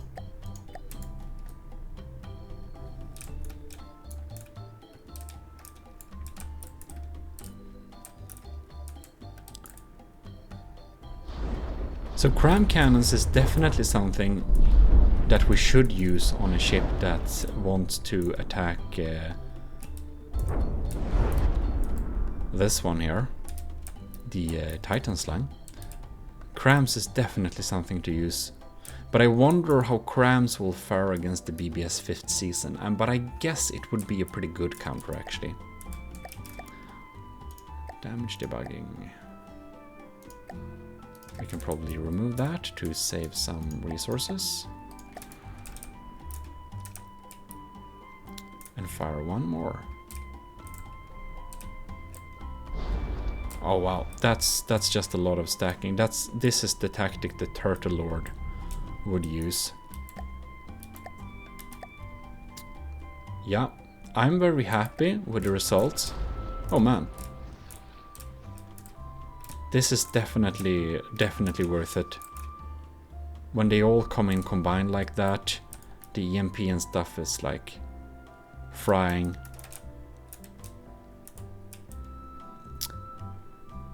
Reload time 29 seconds, 34 seconds. Yep, I like this turret. Amazing. So what are we saying here? I just snagged the orthographic views from Blueprint Bot so I can print the superstructure. The hull is being made from sheets of styrofoam. Okay. I have some magnets laying around, so I might be able to make... Wait. I might be able to make the turrets rotate. Cool. Or you make... Oh, right. You're gonna make it like a real life model. You're building an actual model. That's cool. Wow. I found that from the depth, STL export function doesn't always produce the best results. Okay. Nova Galaxy, you're back. Welcome back. 1-to-1 scale. Crazy. 1-to-1 scale. Yeah, can anyone build my super battle carrier in 1-to-1 scale? That would be crazy. I don't know where you would fit it. But in any case, I think I'll take my cartridge and fill my cup here a little bit, because this will be enough building for this session. I think we have been building away quite a bit. If you're watching this and still haven't followed the channel, you should of course do that so that you can catch us next time. This looks so silly. I don't have it on properly. Wicked Engineer, learned a lot. I'm glad you did.